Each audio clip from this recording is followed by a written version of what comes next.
Check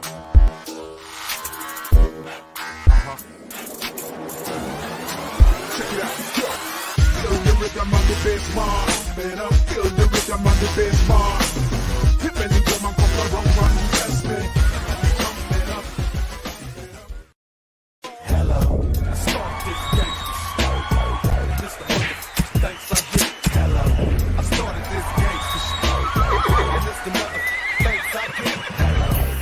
Hello, everybody. Welcome to Comic Artist Pro's Secrets. My name's Ethan Van Sciver, 27-year veteran of the comic book industry, world's most charming, elegant, eloquent, and yet humble man. Great big Star Wars fan, trusted member of the media. Great to be with you tonight. What a fantastic night. Got a bunch of people in here. All is well. All is better than well. I got to tell you, right now at this moment, I had a couple big retailers swoop in and totally kick ass. CYBERFROG honeycomb boxes are now down below 100 left. 94 honeycomb boxes left. I really thought that this was going to last a little bit longer, but I think my sales pitch about these, honeycomb boxes probably being worth about $1,000 each resale, especially if you take them apart on the inside. I think people finally kind of realized that's probably the case. And we sold through a ton of them today. A shit load of them. Congratulations to everyone who was bright enough to come in here and purchase a CYBERFROG honeycomb box. Oh boy, it is awesome. It feels like this is kind of happening a lot sooner than I thought it was going to happen. But you know what? Here's a good reason for that. Good reason for that is because I today am displaying these beautiful Unforgettable Tales covers. This is what these comics are going to look like, guys. This is the first one, even though this, by the way, this logo isn't quite right. This one is. These are what the covers are going to look like. People are like, are these chromium? No, these are just foil, guys. These are not chromium. Do you know how you can't really see your face in this? It's just kind of shiny and silvery. But it isn't really, it's not mirrored, right? And the other ones were mirrored.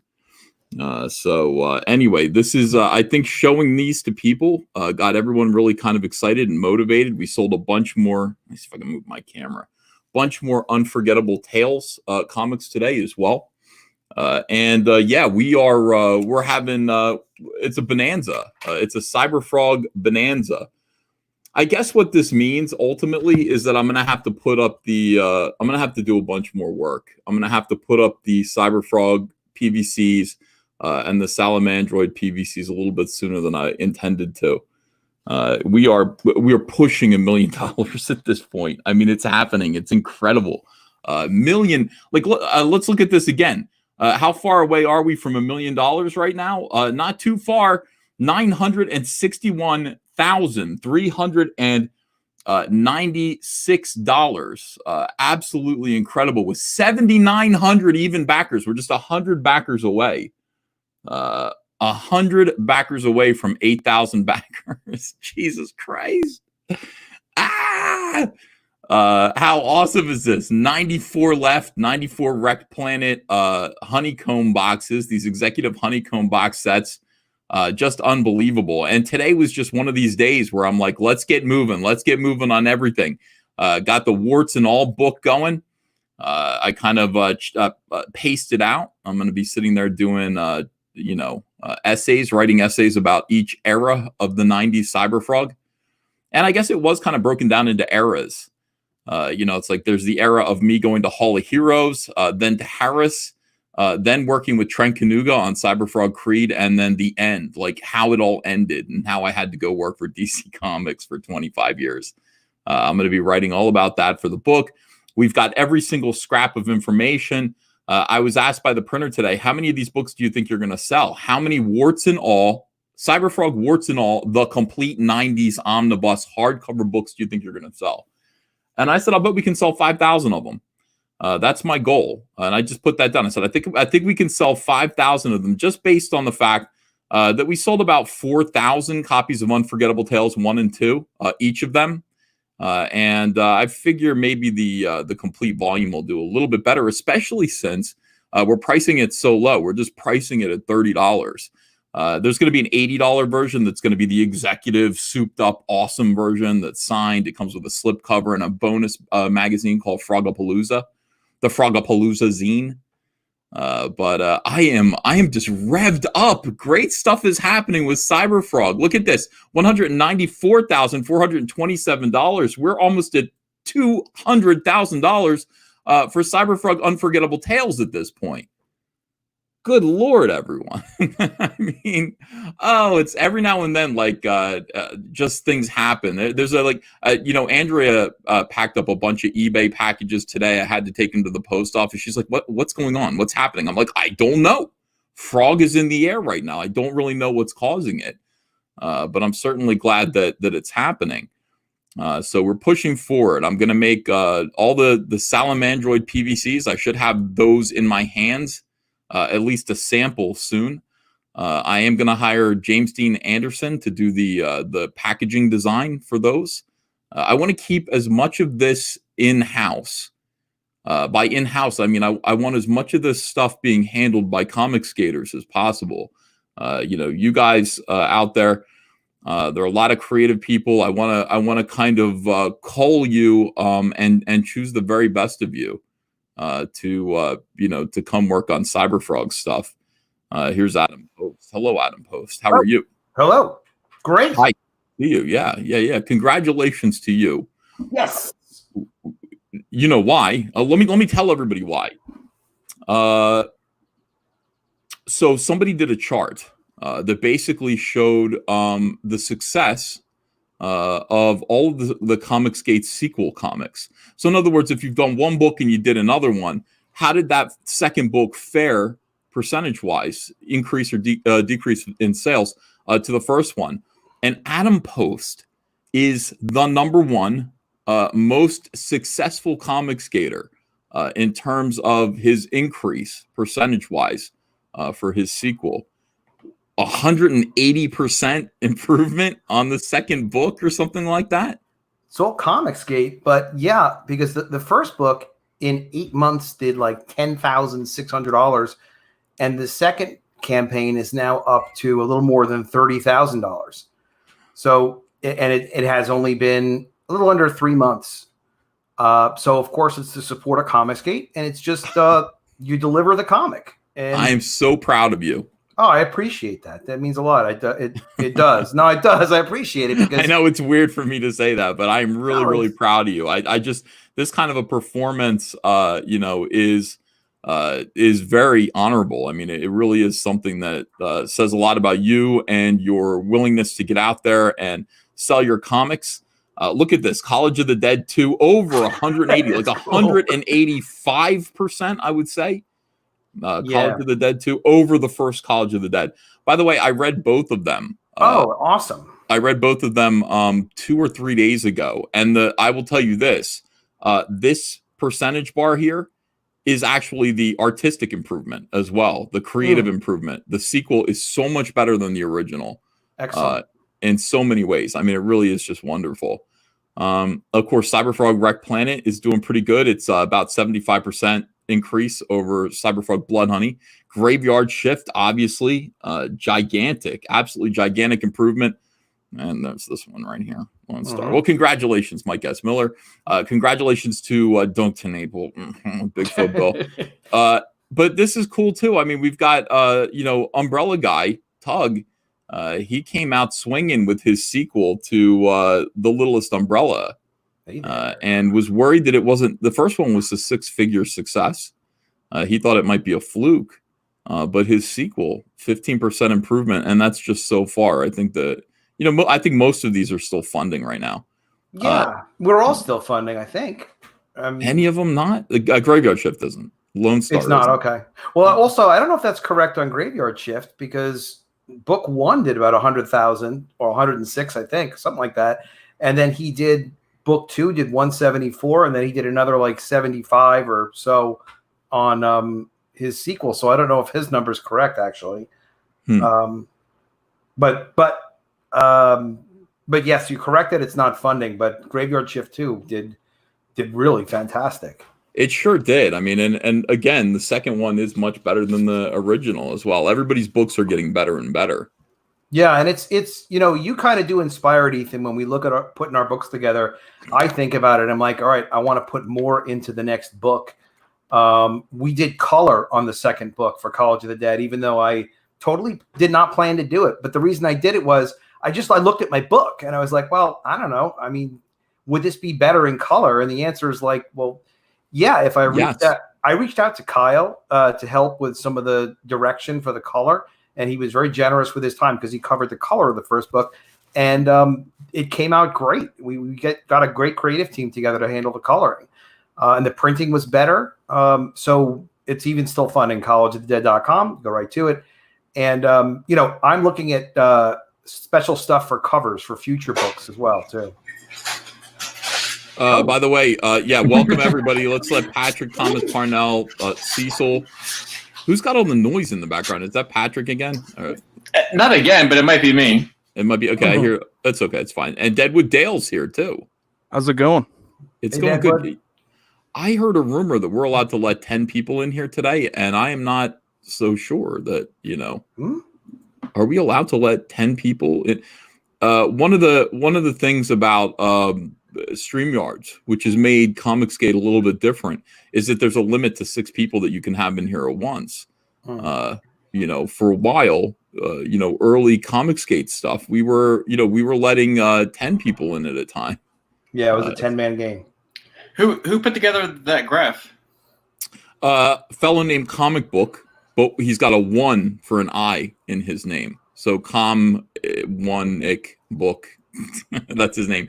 He's the guy who won the CYBERFROG artwork from Tim Seeley and his obnoxious fucking auction. Luckily, a comic skater won that for us. So that's good stuff. Cecil, how you doing, my friend? Hello, doing good. You all right? Did you get your water today? Yes, I did get my water today. What a goddamn ordeal that was. Did you live stream it? No, I didn't live stream it. It was 92 degrees outside. And this guy calls me up and he's got a Mexican accent. And he's like, hey, I'm 15 minutes from your house. No, I was headed out to run a couple errands. I had to go to the post office. But the guy's like 15 minutes away from my house. So I turned around and headed back to the house to wait for him. And this truck shows up, shipping truck. And this chubby little Mexican dude gets out. He's like, you ordered this water? I'm like, yes, I've been waiting for you. And he opens the back of his truck, and it's the only thing in the truck is this pallet of water. There's nothing else in there. And he goes, this pallet of water weighs 2,200 pounds. And so he's like, I'm going to have trouble getting it up your driveway. And I go, well, okay, so you got some kind of mechanism or device that like some kind of, forklift kind of thing that you can. Yes, I do. But it's not motorized. I'm going to need you to push the other end of it. So he gets this thing of water. I mean, 78 crates of water down on the ground. And we realized that my driveway is a steep incline at first, and then it levels out. We cannot push this ton of water, this literal ton of water up the hill. We can't do it between the two of us. And he chickened out before I did. I was still ready to push that shit. But he was just like, no, we cannot do it. We can't do it. So he's like, I wonder if I could back my truck up your driveway. And I go, worth a try. It's worth a try. So he takes his truck and he turns it around and he tries to go up the driveway. And he ends up driving into the driveway. Into the fucking slope of the driveway and tears up like one side of it. And I'm like, stop, you idiot. And he comes out, there's smoke everywhere. I'm like, Andrea is going to fucking flip out. But then in the back of my mind, I'm also thinking Andrea said she wanted to repave the driveway just 2 days ago. So this is just me. I'm going to go, well, you're in luck. We're going to pave the driveway just like you wanted us to, sweetheart. So anyway, the guy goes, well, what I'm going to do is I guess I'm going to leave the pallet of water here at the end of your driveway. And that's just the best I can do. And I said, okay, and I'd pretty much expected that I was going to spend some time today in the heat moving water bottles, crates of water into my garage or down into my basement. So that's what happened. Like he left it. So I started carrying them 2 at a time, and I'm feeling it in my back, like the 5th trip back and forth to the garage. But I'm realizing they look really nice in the garage. I'm pretty happy about them. In your house? Well, this is again why I married smart. Andrea sees me from the window, and the pallet is covering the driveway where this truck fucked up it's covering it, so she doesn't see it yet. And I go, oh, hey, sweetheart. She's coming out with the hand truck. And she's like, you want me to help? I'm like, yes. So she's loading them 5 at a time on the hand truck, and I'm carrying them 2 at a time, and we're making short work of this. But I'm realizing as we get deeper and deeper into the hideous truth is going to come out, Cecil, that I let this Mexican guy drive his truck through our driveway, and that it looks like the thing punched it. Anyway, we get down to, she goes, what happened here? And I was like, let me explain. You're gonna laugh. You're gonna love this, sweetheart. This guy tried to back his truck up our driveway, and you know how Hunter has difficulty getting up with his with his car. It's the same situation here. He kind of ripped up our driveway, and she goes, Andrea, God bless her. She goes, probably wasn't really his fault, because like Hunter already damaged the corner of the driveway, so he probably but there was still a sheet of cardboard over the extent of it. She only saw so when I finally removed the cardboard, she was like, holy shit, he destroyed the driveway. And I was like, yeah, it's pretty bad, but don't worry, because look at our neighbors across the street, how their driveway's paved. Like, we can do that now. Like, let's use this as a reason to do that. And get that bump removed that Hunter keeps bottoming out on. So you remember this, Cecil? Yeah, well, here's the other thing about it, though. The other thing is, I had somebody come out and explain to me that the way the rain drains out, like on the entire street, it collects right where my driveway is. And it's a good thing. It's a good thing that does that for some reason. I don't know why it's a good thing, but he says it needs to do that. Anyway, I'm already getting a cool story, bro, from El Hombre. El Hombre was probably you driving the truck, mofo. Thanks so much. But anyway, I got all of that stuff in my garage. It looks great. I took the first container of water and put it in the refrigerator. Cecil, I will never run out of water. How is it? Is your coat glowing? I was going to ask. Yes. Yes, it is. I got this coat. Is that today also? Yeah, this came today too. And the water is the most exciting thing. I like that jacket. It's subtle. Yeah. Yeah. I thought for a while like your camera was having a hard time focusing. Wow. Yeah. Success hasn't changed me, Cecil. No. Humble man. Absolutely humble. Is that what you were wearing when you were carrying the? This is what I was wearing when the guy showed up with the truck, and I was like, "Yeah, bring it on back here, come on," like that,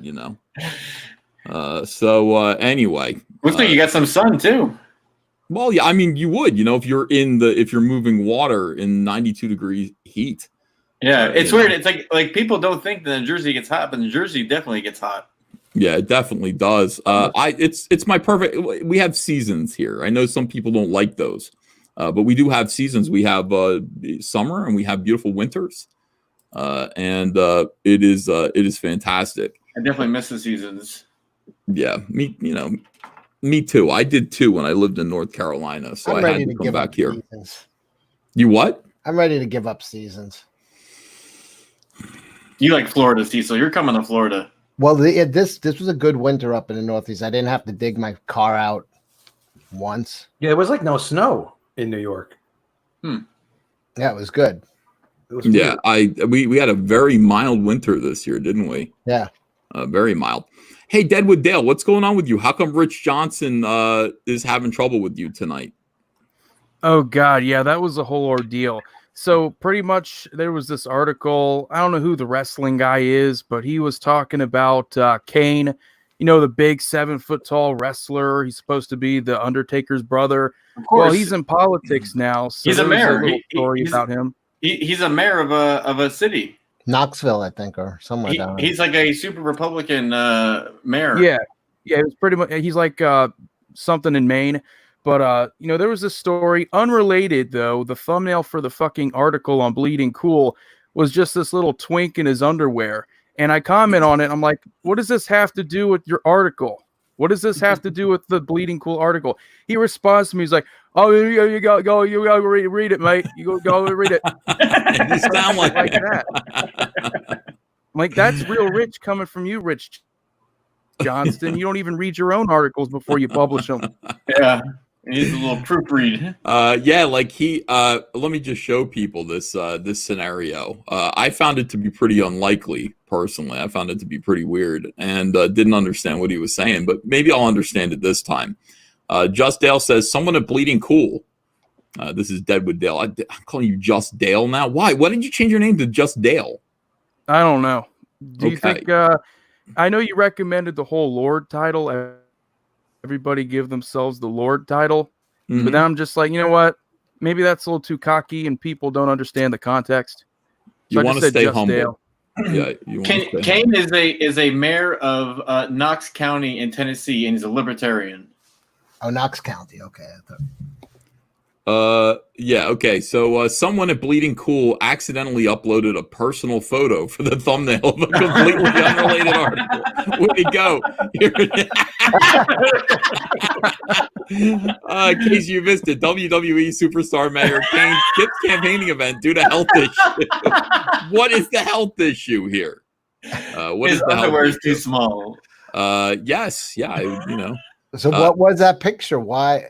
that's the question. Like, what is this picture? And Rich Johnson goes, looks like someone has never read a Jude Terror article before, played for, and got.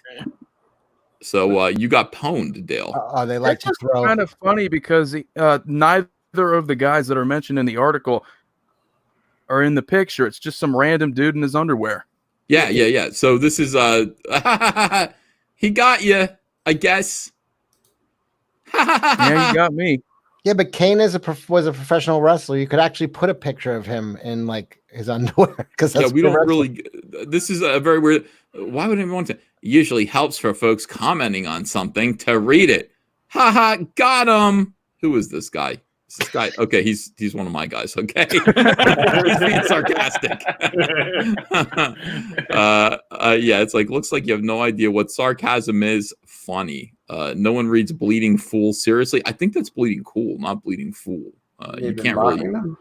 Yeah. I don't even understand if the article didn't have a picture of that guy in his underwear, how that would relate to Bleeding Cool anyway. Nobody really gets it. Like this really does seems like. Well, they an cover like accident. different things in entertainment. Like they cover WWE and other stuff. It's not just Okay. like comic book related news. Yeah. Sure. So what was Kane's health problem? AIDS. Oh, we didn't find that out. No. I didn't care Wow. to read it. That Yeah. got dark. Well, I mean, that's what I'm guessing. I'm just guessing. Not HIV, but full blown AIDS. Full blown AIDS in Wow. this day and age. Terrible. Thoughts and prayers. Like, Absolutely. the guy he is booked as being from the fiery depths of hell is where he's from, Kane. Hmm.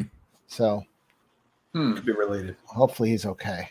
I Kane's hope like so. one of my favorite wrestlers. Yeah, he was so good. I think he see, would choke slam Rich Johnson if he saw him. I hope so. I would like to think so.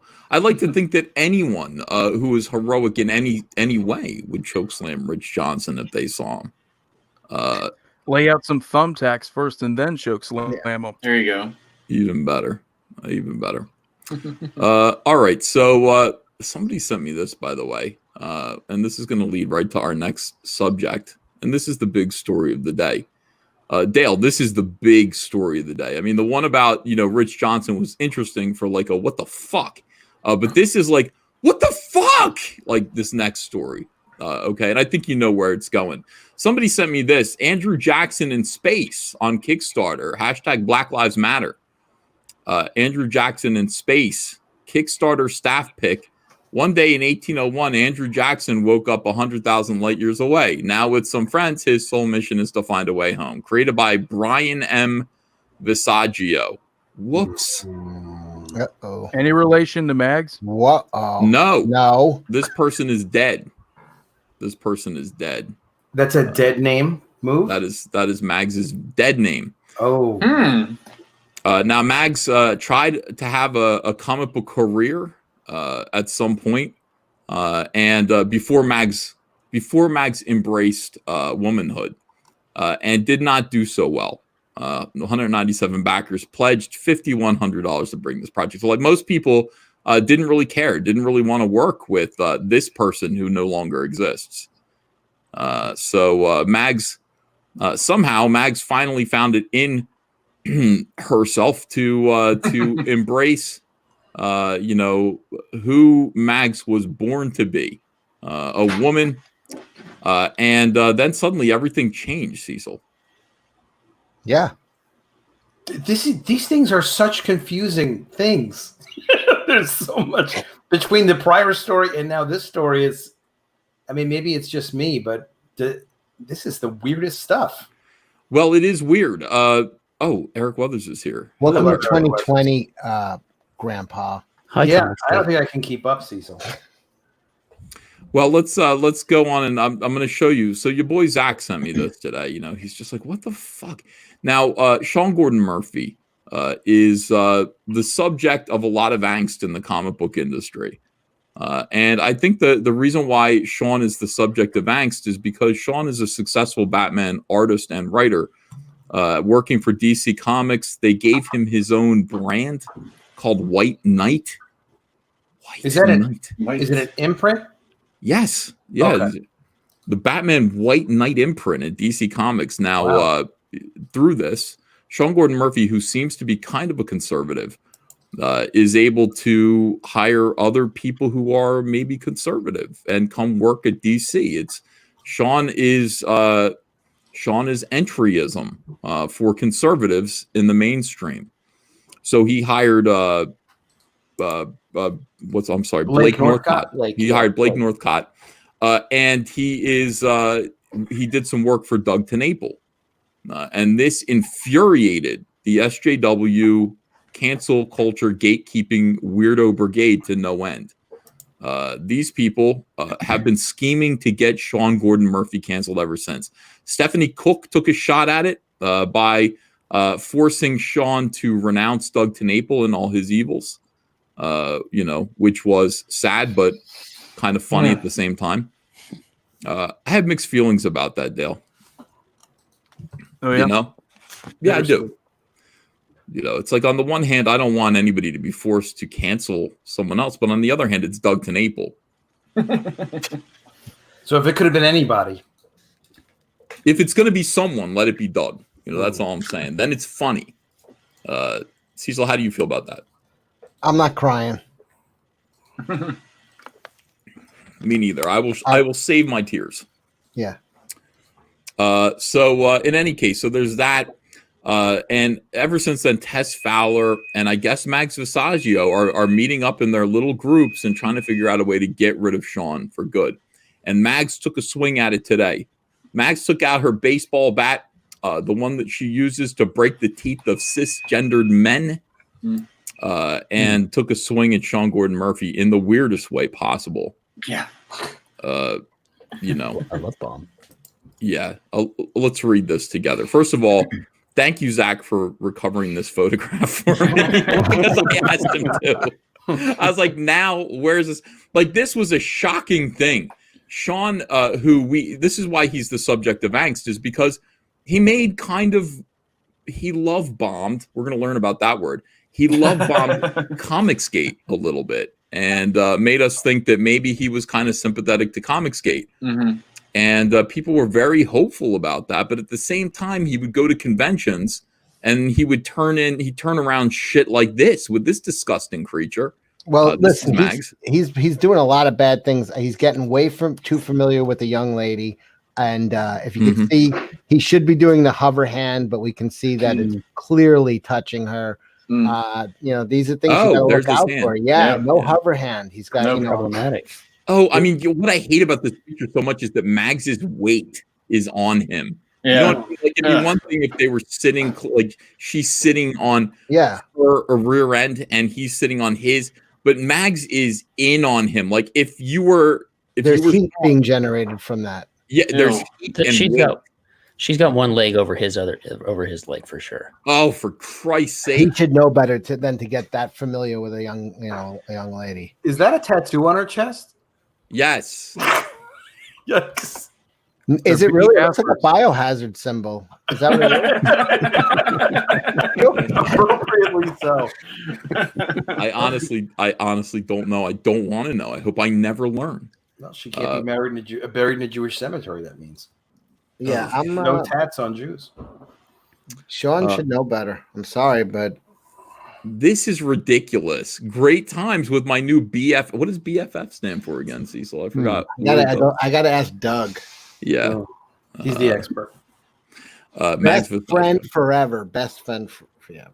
That's what it stands for. Okay, forever, or just until Mags needs to get some clout because Mags's TV show, the lowest rated TV show of all time, was canceled suddenly and abruptly. So, like, best friends until BFFU, my TV show was canceled. All right. So, by the way, Mags, brush your fucking teeth. Ugh. You creature, brush your goddamn teeth. Like, this is something that would make, I mean, this is something Anna would be into. You know what I mean? What, a video of them chiseling off the plaque? Oh, God. Like, this is bad enough. Like, the thick arms and the gigantic eyebrows and the just disgusting. Hey, beautiful at any size, pal. Yeah, well, whatever. But the brush your goddamn teeth or fucking keep your mouth closed. I'm tired of it. So I'm sorry, Cecil. That got me a little bit. So all right. So scrolling down now, this is why this is coming up. All right, this is why this is an issue.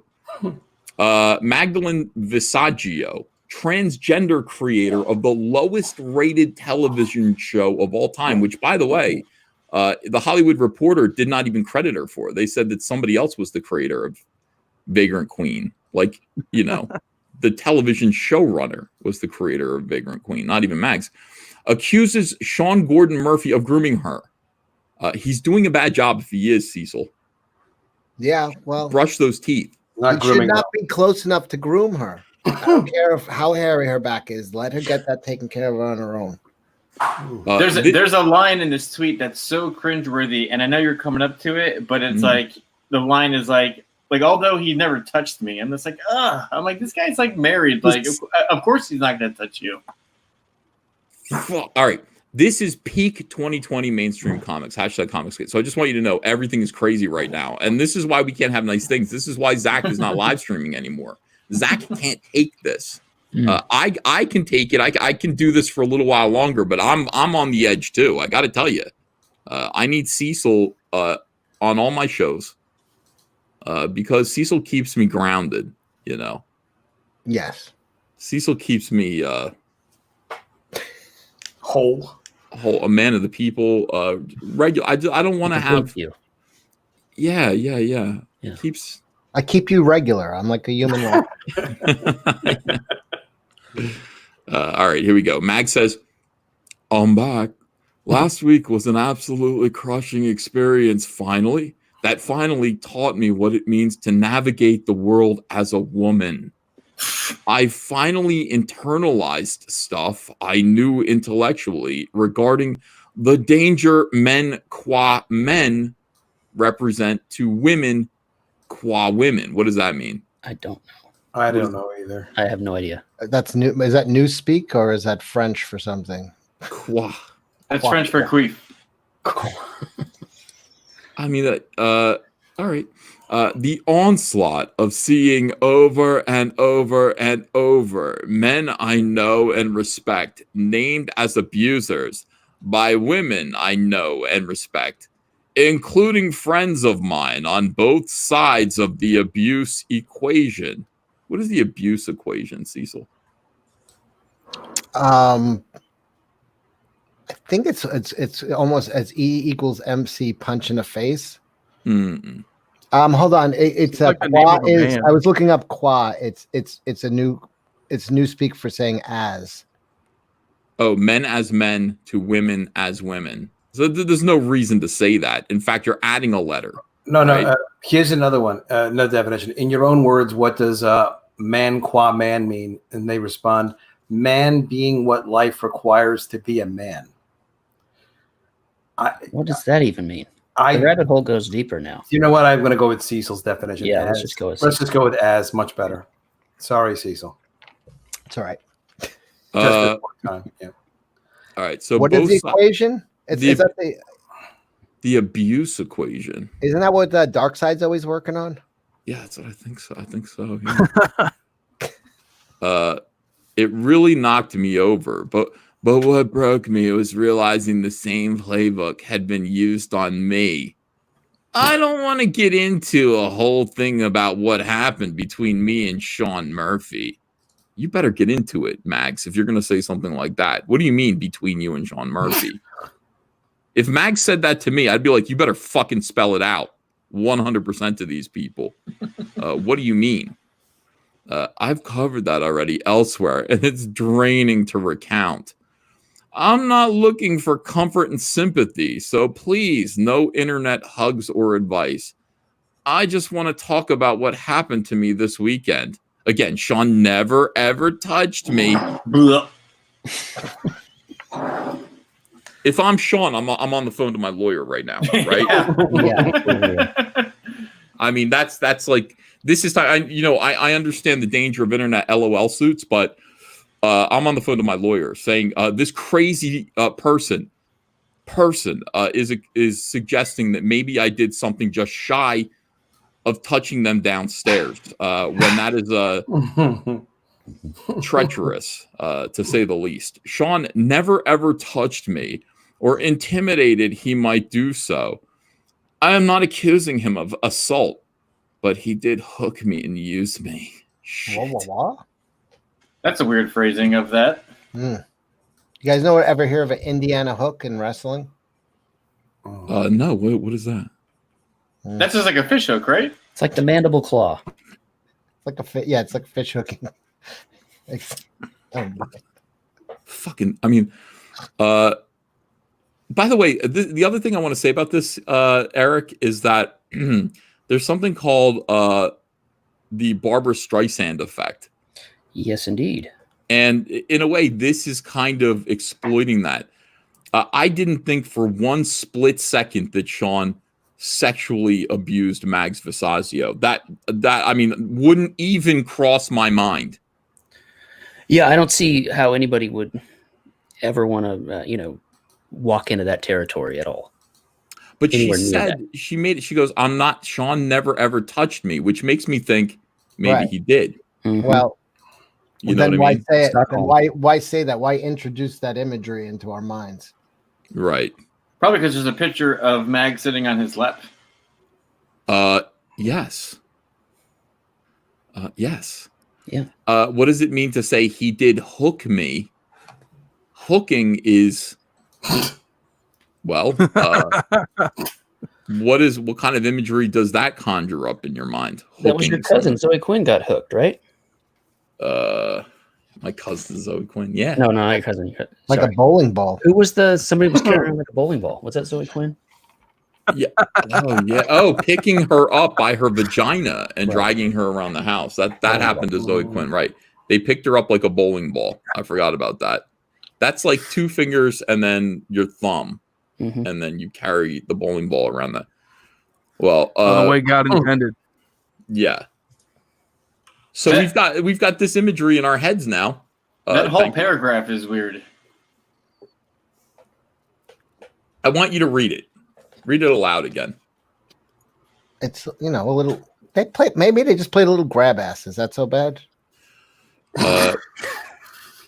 In my opinion, yes, it's horrible, but is it actionable? Patrick, can you read this? Just read that one tweet again, the first one. Starting with again, or I'm not looking? Yeah, start over again. I am not looking. I am not looking for comfort and sympathy. So please do not internet hug or advice. Or please no internet hug or advice. I just want to talk about what happened to me this weekend. I guess this happened this weekend? I don't know. What happened this weekend? Yeah. Oh. Again, Sean never touched me. Or intimate, he might, or I'm sorry, I can't read Intimated. Intimated that he might do so. I'm not accusing him of assault, but he did hook me and use me. Ugh. See what I'm saying? Yeah. This whole thing sounds an awful lot like sexual abuse. I'm reading this and I'm going, yes, he did. He probably did, and she just doesn't want to say it yet. Or he's or she, I'm sorry, is applying. She's trying to get some kind of like traction for something that's going to come next, like after this.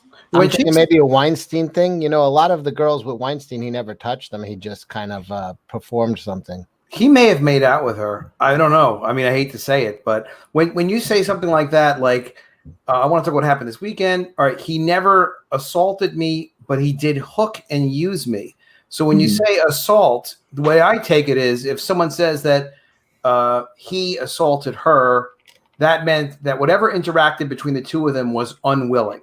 Because there's all sorts of interactions between adults that could be strange or aggressive or sexual or whatever that is not considered assault because it's consensual. Yeah. So I read that as a variable of like something happened that if she wanted to, she could say was assault. That's what it sounds like to me. Let's read the next tweet. Can I just, in Sean's defense, I don't know him, he seems like a nice guy, but the saying is never stick your dick in crazy, but let me tell you, sometimes it's a great place to stick your dick. So I'm on your side there, Sean. Oh, okay. All right. So some support for whatever Sean Gordon Murphy's guilty of here. We're not sure, but Cecil understands and wants to make that clear. Everything from the unfulfilled promises of future professional and financial assistance to love bombing. My new favorite word.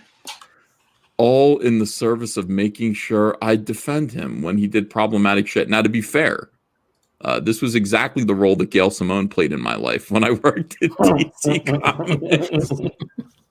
I was friends with Gail so that she would keep her fucking crazy friends off of me until she no longer did.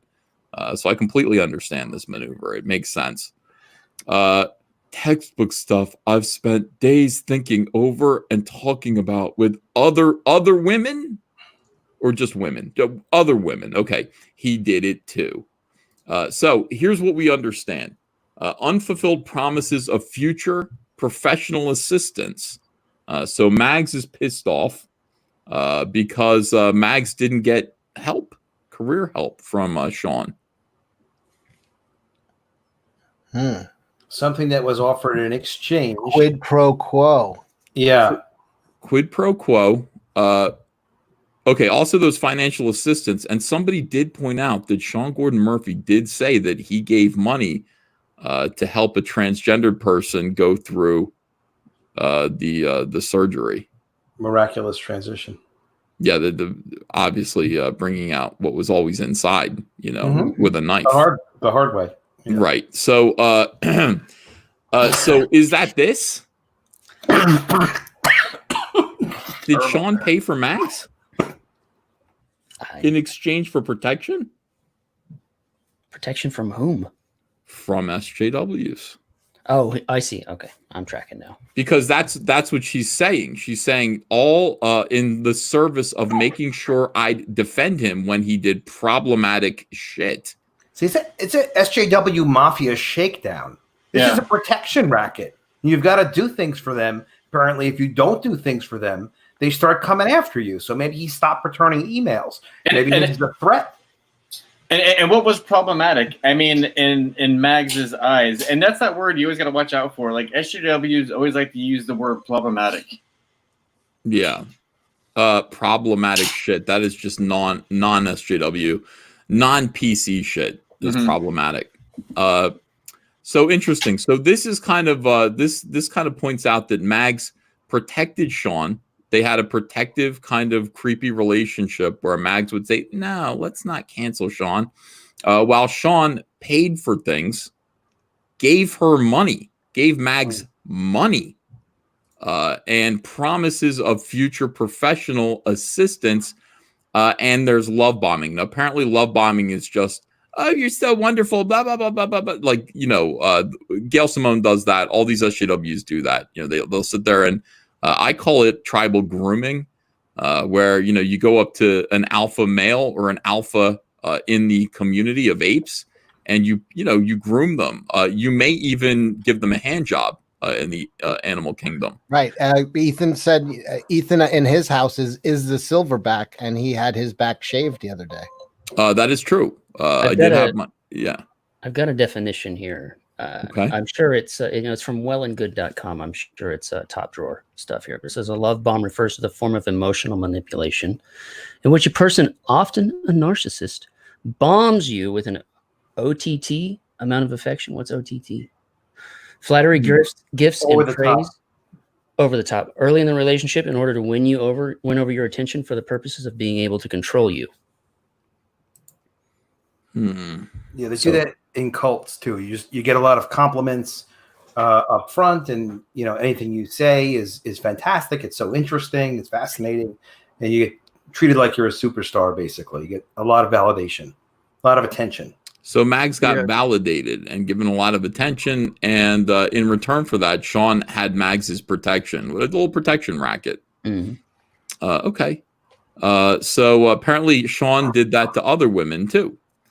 Mag says, "What scared me more than anything Sean did was how easily he did it to me. I wanted some of his shine, and he validated me during a period of intense career anxiety. I was not smarter than anyone else. I was not smart enough to see it." So this is where we're going from here. This is Mags's attempt to take out Sean by saying that Sean, what does he do here? He was manipulating her. He was toying with her emotions and maneuvering and using her. He was probably at a convention and hanging out with her and was like, "Hey, this person's all right. Like maybe I'll kind of throw a couple gigs her way." And then he probably started talking to her more, and then realized that she was a weirdo and was like, "I don't want to work with this person." I don't like either of these people. Let me just come out and say that.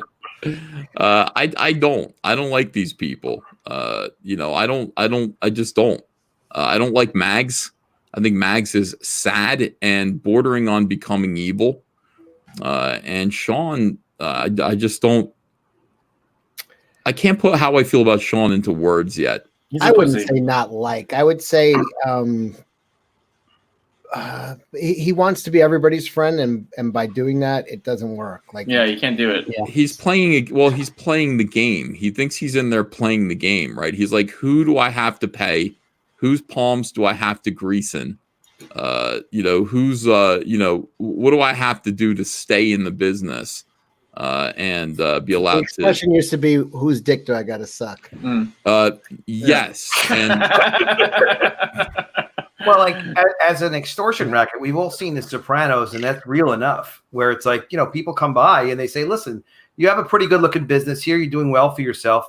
A lot of people are saying things about you that they're not flattering, but I know some of those people, so I can put in a good word for you, and I wouldn't mind doing that for you. And I'm not going to ask anything of you, but if something comes up, I'll do you a favor right now, but I might have to ask you a favor in the future. I hope that's okay." And it sounds like these SJW mafias are running around shaking down any creator that they don't run out of business, out of the comics business. I don't know if Mags gave him permission to launch Plot Holes, for example, his Indiegogo campaign. Zach wants to come in. Okay, we got to get rid of somebody. You know what? I'm gonna bounce. Oh, I was gonna bounce. I'm actually gonna. All right. If you guys have to, Well, then I'll stay. All right. Yeah. I'm gonna go. I'm just gonna say, I feel like Mags is just kind of just jumping on the train of just like women just kind of hashtagging Me Too right now, and then like Mags had a bad week, and I think Mags is scorned and is looking to kind of destroy some other people. You know, like she wants other people to be in pain as well. Spread the pain. Yeah. I mean, she didn't have a good week, so she wants to spread it around. But my wife made a delicious dinner, so I'm going to go ahead and do that. I love coming in and talking to you guys, and I'll see you around. Thanks, Patrick. Appreciate it. Later, guys. All right, Zach, I sent you the link, so come on. I can't believe Zach's coming in, but I guess this is he's got a lot to say about this. Zach? No, he said invite me in private. You know, so that's good. We'll talk about his book if he does too. In the meantime, while we're waiting for Zach to show up, let's go back over here and take a look at Cecil. Look at this. 961,000 964. Wow. Holy shit. Wow. 81 left. Okay. Wow. Wasn't it 170 something yesterday? Yep. Yep. I got some retailers that came in and started kicking some ass. Hey, Zach, how you doing? I'm doing pretty good. How are you all? Hey, Zach. Hey, Zach. Good. Your boy Zach, of course, the creator of Jawbreakers, formerly of Diversity in Comics, everyone, currently has a new campaign out called Do As You're Told, The Ballad of No, comic book. And Zach, can you give us a quick rundown on this? Oh, yeah. So it was kind of my reaction to all the craziness from the last few weeks. I've always found contrarians kind of interesting but frustrating. I used to read these interviews with Frank Miller, and people remember when they used to say he was conservative back in the day? Yeah. He's not. Up until about 5 years ago, he was just against whatever was popular. So I read one of his really long interviews. I go, oh, so contrarian's actually kind of annoying. But I thought it was an interesting point of view. So I had this idea about a guy who's a psychotic contrarian. It's literally a psychosis. He's almost kind of like Bizarro. You tell him, don't go jump in a lake, he does. You tell him, jump off a bridge, he doesn't. So he gets released from an asylum right during one of these riots, you know, kind of like a, what do they call it? The Chaz autonomous zone. And he's a crazy person. So, of course, he loves 2020. He thinks it's awesome. It's like things are burning, people are fighting, people are putting up weird barricades. So it's an insane person kind of seeing modern America and loving it. Cool. So, guys, you can get the book and pin up for $15, very cheap. The cloth mask as well. Get one of these, and you know, be nice. Why don't you get the 2-pack or get these trying times combo pack, and let's get Zach's total up here past 30,000. It's pretty close right now. Just look up "Do As You're Told" on Indiegogo, and you'll find this and be able to donate it to it. We will go back and look at it again shortly. But while I've got Zach here, which is a rare blessing and treat, Zach, let's go back over this again because you know. So yeah, I had some. I've been not really feeling like doing live streams lately, but it's on my phone. I couldn't even tell who was talking. I think it might have been Adam, but it's like microscopic. And he was talking about basically like how people pick who they interact with. And weirdly enough, so this story has been bothering me because it was someone purposely trying to cancel someone, as far as I can tell, just for attention. Trying to destroy someone's whole life just because the spotlight's not on them for a day. But rereading what Mags wrote, there is a way, and I'm not just being a contrarian, there is a way to see her point of view because she was used. An A-lister pretended to be peers with a D-lister for 3 years. For 3 years, you know, who's someone who's super mediocre of a writer? I mean, I feel like I pick on this guy a lot. Cullen Bunn. Imagine if Alan Moore pretended that Cullen Bunn was his peer for multiple years in a row. And then, you know, revealed that they weren't peers. Cullen Bunn could be justifiably angry. Why did you use me in that manner? So I mean, I only caught a little bit, but I think the big takeaway is don't pretend to be friends with people, and don't pretend to like someone you don't like. There's no reason that you should feel beholden to, oh, I got to pretend to like this person or think their stuff is really good. Just be straightforward and sincere, and it'll keep you out of minefields like this. Wow. Yeah, I kind of agree with you because That as was you a know, good point.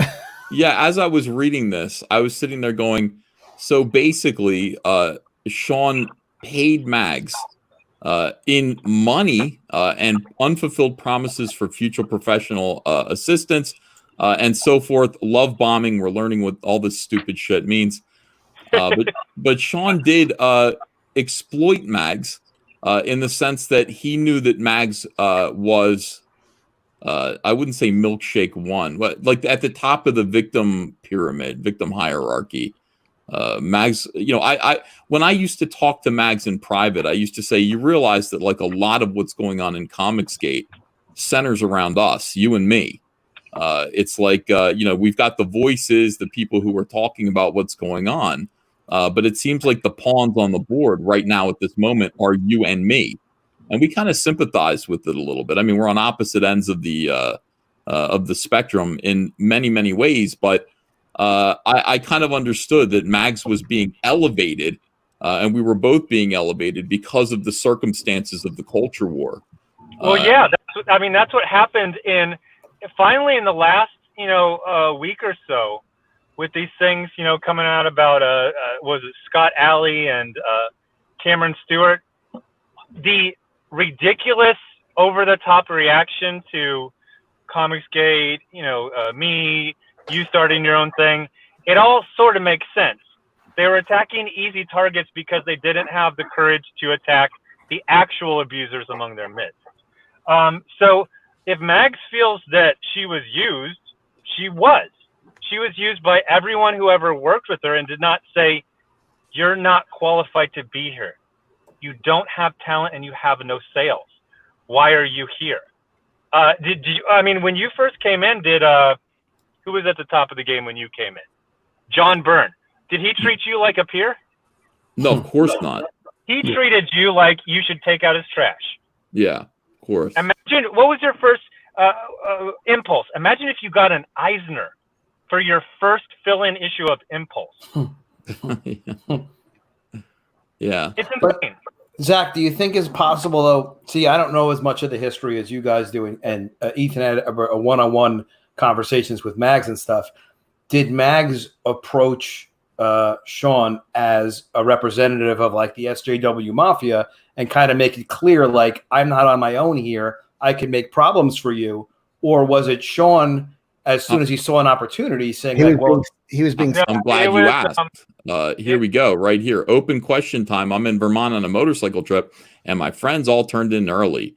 And here's Mags going, here's my question for you, Sean. What's your favorite Mags Visaggio comic? I think that there's Mags realizing she's being used very early. There was a point in which it was almost like a handoff, like one of those relay races. Like everyone had to pretend this was the next hot writer. So we went from Marvel to DC to IDW to Black Mass to Vault, and it was always just like a Dark Horse, I think. And this was a period where there was this. I remember there was this period where it was like he was posting from New York. He went down to New York. He met with Klaus Janson, Paul Pope, and Mags Visaggio. That is almost cruel. That's like something. What did you call it? Like a 1980s movie bully would do. Yeah. Hey, it's me and all the A-listers. Yeah, exactly. Yeah, it's me and all the A-listers. Well, it's not that. It's that I think Sean very cannily realized that he needed to get his ducks in a row in terms of who could actually benefit him the most. And certainly there's him extending his hand and sort of being seen with the powerful people in comics like Klaus Janson, the guys who have that kind of clout. But then there's also the silly gatekeepers of the comic book industry who we know are very, very, very powerful. I mean, legitimately powerful.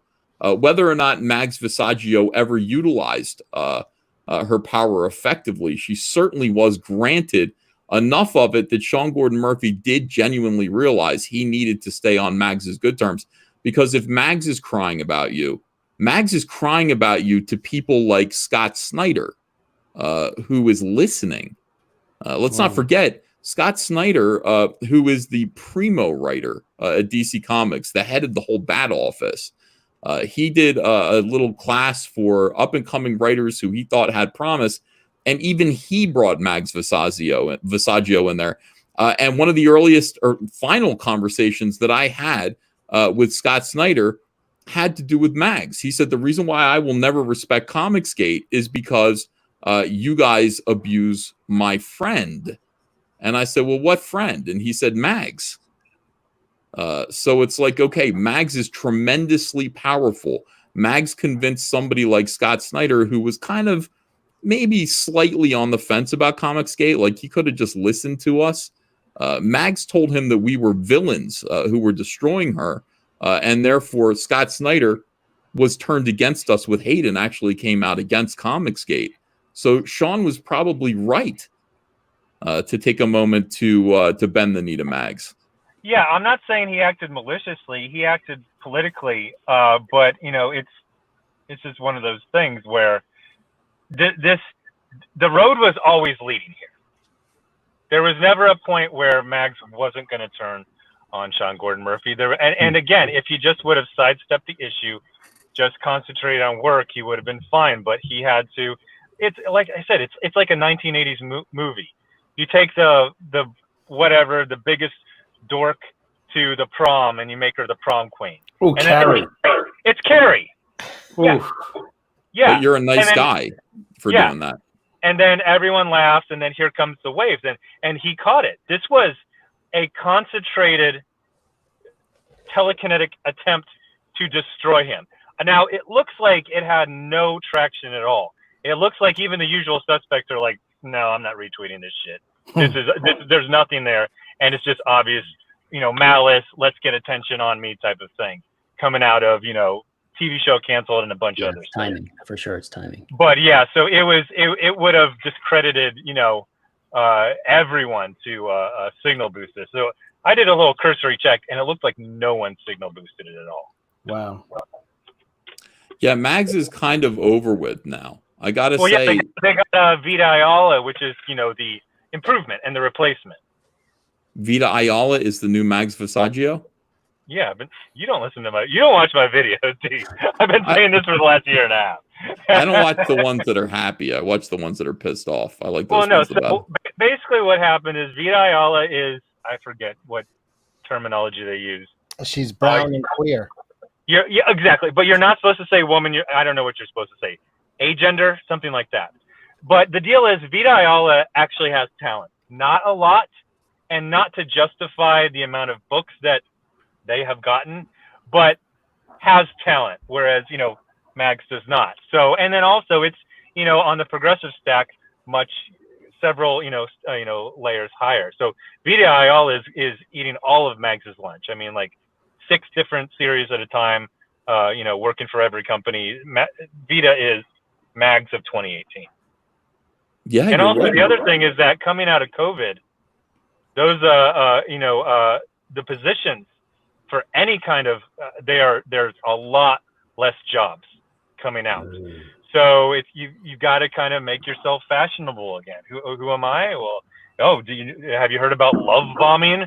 I'm a love bombing victim. I'm a love bombing victim. Can someone just if someone has an actual physical dictionary near them, can someone just scroll through, pick 2 common English words, and just use that as a new oh yeah, love bombing. You don't want to love bomb people. Yeah, Mad Libs. Yeah, there's a lot of new words to describe various kinds of manipulation, and I think that's what these people do. Well, they need to do a thing that where you say, how does a sober adult in their mid-30s still be a victim? Well, love bombing. I looked up love bombing. It's for romantic relationships. Interesting. Yeah, it's like exclusively. I think Max is describing schmoozing, but that happens at any, oh, thank you for coming and we're so excited. You're such, that's love bombing. It's basically compliments. Again, Sean is being canceled for, complimenting and saying, hey, maybe we should work together. Pretending to like her work. Yeah, and again, when you say it like that, which is a legitimate way to say it, then you can see Max's, anger. I was used for multiple years. I was treated as an A-lister when I'm not. I don't belong here. I'm basically Carrie. I'm Carrie. You were making fun of me. The power dynamic gets crazy when people, they know it's not based on merit. And when you're in a power dynamic and you know it's not based on merit, what in God's name do you think is going to happen? At some point, power is going to shift. The progressive thing is going to shift, and all of a sudden they're going to want 4-year-olds writing comics, or elderly people writing comics, or comics that are AI written. You're not going to be able to fit whatever it is that they want at that moment. Yeah. It was always going to collapse when you bolster someone so fast, and then just keep that way for so long, and it also becomes a test. If Scott Snyder and Mark Waid and Brian Michael Bendis are all lying and saying Max is an excellent writer, are you really going to step out and be the person who says no? Like, they're putting a signal out. There's a lie. There's several lies you have to, signal boost to work in this industry. And this is one of the main ones. It's almost like the carrier wave that carries all the other signals. It's an insurance policy.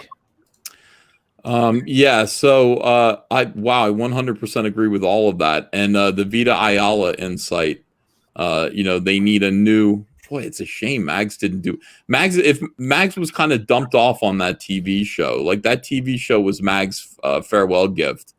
I think it was a, the whole comic book industry wiped their brow like, whew, don't have to give her jobs, don't have to, hey, Hollywood, yeah, Hollywood, hey, and now when the show, they're like, oh shit, she's back. She's back and she's complaining. Interesting. Wow. They thought they foisted her off onto Hollywood. Now she's no, she's incapable there too. I mean, this is a person who existed only to make comic book industry SJWs feel good about themselves.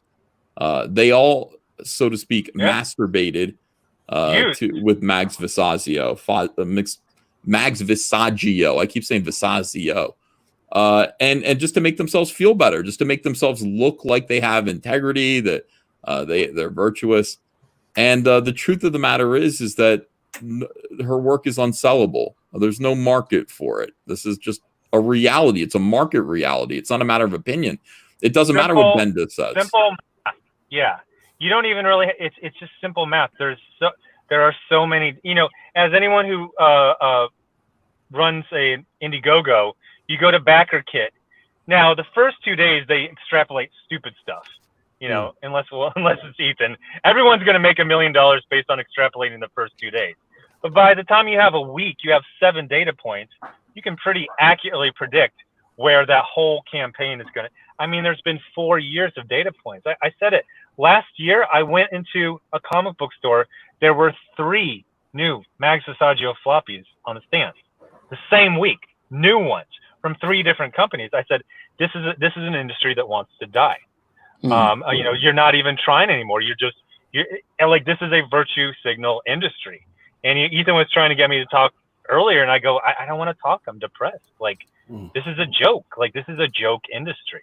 The things, I mean, look at all the things that the industry is supposed to come to a screeching halt. Every 6 months, the entire industry is supposed to come to a screeching halt because Heather Ontos doesn't feel good about herself, or some other stupid thing. Like, it's not like, watch Shark Tank. Watch 3 episodes of Shark Tank. It'll wash all this stupid comics industry inanity right out of your head. What's your revenue? What's your profit? What's your projections for next year? Cost of customer acquisition. That's the. Oh yeah, that's the one that always kills them. I was watching the one they were selling baby socks, and they're like, you got like 1 year to sell them that shit. You got to go find another freaking customer. They're like, yeah, and everyone's like, we don't want any part of this shitty business. Do as you're told. The Ballad of No. This is Zach's, your boy Zach, otherwise known as Richard Meyer. His new campaign. He's Zach. You're doing comic books with a lot greater of a frequency. Is that your plan going forward? No, it was not a plan at all. I mean, this has been a crazy year. I had a plan for, I think, 4 books this year. And then the pandemic started. So I had a whole bunch of thoughts and feelings I want to express. And then as soon as that started looking like it was on the downslope, then all of a sudden there's riots everywhere. And I want to talk about that. So I always say bad things happen in 3. So for when, you know, a dirty bomb explodes in whatever, Oklahoma City, I'll do a comic about that. You'll have a trilogy. You'll probably be 2 blocks away when it happens. That's why. Well, guys, make sure that you support Zach and his new campaign. Do as you're told. And again, yeah, they're just 4 tiers to choose from. Keeping it simple. But this is related to the other one that you did. This is related to pandemic somehow. Yeah, it's in the same universe. And one of the characters meets one of the other characters.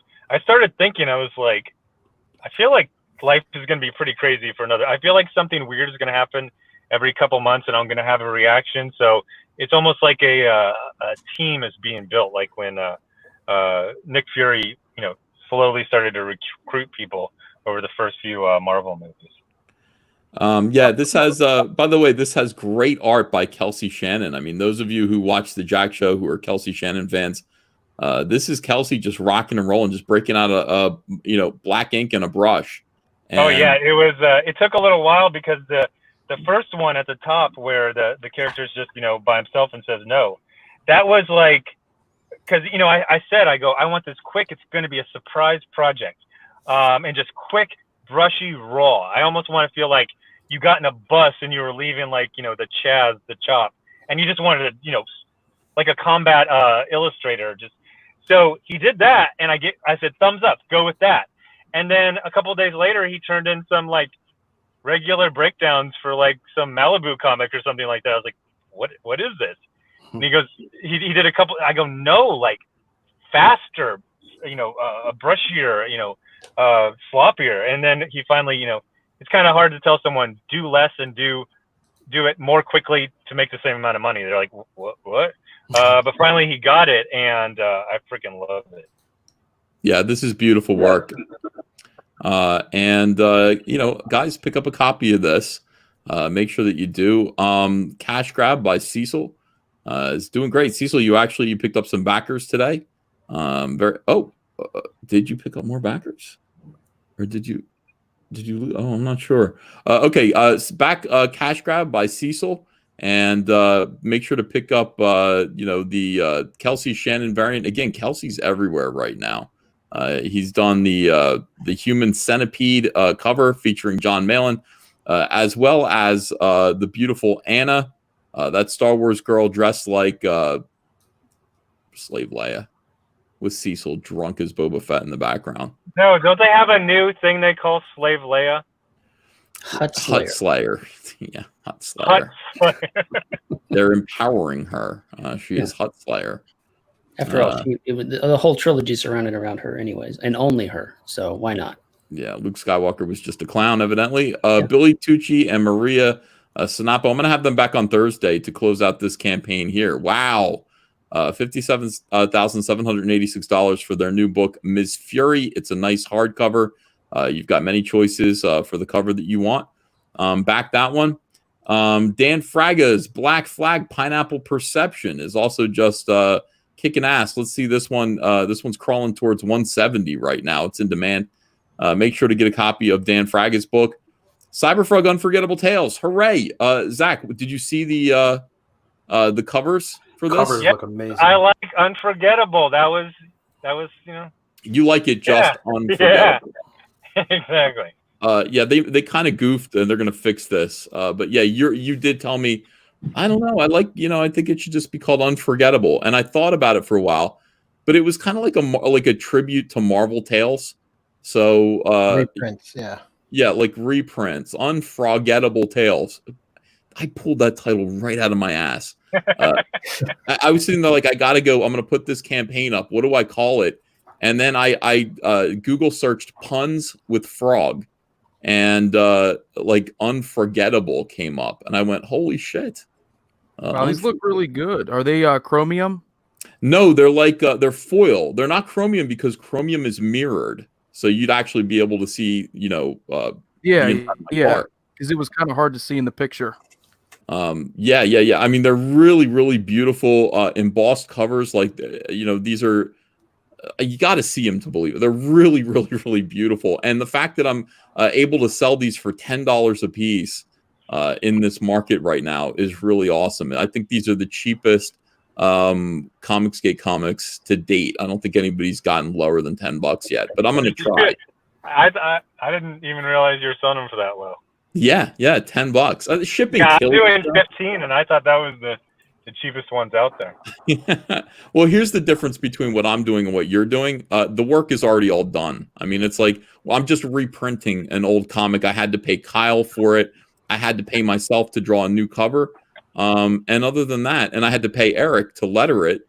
Eric's name is on a CyberFrog book with me and Kyle. It's pretty cool. Looks great up there. Thank you. I'm going to send you some. Don't worry. Don't you worry. We do comps around here.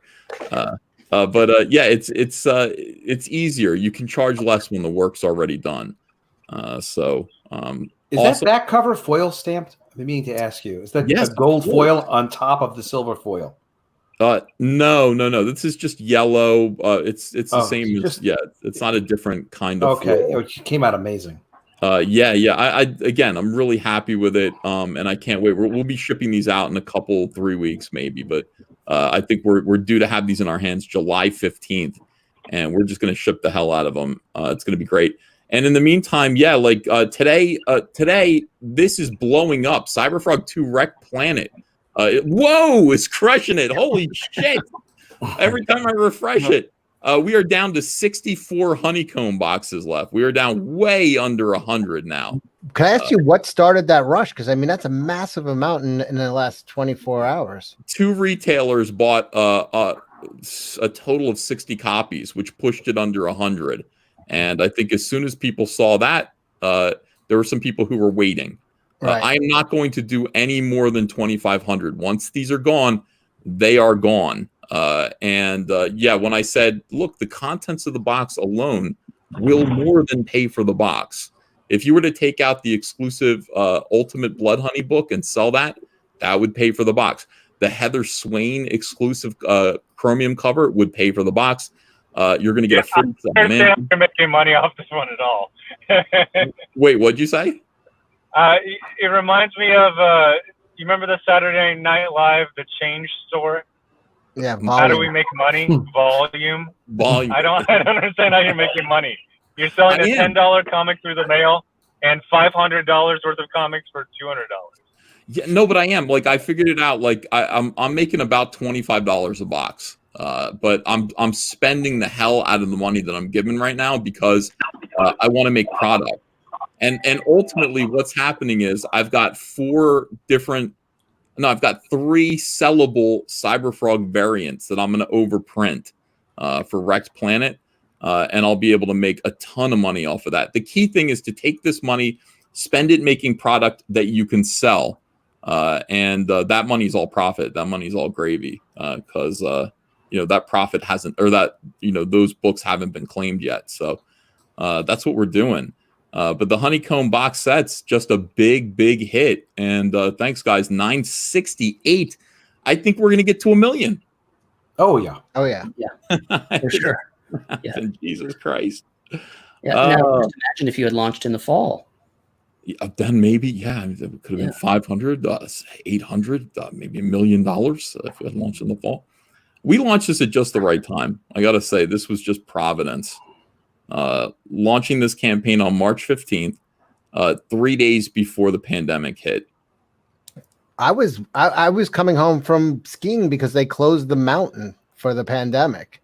And I was like, maybe you should. In my mind, I'm just like, maybe you shouldn't be doing this now. No one's going to have work and everything's getting closed. But it fucking turned out that was the move.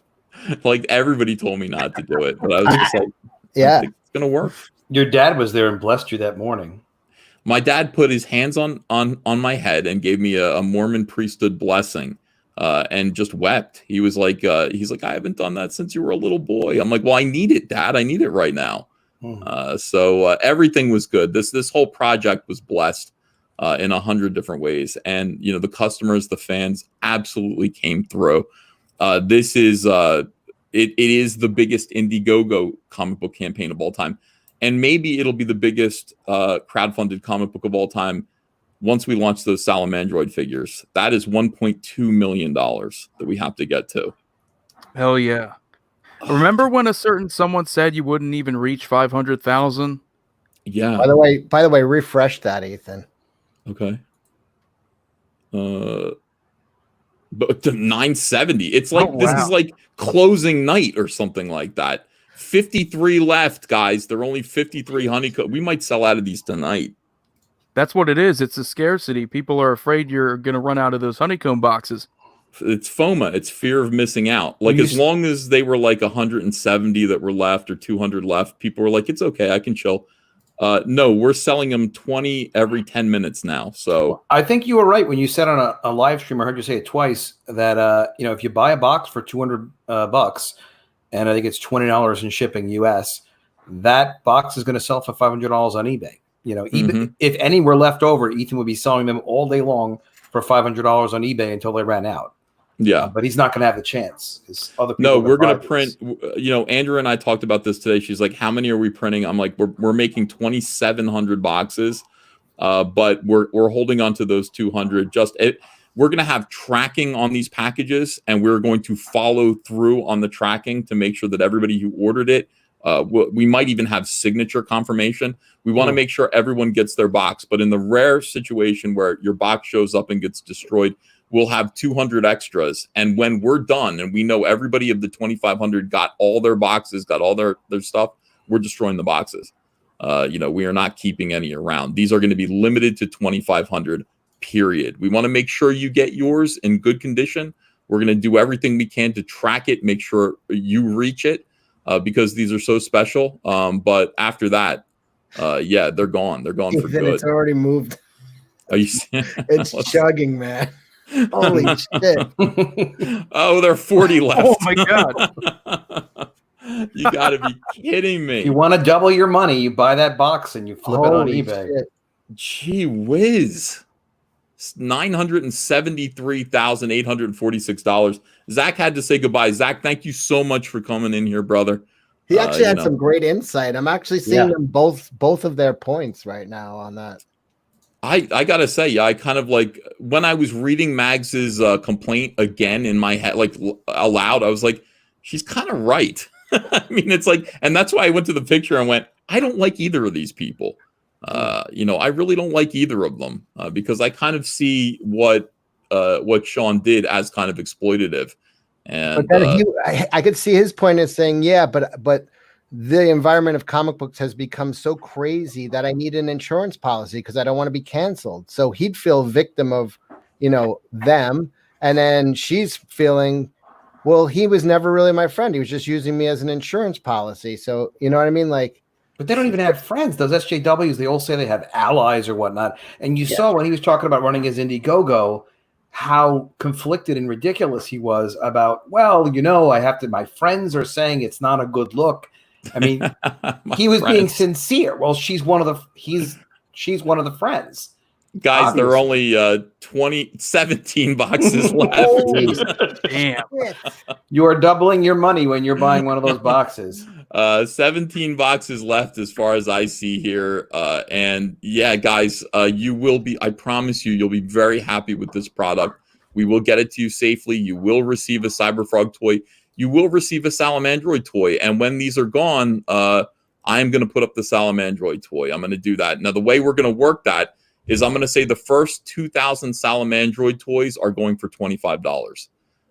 So, and the reason for that is because as soon as we get past 2,000, okay, let's see where we're at now. Sold out. You sold out. Sold out of boxes. You got to be kidding me. They're gone, man. Sold out. Holy shit. Let's scroll down and just see what it looks like now that it's sold out. Damn, dude. sold out. 2,500 out of 2,500 claimed. Congrats, man. Thank you so much, everybody in the chat. Looks like everybody got yours. Everybody got yours. I got mine. Yeah, I got mine. That was quite a thing. Jabba the Cuck just wrote, "You all wasted your money." We're doing great. I will say now let's see where we landed. What does this mean now? Oh my God, if it's more than this, this is just outstanding. Yeah, $983,456. We're now $16,500 away from $1 million, guys. Five backers shy of 8,000 too. Unreal. I'm putting my hood up. Unreal. I got to step away. I got somewhere I got to be. I was happy to be here for this. Thank you. Congrats, and I will talk to you all later. Love you, Cecil. Bye. Already see you. Meanwhile, Battlebrick Road, 9 shy of 800 backers. Why is everybody being so nice to us tonight? I don't know. Battlebrick Road, everyone. Back Battlebrick Road today, $43,840. Get your copy of Wizard of Oz at War. The War of Oz. Yeah, we've got colors being worked on right now. So for the first batch of pages, I'm really excited about that.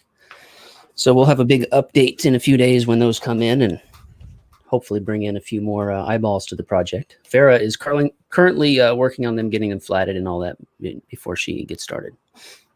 Graham Nolan's the Chanu. Make sure to back this. Graham Nolan is a friend and an amazing creative genius. Somebody who co-created Bane for DC, famous Batman villain. So throw him some support. And of course, thanks again, Zach. Can we get him to 30? We're pretty close to getting Zach to 30,000. A couple more backers will get him there. Really appreciate him coming in with his insight and making this show more fun and more interesting. He's a really, really smart dude. Yeah. And you think about like the way the comic book industry treated him. Yeah. His insight that he brings is amazing. Like just the way he comes at ideas, it comes at him sideways and just ways I would never think about it. And always bringing in every perspective. Yeah. Wow, everyone. What can I tell you? Thank you so much, everybody in the chat. Thank you. I can't believe that. It's like once the dam broke, didn't it? Yeah, sure did. So it was really, when did the action start happening? When you got down to the last 10% in particular is when it got hot? I got notification today from a couple of retailers who said, we've been talking, and is it okay if we buy 30 of these boxes each? And I went, yes, it's okay with me. They did that. They tried to get me. They said, is there any way you can make it so that we can get like a single shipping? So I was monkeying with it, trying to figure out a way to make it so that you could buy one and then add as many as you wanted onto your order. But it didn't let me do that. So I said, I'm sorry, you're going to have to buy them individually. That means you're going to have to one. But they did it while I was out in the pool. I came back and said, whoa, they actually did it. Then before I came back and I looked at, we were at 94 left, and I went, shit. So I went, well, that's going to be a good talking point tonight. We're at less than 100 honeycomb boxes, and that was it. That was the dam that broke. People saw that and went, better do it now. Yeah, you lit a fire under their asses. Billy Tucci says, if you've got the room, I'll pop in for the celebration. Yeah, of course, Billy. Hold on. Hey, Billy. Let me see if I can send him the invite. And we're going to live stream tonight. Have fun. We're not talking about anything horrible right now. I think that's the good thing. It's like there's been so much. I've been getting messages, Dale, from people saying, can we stop talking about cancel culture and the whole Me Too thing, because it's really kind of making me sick. And I was like, it bothered Zach. Zach was like, I don't feel like talking about this stuff. It's so awful. I kind of I guess it's like different strokes for different folks, I guess. I don't know. I kind of like it. I like the shit talk. Yeah, it just seemed to like really ramp up these past few days. Like everything that could be canceled was targeted in comics, outside of comics, everywhere. Yeah, like holy shit, this is crazy. I just got a note from Nick Barucci. He's like, holy shit, you're down to 57 honeycomb boxes. Yeah, that was a while ago, Nick. Thank you. I mean, it's awesome.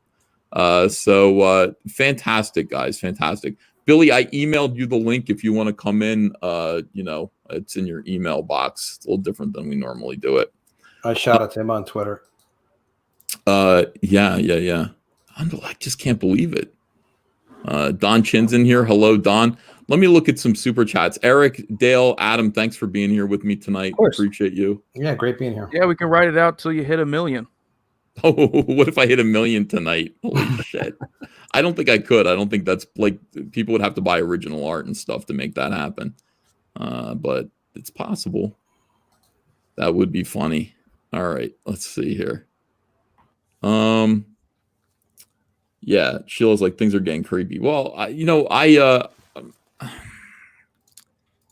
thought it was funny. Like I was having a good time with Me Too for a little while. But then it did start getting kind of ugly and depressing. You know, it's like these people, like the comic book industry isn't even about comic books anymore. That's just sort of on the side. It's mostly about people taking advantage of each other and being horrible to each other. But at some point, like once you start feeling unstoppable, then it becomes fun. Because I heard you talk about this. I don't know if this was on another stream yesterday. I think you were talking about the fandom menace. You just felt like a bulldozer. Like you just came in there and knocked them down and bullied them up a bit, you know? Mm-hmm. Sometimes it can be fun. I mean, when you're bullying people who are horrible people, and those people are horrible people, I think it's okay. I'm feeling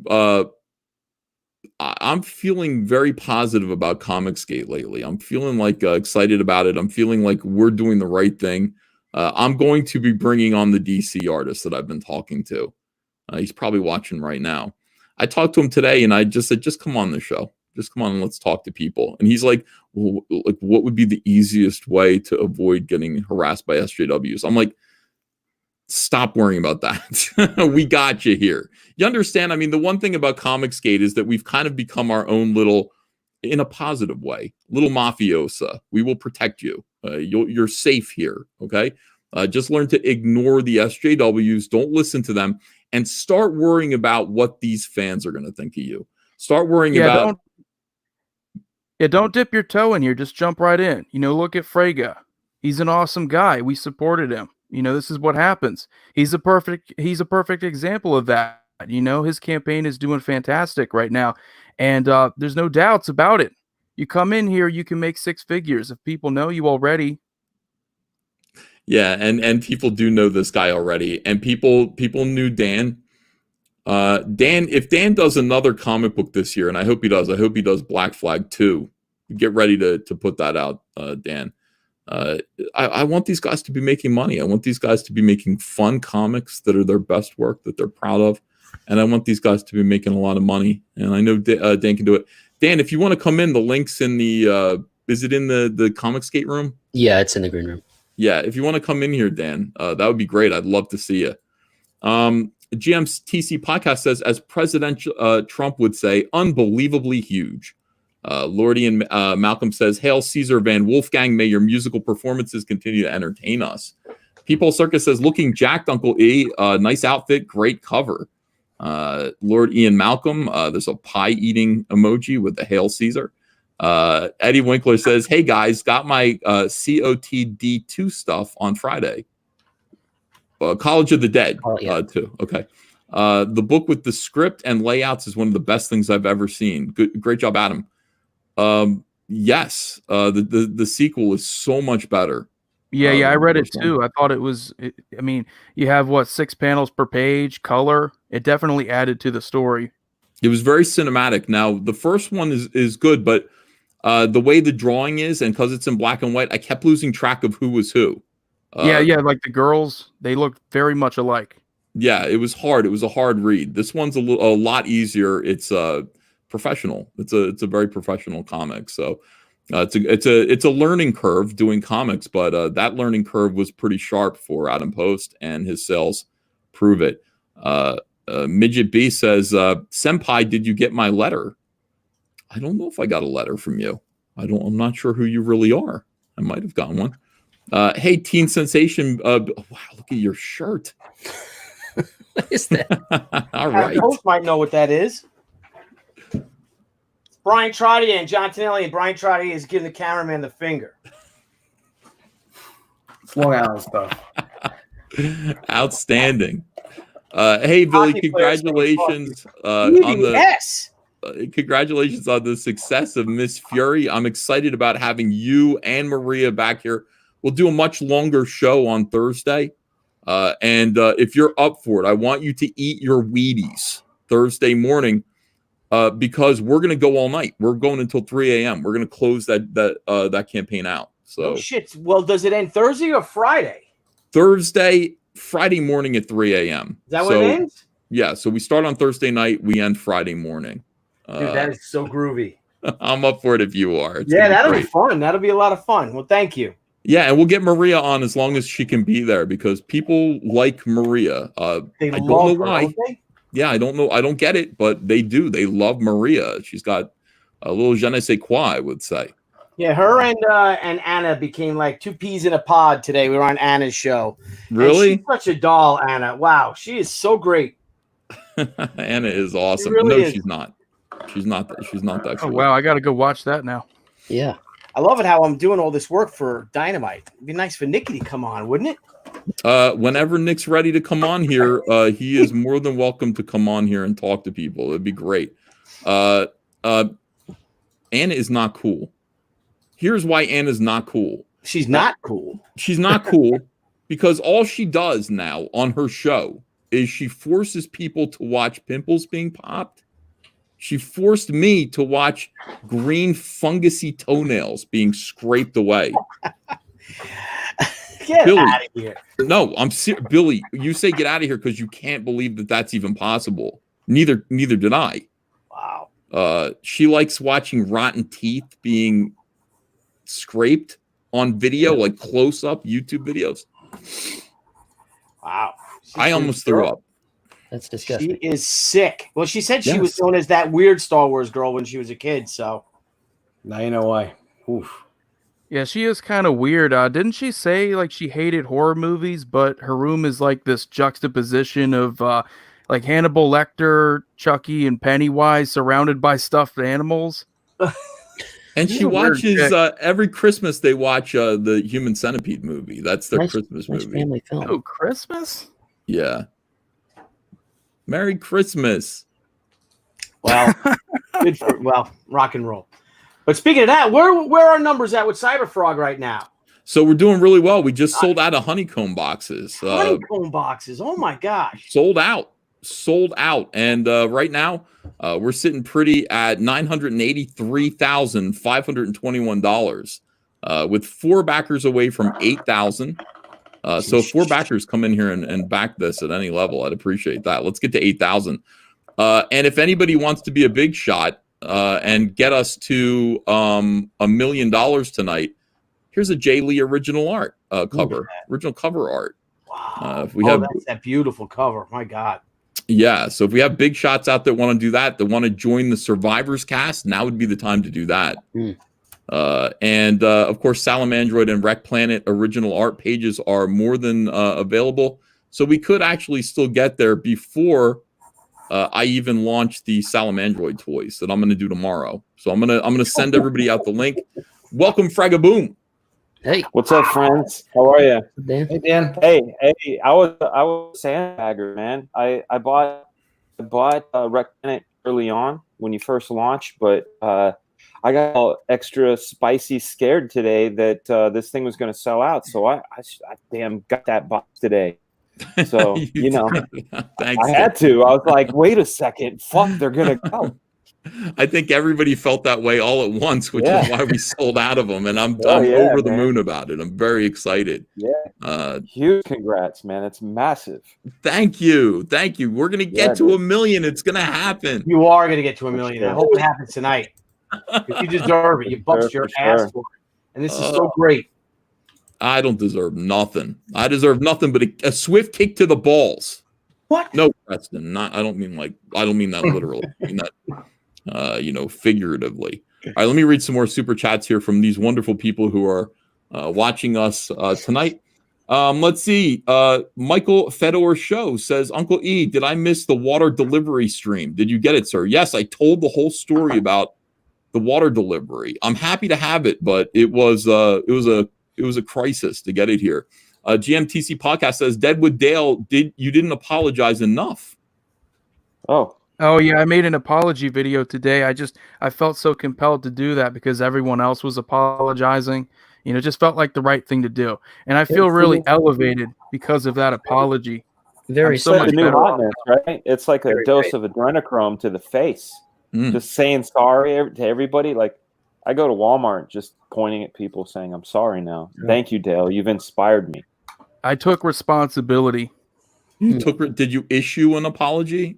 Make sure that you issue one. I honestly, if I had to be honest, like, I didn't apologize enough. Like, I didn't apologize for all the Hail Satan stuff I did earlier in the year. I didn't apologize for, I don't know, making fun of JDA. I could apologize for that. Yeah. Issue an apology and then say, I deserve to have all of this taken away from me. Are you ready to apologize for not apologizing enough? Because I'm not hearing it. Oh, no. There's just too much. I got to make another video tomorrow. Yeah. Okay. I'm going to watch this video. I missed it. I've been busy all day today, but I got to catch up on my Deadwood Dale videos. Let's see. 200 Watt Studio says, of course you felt it. You're old, Ethan. Well, listen, I marched back and forth with like 2 cases of water up and back my driveway until we stacked up 78 cases. I might be old. Somebody said, you know what? Like, you look like you're 50 or in your 60s to me. Some kid said that. No shit. How do I look like I'm in my 60s? Everybody looks like Cosmic Santa. So yeah, you do look at Cosmic Santa, but everybody who's like not like 19 or 20 years old, like anything over 25, pretty much, it's just old. It's just you don't eat enough fruit. I do eat so much fruit, though. That's like most of what I eat.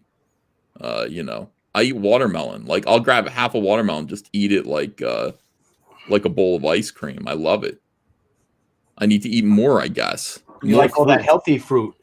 It's like 90% water. I know. That's why I like it. It keeps you hydrated, and it fills you up and keeps you hydrated. All right, back Cyberfrog and sign up for Butch Cleaver on Indiegogo. Says Metal Movies and Brewskis. It's called Butch Cleaver on Indiegogo. Matthouse Rex says crowdfund the drive. Have our names on the paving. Now, that's a great idea. So my driveway was ripped up by the Mexican driving the delivery truck of water, and we have to fix it. So maybe we'll do a GoFundMe, and if you donate $20, we'll put a brick with your name in it. Holy shit. Like they do in public buildings. Let's see. They'll be like, we got to get one that says Jabba the Cuck. That's, Jabba the Cuck. My best. Kusanagi says, hey guys, COVID has hit my work hard. So unfortunately, I'm selling my CyberFrog Blood Honey complete collection on eBay. Includes an original art page. Thanks, EVS. I did see that. So on eBay, somebody is selling a complete collection of CyberFrog to pay their bills right now. God bless you. I hope somebody does snatch that up because you have a beautiful page of original art.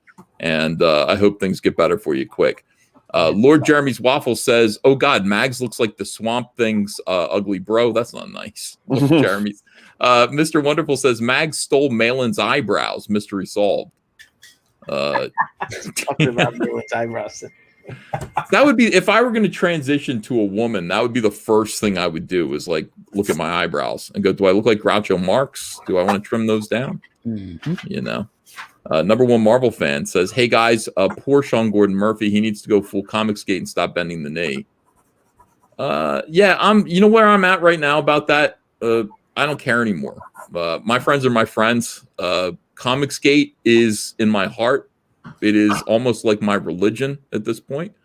And anyone who wants my help, who is my friend, I'm going to help them. And I don't care if they're Comicsgate or not. We are evolving past this. This is who I am. You don't need. This is who I am. You don't need to be just like me in order to get my help anymore. I want to help people that I care about, and that's the world. The world has changed. You should have sunglasses. It would help. Yeah, if you want to have sunglasses on, man. Please, Billy, please. What the hell? I apologize. I'll be right back. It's I'll pop understandable. off. Yeah, You don't mind looking at my thing for a second? No, it's nice. We love it. Fragget, custom made for me. What do you think? It's glorious. Custom made. I got controls pocket. I can do all kinds of things. If I just want this to glow green, like I'm the Frog King, it can do that. It doesn't have to change colors. But it is. You need to get one that runs the letters. Oh yeah. CyberFrog. Yeah, just like Or Ethan Van Sciver, actually. Yeah. Or it runs super chats. You have it so it just runs the super chats. Oh shit. These are things that we can do. I mean, I got people making me custom clothing now to really express myself here and to have a good time. So maybe we'll do something like that, Dan. But your bunny costume was very inspiring. So I think we kind of look like brothers now. We do. It's Santa and the Easter Bunny. Just fucking delivering shit to people. All right, let me see here. Going back. Metal Movies and Brewskis. Okay, we read that one. Hey guys, okay. View of Uranus just became a new member and is going to get a Rumblebee trading card. I'm going to have 3 new trading cards. Here's a little piece of information for people. The trading card that was going to be in CG Jumpstart, I removed it. I'm giving it to you guys. I'm giving it to people who who joined the channel. So that is going to be officially the next card is the Brothers card. It's being printed right now. It is a Comic Artist Pro Secrets member exclusive promo card. And we will be shipping those directly after we ship the Vespis cards, which what are card number is that? It's P6. P6. Yeah, we skipped P4 and P5 because that's Lily and Chelsin, and we'll do that for the trading card set. The whole thing about doing these crowdfunders is to time new releases with new crowdfunders with new releases. So we've got CyberFrog Unforgettable Tales. Everybody's going to have it in their hands within a month, and people will be excited. They'll want to back something else. So we're going to launch Warts and All and the Heather Swain statue. When Wrecked Planet is in people's hands, we're going to offer them the trading card set. Here's another thing to back. And that's kind of the way that we're going to do it. So, Billy, yeah, look at you. Oh, nice. You're flying through the danger zone, man. Guess glasses. Yeah. Guess is a good brand. I'm not sure what. Oh, I thought we were supposed to guess. Fuck, man, I'm so high. Was a great. They used to have people who were of indeterminate gender wearing guest shirts, and you were just supposed to go, I don't know. You tell me. I don't want to get it wrong. People Circus says, what in the plot holes is going on here? That's Sean Gordon Murphy's campaign, and I wish it well. It's not. They're saying on Backer Kid he's going to get to $220,000, which is damned impressive, but not where I think he was hoping to go. That's the problem. He was saying something about $500,000. Oh, he was saying $500,000 like that was something that $500,000, 800,000. Bad outing. Yeah. Keep your expectations low. And Dale calling it how it is. Holy shit. We would say keep your expectations low. Mm-hmm. That's a good way to not only not be embarrassed, but to be pleased with whatever God doles out to you. Just keep your expectations low, reasonable, and allow the fans to surprise you and reward you for what you think. I mean, Dan Fraga's second book is going to do much better than his first issue of Black Flag because people are going to see that it's real. People are getting it. They're going to want it too. And that's generally the way it works. But your first time out of the box, don't think you're going to hit a grand slam. Probably not going to happen. Let's see. Odds that DC terminates deal with Sean Murphy, says GMTC podcast. 100%, but not for this. Yeah. Well, something else? Yeah. What are you thinking? No, I don't know what it would be, but I'm saying that SJWs do not let up, and they will get their pound of flesh. They will get his scalp. They just haven't gotten it yet, but they will get him. And it sucks. You know, you should just like leave him alone and just let him do whatever they want. But they see Sean Gordon Murphy the way that I see Gail Simone. Gail Simone was an entry point for other feminists and SJWs to get into the comic book industry and wreak havoc. And they see Sean Gordon Murphy as an entry point for conservatives to get into the mainstream. So they need to close that gap. They need to get rid of him. And they consider him a threat. Yeah, they consider him a threat to to complete control of the mainstream comic book industry and manipulating the narrative thereof. Sean could hire me. And what are they going to do about it? Sean could hire any comic skater to go over to work for DC, and SJWs have no control over that. That's Sean's imprint. So they need to get rid of him. And a that's leak what in the levee. Yep. All right, so number one Marvel fan says, "Hey buddy, just bought another honeycomb set with a head sketch of CyberFrog. Make it 5 of these I got. LOL, you bought 5 of them, number one Marvel fan? Thank you very much." Awesome. He's a retailer also. He knows what's up, man. He knows what's up. A great guy. Yeah. Michael Bancroft says, "The Lucent ends tonight. Countdown party over at my channel starting at 11 p.m. Eastern time." That's 2 hours or an hour and a half from now. That's a great, man. Yeah, I gotta say the Lucent is a great looking book, and Mike Bancroft is a good animator. Be there, be square. Heretic says Mags is a purse puppy becoming self-aware. Yeah. Whoa. It's like I've been used this whole time. That's what is right. A purse puppy? What is that? Well, so a purse puppy is a term that was originated by your boy Zach to describe how social justice warriors, especially white social justice warriors, like to carry around a little pet marginalized person. The way that Paris Hilton yeah, had a little puppy. Look how I care about animals. I've got my cute little animal. So they would, what they do is they find a marginalized creator and they go and they take them under their wing. They support them. They're seen with them. They're photographed with them. This is my purse puppy, marginalized person. And that's what Mags Visaggio, Mags was a prime example of that. People gave her work, were seen with her, photographed with her, just to make it seem as though I love trans people. I want them to work in comics. All the talk of tokenism, you know, anytime they call Comicsgate racist, we say, what about? And they go, token. But yet they're fully deeply engaged in that. Honestly, I don't care. Like I'm not. The weird thing about it is that I don't care if Comicsgate is completely and totally diverse, or it's just a bunch of white guys who look exactly like me. It doesn't make a difference.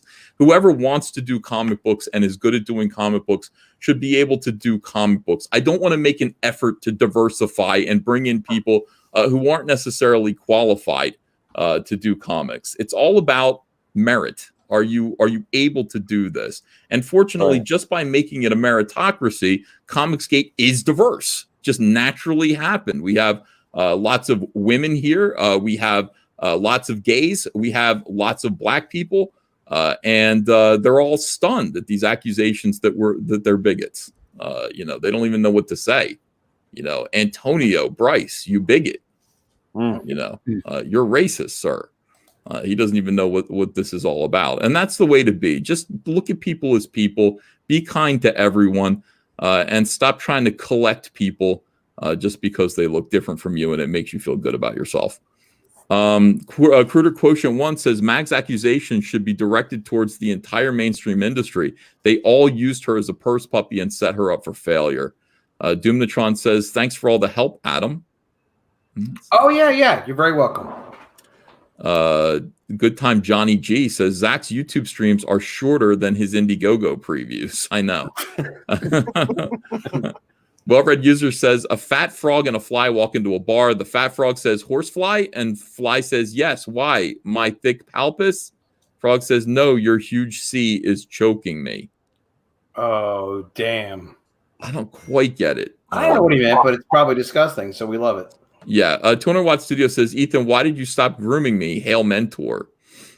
Whenever somebody wants to mentor you, it means that they want to drug you with an ether rag and have sex with you. Yeah, except if I'm doing it. I'm doing it in a nice way. Um, Well, I mean, mentoring is not all bad. It's just mentoring where it's like a ridiculous thing where like somebody has no experience at all and they're kind of curious about the industry and like they're not. You were mentored by John Tartaglione, weren't you? Yeah. Yeah. So like a legitimate mentoring, like Yeah. Not a gentle mentor, but like a legit. you know what? I'm gonna let it just drop it. I never did nothing. all right, Man groomed me. and Mets Artificery says Lucius is stream sniping you guys right now. Who's Lucius? Hi, Lucius. Oh, Lucius does art with Cecil or for Cecil and stuff. Oh, okay. Hi, Lucius. Dark Gift Comics Presents says I'm late for the comment because I was driving, but technically More Lethal is the cheapest Comicscape book at $5 plus $10 shipping. Oh, okay. I take it back. There's a $5 Comicscape book called More Lethal. Force Ghost Fabio says, just bought a box, backer 9254, Hail Caesar. Thank you, Force Ghost Fabio. Number one Marvel fan says, had to buy another, buddy. LOL with head sketch of Salamandroid. So will be sold out tonight. Thank you, number one Marvel fan. Dan Fraga says, congrats, E. Thanks, Dan. That's when you sold out, man. When you sold out, I had to hit that shit, man. You hit that shit hard, didn't you, Dan Fraga? Hell yeah. That's the only way to do it. Spliff. Everyone has drugs. I love it when the teen sensation drops it, man. Drops it. Yeah. Ow! That's awesome. I know. It seems like to me, you talk about the purse puppy thing. The whole damn industry's been like that for the past 3-4 years. Mm. Well, they really have the mainstream, and they're bringing these people in, and oh my god, this is the greatest book. The reviews, and you got to pick this book up, and you open them and you're looking at them, and you're like, what the hell? And then they bomb. They get canceled after what, 5, 6, 7 issues, 12 issue tracks. And here comes another one, and it's all this false building up to put on a show, and it's really not fair to these creators. It's not, because it's not fair to the whole system. They're destroying the whole system because you can be mentored. People can start off rough and not really have their skill set together. And you can work with great people. Like when you get to be older, like you guys, I don't know how old Billy is anymore. Anyway, 19 or something. But you get to be like in your 40s, you get to be 50. You start wanting to help young people actually build up their skills if they want to focus on their skills. It is a normal thing. It's a great thing. It keeps a healthy, strong industry when people are sincere about doing stuff based on merit. But when merit's out the window, it's no good. Kills everything. I think it absolutely is. I think it is out the window because of again, and I'm not talking about mentoring. I'm just talking about these people, as you were saying, getting work or being put in positions that they don't deserve to be in and they're not qualified for, and then the whole industry suffers for it. Only kidding. Yeah, I agree with you. It's like, let these people absolutely give them opportunities to prove themselves, and if they fail, they're back in the minor leagues again. Yeah. It's tricky. And you try harder, and then they'll show that. I got rejected by everybody when I started. I'm like, you know what? I'm going to show you. I'll make my own book. Boom. I rejected. That was my brilliant move. I rejected outright. Yeah, girl books don't sell. I'm looking at Ethan right now. And like the typical like Bond villain thing is to have like a hairless cat, but like I wish you had a potbelly pig with like a spiked neck collar that lit up like Christmas lights that you were just fucking stroking. I'm glad you said stroking. After that, I wouldn't mind that. I wouldn't mind having something like that. I honestly, I'm gonna get a tank full of frogs, exotic frogs that are behind me. Better than erotic frogs, because that's just the whole. No erotic frogs. No. Okay. I want to celebrate the success of CyberFrog Wrecked Planet tonight, and the only way to do it properly is to introduce Billy Tucci to the great Flint Flossie. And here we go, ladies and gentlemen, with little Flint. Glasses Flossie. on. Yeah, naughty farm. All right, let me get my glasses. Hang on, let's see this. Hang on. Flint Flossie. Yeah. All right. He's a farmer, Billy. He's a farmer. Naughty farmer. Oh, I saw this guy on your show before. I like his hat. Yay. Ow.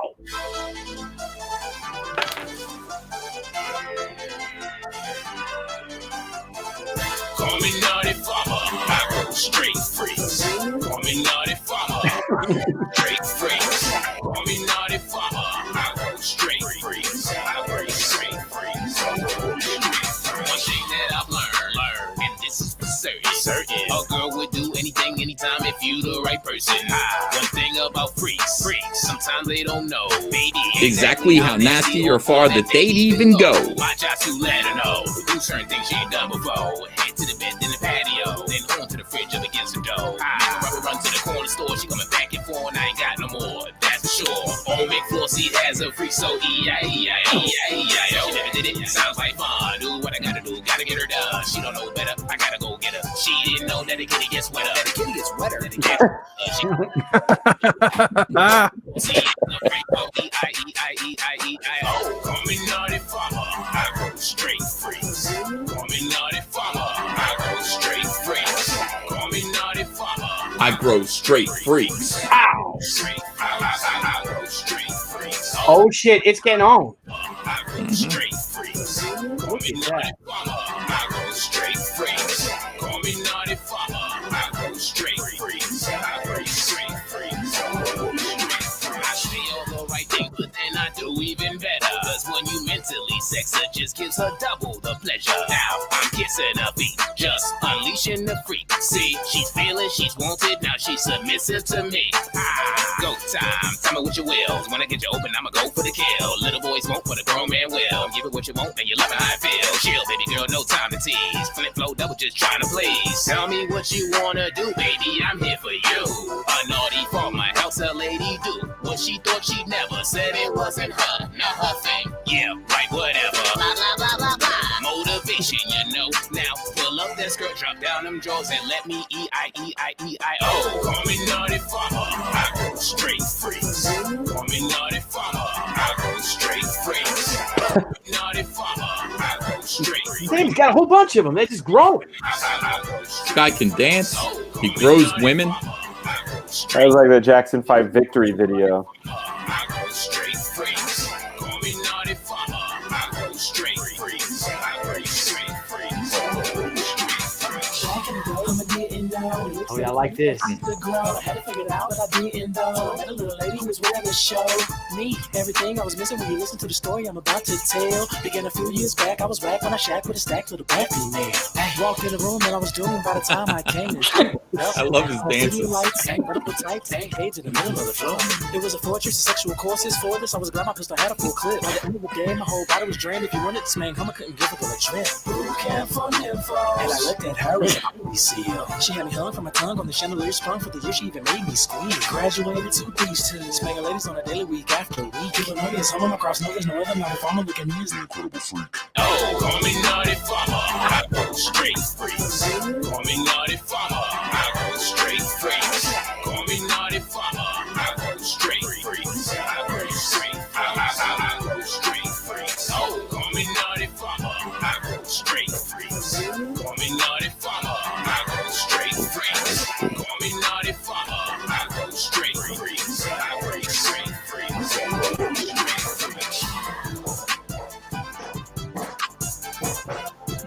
What are they doing, the genie?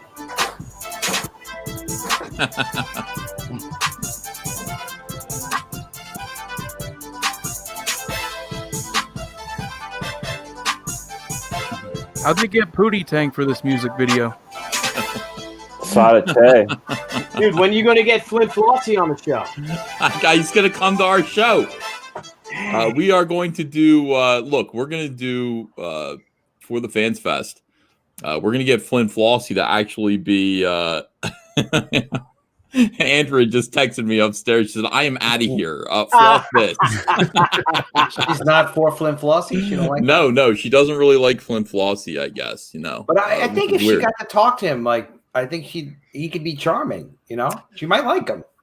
He's got to be charming. One would expect. I messaged with him a little bit a year ago because your show makes people crazy. So I was like, let me reach out to him and see if he's like into comics and stuff.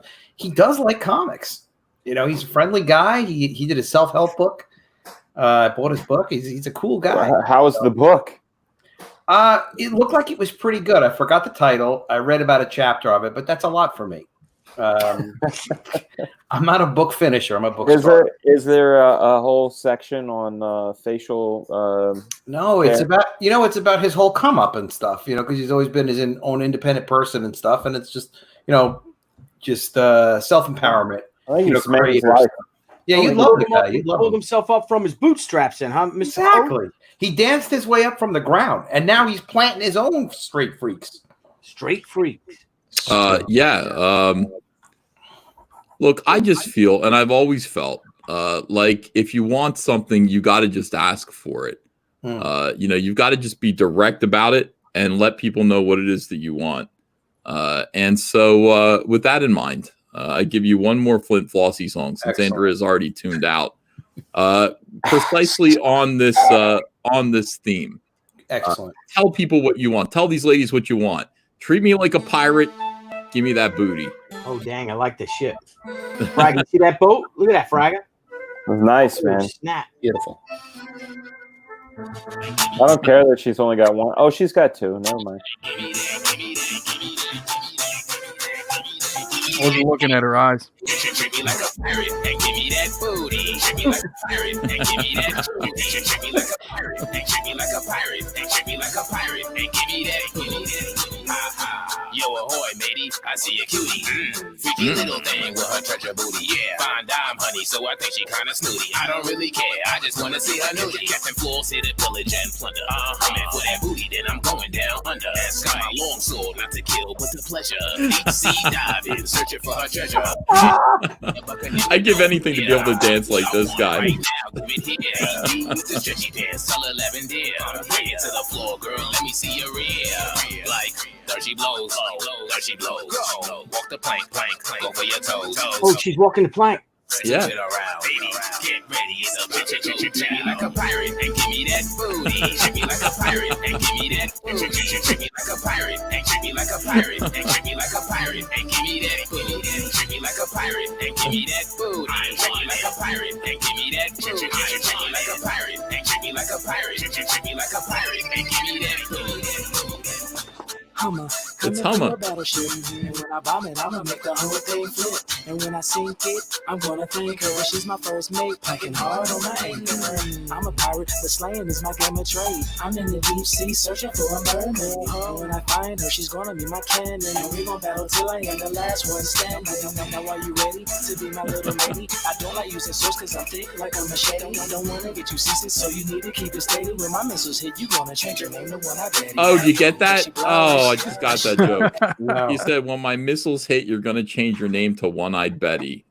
He's going to... You got to have better aim than that, guys. Go grab a tub. Show me the pressure. Let me crack your barrel. I wanna feel your juices seeping through. There he is. Oh, who's that? Yeah, who is that? Treat me like a pirate and give me that. Treat me like a pirate and treat me like a pirate and treat me like a pirate and give me that. Treat me like a pirate and give me that booty. Treat me like a pirate and give me that. That's an army jacket. Like a pirate, treat me like a pirate and give me that booty. Call me what you, I found that map. X marks the spot to the thing, that's a fact. Cause once I find that treasure, your booty, Got another girl. and we set sail to my This guy's Whatcha.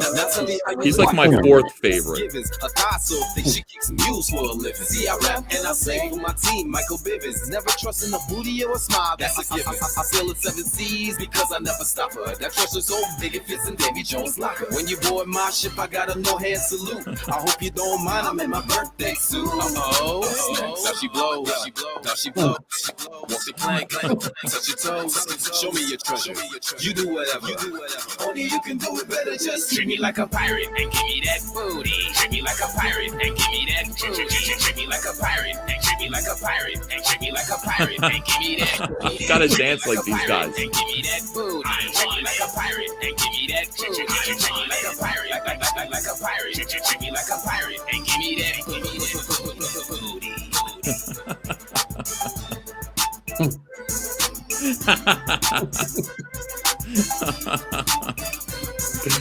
Oh, I love it.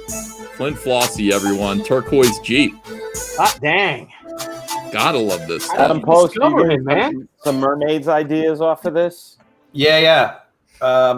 I definitely need Flint involved in my new Mermaids comic. I will reach out to him. Epicmermaids.com. That is the mailing list for my new comic. Yeah, thank you for that reminder, my friend Dan. No problem. Oh, wow, yeah. He could do a song about like flipping that tail. Yeah, there you go. Flipping that tail. 7 seas we will sail. Smells like fish. Hit you all night, you will wail. We got we do have one more piece of music to listen to. Should we do it? It's the new Geek Chorus. It's called Wanna Threesome Tonight. Finery right there. All right, we got a Geek Chorus. Sorry, Billy. Billy, how did you like Flint Flossie and the gang? I'm digging Flint Flossie, man. I'm all over it. Okay, yeah. I mean, that's, he's become kind of a mascot. Lessons. Ethan, you stopped him. He was booking dance lessons. Really? All right, here we go. That's Robin Hood, right? Want a threesome Little Elvis. tonight. Got a room for the night. Do you know who I am or my art? Since we're both at this con, I'd love to get it on. Let me kiss then piss on you, sweetheart. Ask your friend to come join us, and I'll give you free books. Stuff my hand down your panties. Oh shit, is that Scott Alley? Yeah. The combination of all the Me Too victims here. Get me sex. Can I send you a text? Can we please have a threesome tonight? Stay friends. I feel like we connected. Robbie. That's my voice. I'm excited about watching our friendship. Predators.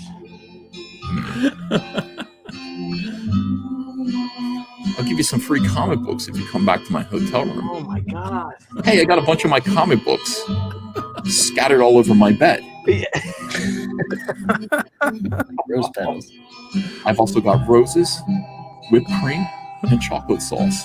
And a do not disturb sign. Have fun up here. Kind of a big deal.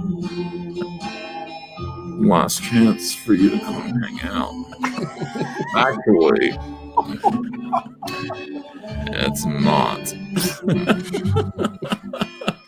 So now, do you want to come back to my room? Because I'm really powerful. I can introduce you to some of your favorite artists and comics. Just let me rub chocolate and marshmallow all over your naked body. Let's make the cleaning lady hate us. Will my comics get me sex? Beautiful. Can I send you a text? Can we please have a threesome tonight?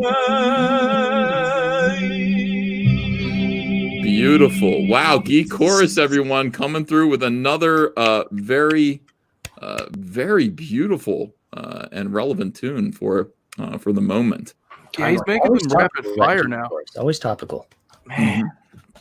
Now I'm hanging out with Frag on a pirate ship at a show. Last time I saw him.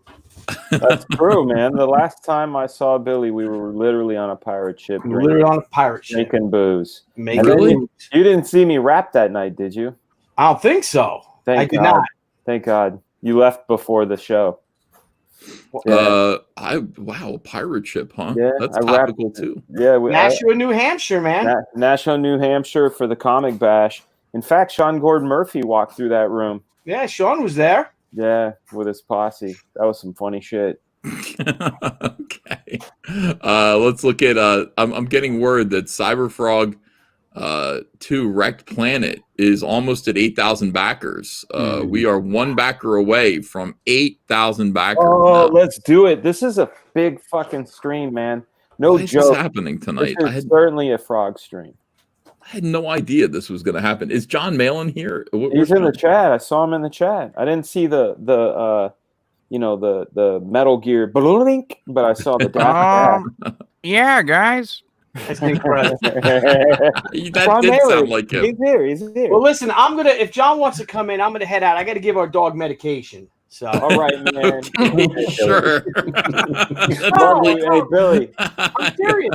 Hey, you guys. I got to give her medication. A quick plug. Tomorrow at 1 o'clock. Oh, Billy said that. For some reason, I thought that was Adam that said that. You two sound a little alike, and I wasn't looking at the screen. Yeah, Billy, God bless your dog. Got her leg amputated a week ago. Yeah. God bless your dog. I hope everything's okay. Tomorrow at 1 p.m. Eastern, I'm hosting Billy and Maria. We're going to talk about Miss Fury on my channel, Couch Doodles, tomorrow at 1 p.m. Eastern. If you guys want to check that out, see some cool stuff, talk about great art. I was able to watch some of the Star Wars Girl stuff. I learned some things about this book that are really intriguing. So, Billy, really good to see you, man. You too, brother. You too. And I got my my writing partners. Like, I should talk about She. I keep forgetting to talk about She. I got She in demand for our She book. For those of you who support us, thank you all very much. Our black and white editions, one's at the printer already. The next one goes next week. The book goes to the printer the week after that, not next week, the week after. And we start fulfilling in July, man. It's going to be fun. Thank you all for supporting us. Man, Ethan, I was feeling so good. We're almost at 180,000. And I'm like, really? Oh, sweet. I love it. Congratulations, Billy. Congratulations. Everybody back She. Everybody back the incredible Miss Fury.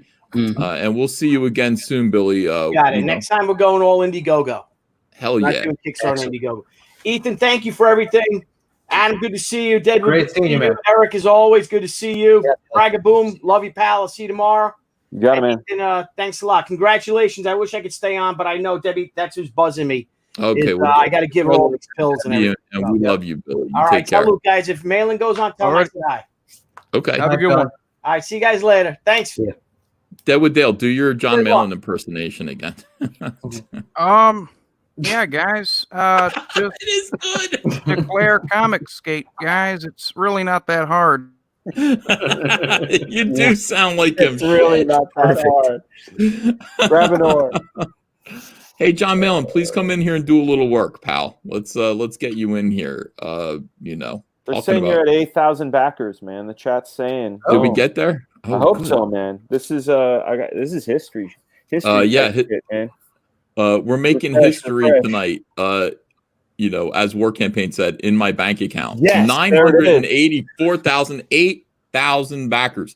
Wow. $16,000 away from $1 million. And you know what I'm doing? I already got this going. This is not a big deal, but when we reach 1 million, I'm making platinum all caps comics stickers for every order that will commemorate the fact that this is $1 million campaign. I mean, maybe you want to take a platinum all caps comic sticker and put it on the outside of your honeycomb box if you were able to get one. You can't anymore. They're gone. It's so gone. So just be the black logo on the silvery platinum design. It'll be a beautiful platinum, like black and white platinum sticker, I believe. What's kind of neat, Ethan, is if you put CyberFrog 2 Wreck Planet on that sticker, platinum, like that, it would certify that campaign made $1 million, because you'll do it again, so you can differentiate when you do Rainbow Brute. That could be a platinum sticker as well. That we can all get for earning the $1 million. Oh, like a YouTube badge, right? Like platinum records, right? Platinum records. A platinum record, it's specific. Billy J. Trojan says, I'm getting my sticker tested to see if it's actual platinum. Yeah, stick it in some mayonnaise and see what happens. You fucking weirdos. Great. So we're going to do that. That's going to be the $1 million perk. And tomorrow, I'm going to put the Salamandroid toys in here. Tonight. We're way ahead of the game, by the way. I've already got the PVCs, we've already got Salamandroid, we've got CyberFrog, and I've got the Vespis PVC here. Wow. So this is we're gonna make boxes of these. I'm gonna make like a 4-pack of Vespis and then Heather Swain in a set, so you can get an army. You want to build an army of Vespis to fight your Salamandroid and CyberFrog PVCs. Like stormtroopers or Cobra soldiers. Yeah, exactly. So this is the Vespis PVC. Now we've got a bigger thing. By the way, 3D Robin, Robin Butler did this design. What can I tell you? Just fabulous work, Robin. Really, really terrific work. He already printed one out to see if it would kind of if it was stable. It looks great, and great job. We've got the Vespis action figure coming as well. That's going to be fully posable, fully articulated. I'm going to see if I can make this stinger. You know how these are segmented to be able to fold inwards and sting. I'm going to make that happen with the toy. It's going to be. Listen, guys. Comicsgate now, Comicsgate forever. Comicsgate. Hell, we can do anything except get John Malin to join us for a chat. Well, we have the next best thing. He's having some wolf milk, man. Let him enjoy his wolf milk. He's on his way, I'm sure. I don't understand. Yeah, guys.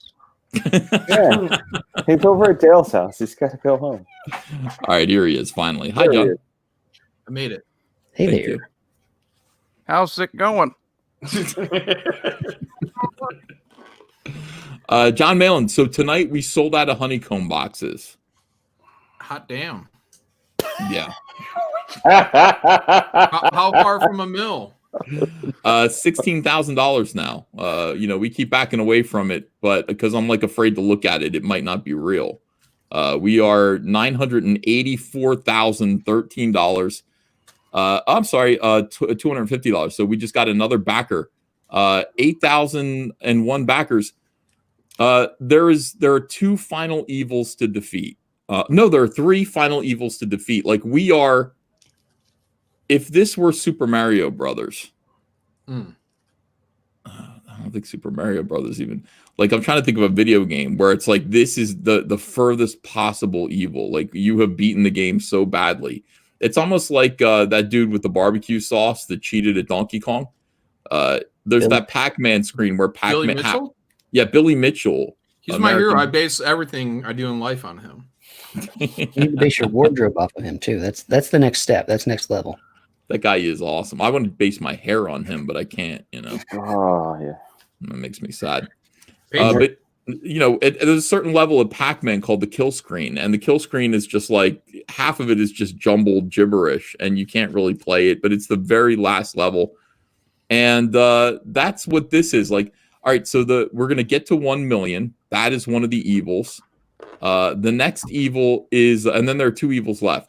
8,566 backers, which beats Blood Honey, which silences Preston Poulter, who says, "Why don't you just face it, Ethan? You lost backers.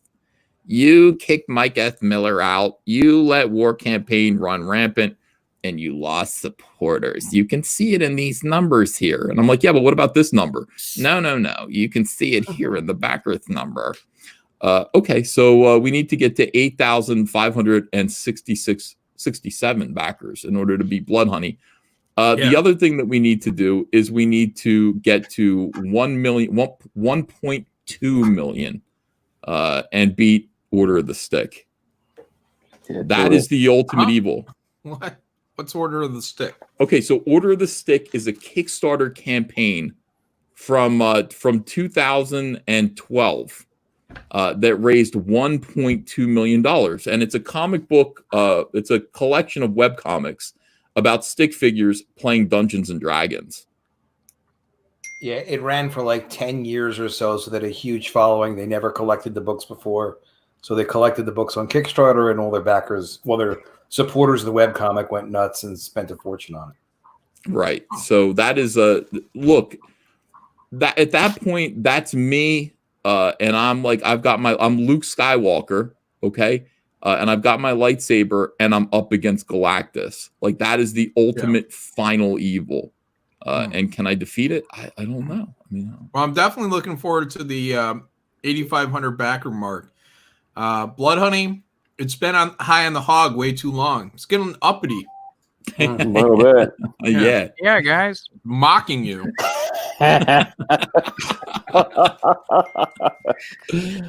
Who was texting me? I keep hearing bings. Is that me or someone else? I'm hearing bings. I think it's my phone, man. Okay, good. All right. Trying to turn the ringer off. It makes me think Andrea needs me for something, and Nah, it's someone on this No side. one's texting me. It's not 2 in the morning. Which John is that? Rob Liefeld. CyberFrog Unforgettable Tales 1 and 2. Today we got the covers. We got these beautiful foil covers to show off. And we are now $3 away from $195,000. We're, getting CyberFrog Unforgettable Tales to 200,000 seems like a plan to me. I'm hoping that we can do it. Let me just show you what these covers look like because John didn't see them. Oh, they're crazy. Loving the jacket, by the way. What? Full screen. Loving the jacket. Is that LED in the jacket or shining on it? It's in the jacket, like it's in the hood lining, the fur, and it's not a jacket; it's a gigantic robe. It goes all the way down to my feet. Have you worn it outside? Yeah, I wore it for the Mexican dude who brought my water bottles today. I said, "Come on, like I was signaling his truck, wearing this. It was all right. Awesome. He liked it. Yeah. All right. So let me show John these so he can see what's up. These are the covers, foil covers, for CyberFrog Unforgettable Tales. Now, if you look really close, you can see the cool embossing and etching effects. These covers are stiff. Like this is really, really, really good paper. What's this one? This is the first one. All right, let me show you this is actually the first one. CyberFrog Unforgettable Tales. These are beautiful, beautiful comic books, guys. Yeah, it's a heavy cardstock. Yeah, it's a heavy cardstock, and this time, I was conscious. I wanted to defeat all the evil I could everywhere. Is that as thick as like a backing board when you're begging a board in comics, for example? No, it looks like it. No, okay. It's sturdy. Yeah, it's not, but it's not like that. It still folds around a comic book. It's just a comic book. Yeah. So this time there will be no fluting. We've got so much evil to defeat. Well, not that much. No, everything's got to be perfect all the time. From here on out, no more mistakes. Quality first. These Salamandroid and CyberFrog PVCs are exquisite quality. If I told you how much I was spending on them, you would say, "What the fuck is the matter with you, Ethan?" How much are you spending on them? A lot. What the fuck's the matter with you, Ethan? Thank you.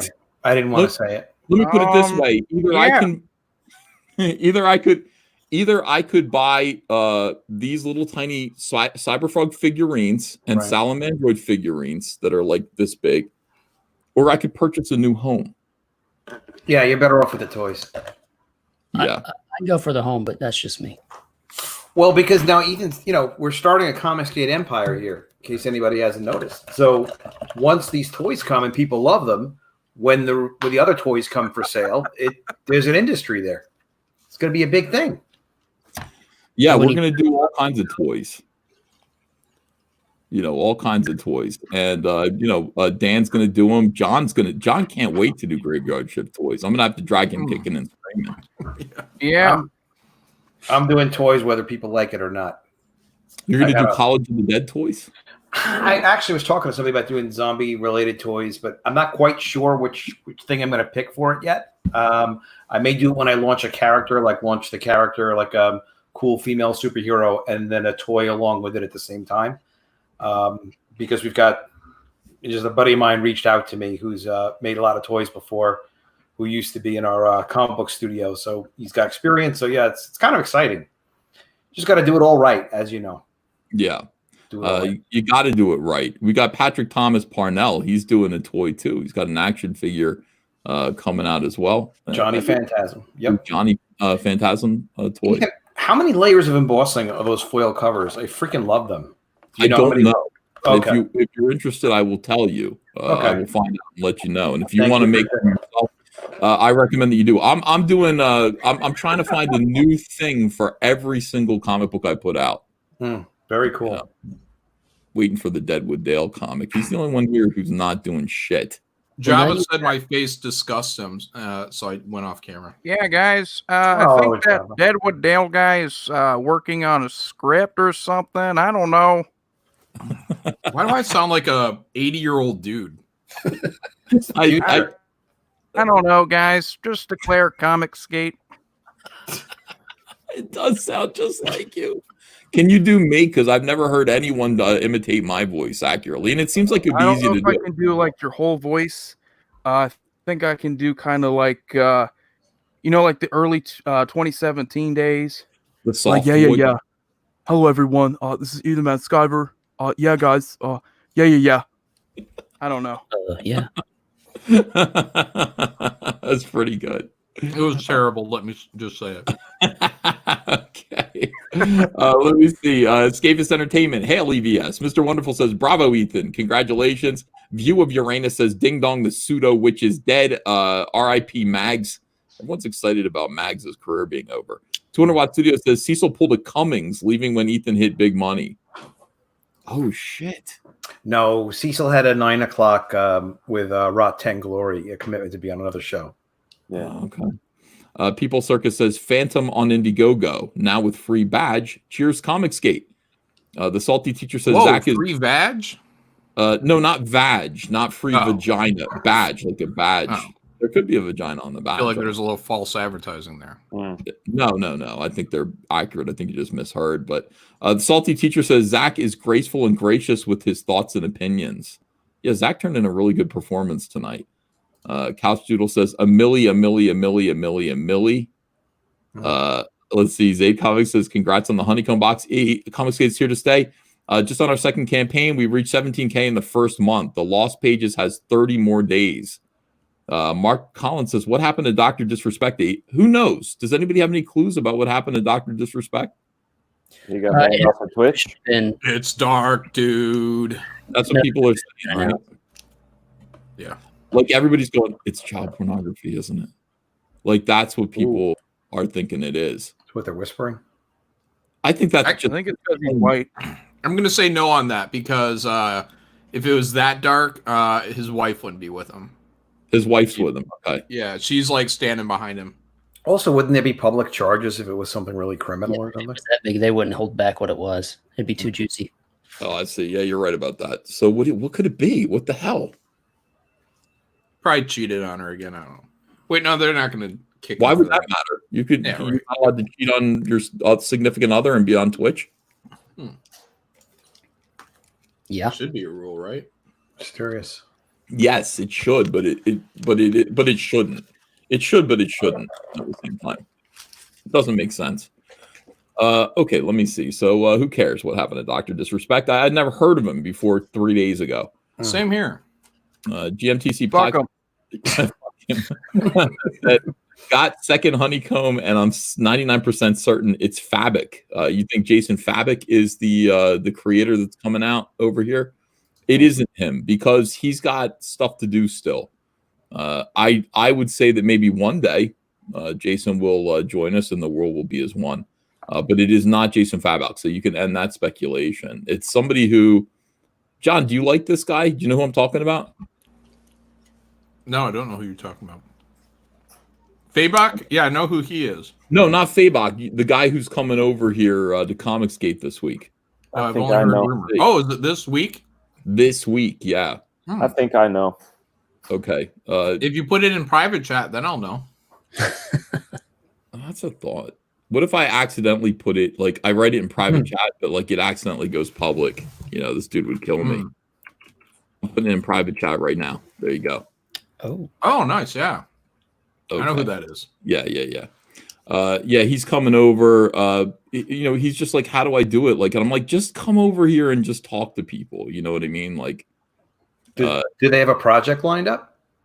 yes. And he had two choices of projects. And he's like, these are the two projects I've been working on. And one of them was kind of Batman-esque. And I went, And the other one is more like it's okay for kids. And it's more like what he's known for. And I just went, that is the shit, dude. That is the coolest, most appealing looking project I've ever seen come out of Comicsgate. No offense. Oh, wow. Adam. No offense, Fraga. No offense, Eric. No offense, Adam. No offense. How dare you? The chat thinks it's Mags. It is. Mags. Interesting. Wouldn't that have been an interesting move? This was all a big build up to introduce Mags. Hey, that is PR. Yeah, it's not Mags either. That's exciting. That's And I'm not exciting. really Eric. This Well, that's a relief. individual, I will tell you this: this individual fought hard against my cancellation and was kicked out of private rooms. This individual exposed a lot of stuff about the time B. Claymore threatened Zach to punch Zach. This individual has been low-key Comicsgate for a long time, and yet was just like, I keep working, I got to keep working, I got to keep working. And this individual's fed up. So I'm very excited about this guy coming over. I've been friends with him for a long time, and very excited. It's an artist. It's not a writer. We need some more writers. Frankly, we do need some writers. But no, artists are coming over here because I think artists are sick of the fucking like the entire industry has turned into like writers get worshipped and artists are like second-class citizens. It's a complete reversal of the 1990s when things were good. Mm-hmm. Like, we're the ones who sell books, guys. Look at that jacket. Yeah, look at the jacket. The jacket says it all. It says everything. It says all you need to know. Cosmic Santa is here. Why y'all cats want to play? Or hey, do you want to get money with me? Let me play that. Can we play that? Yeah. Yeah, let me play a little of that. Yeah, certainly.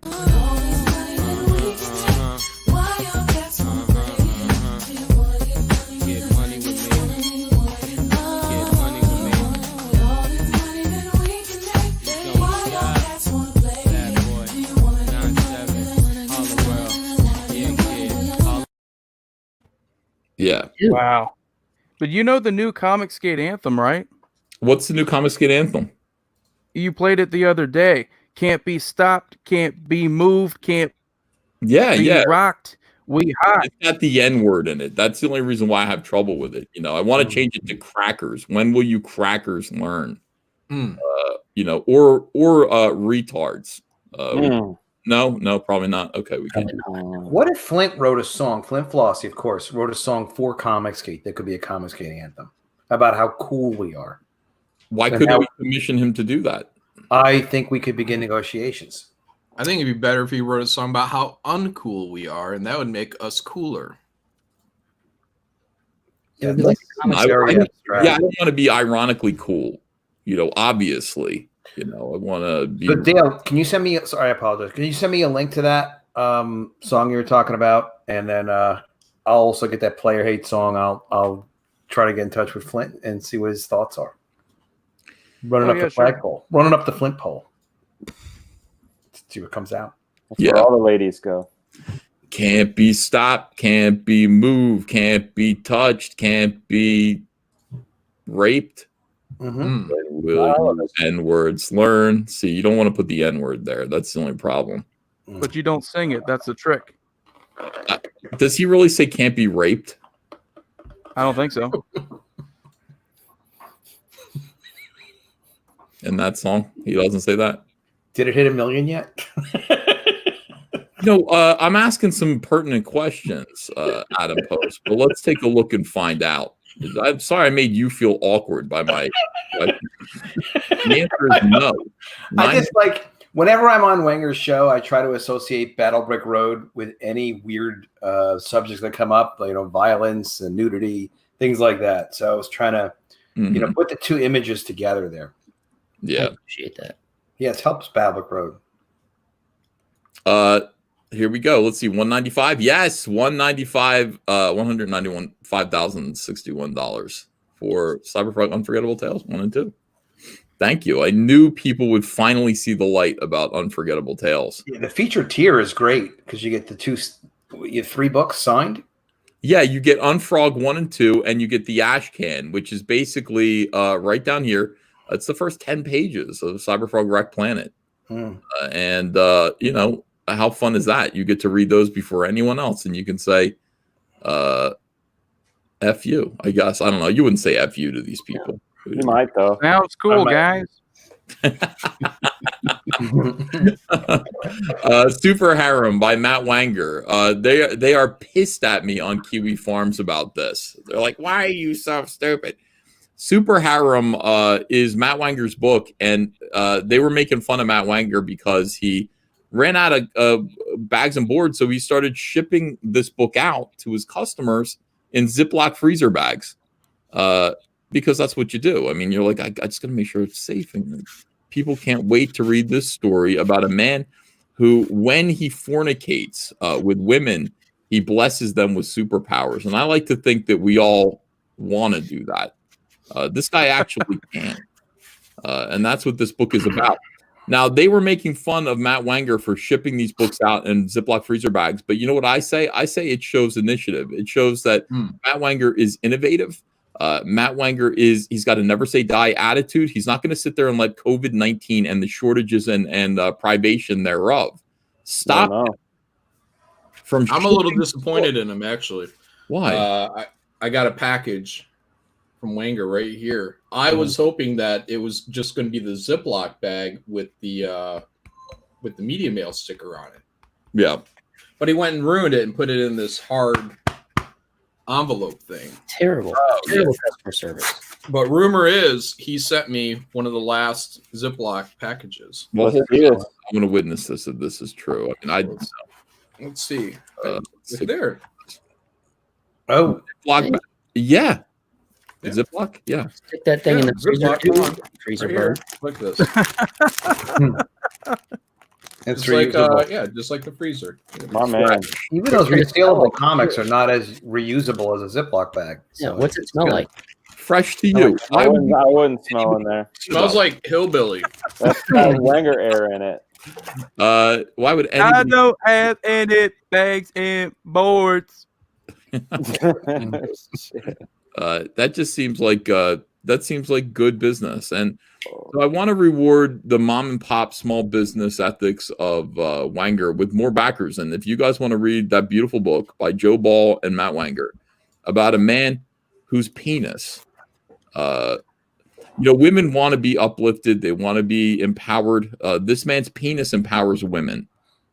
That's the kind of story for you, and it's definitely not for kids or maybe you have teenagers. I'm not sure who you'd want to let read that. That's up to you as parents. But yeah, if he bangs a chick, they get superpowers. Even if you just have a young infant, you can hold the book until they're ready. Wait, what? Well, if you have a baby, hold on to the book for a couple of lines there, years. Adam posts. Well, you wait until they're old enough. That's what you do. That's what you do with Sounds the like grooming.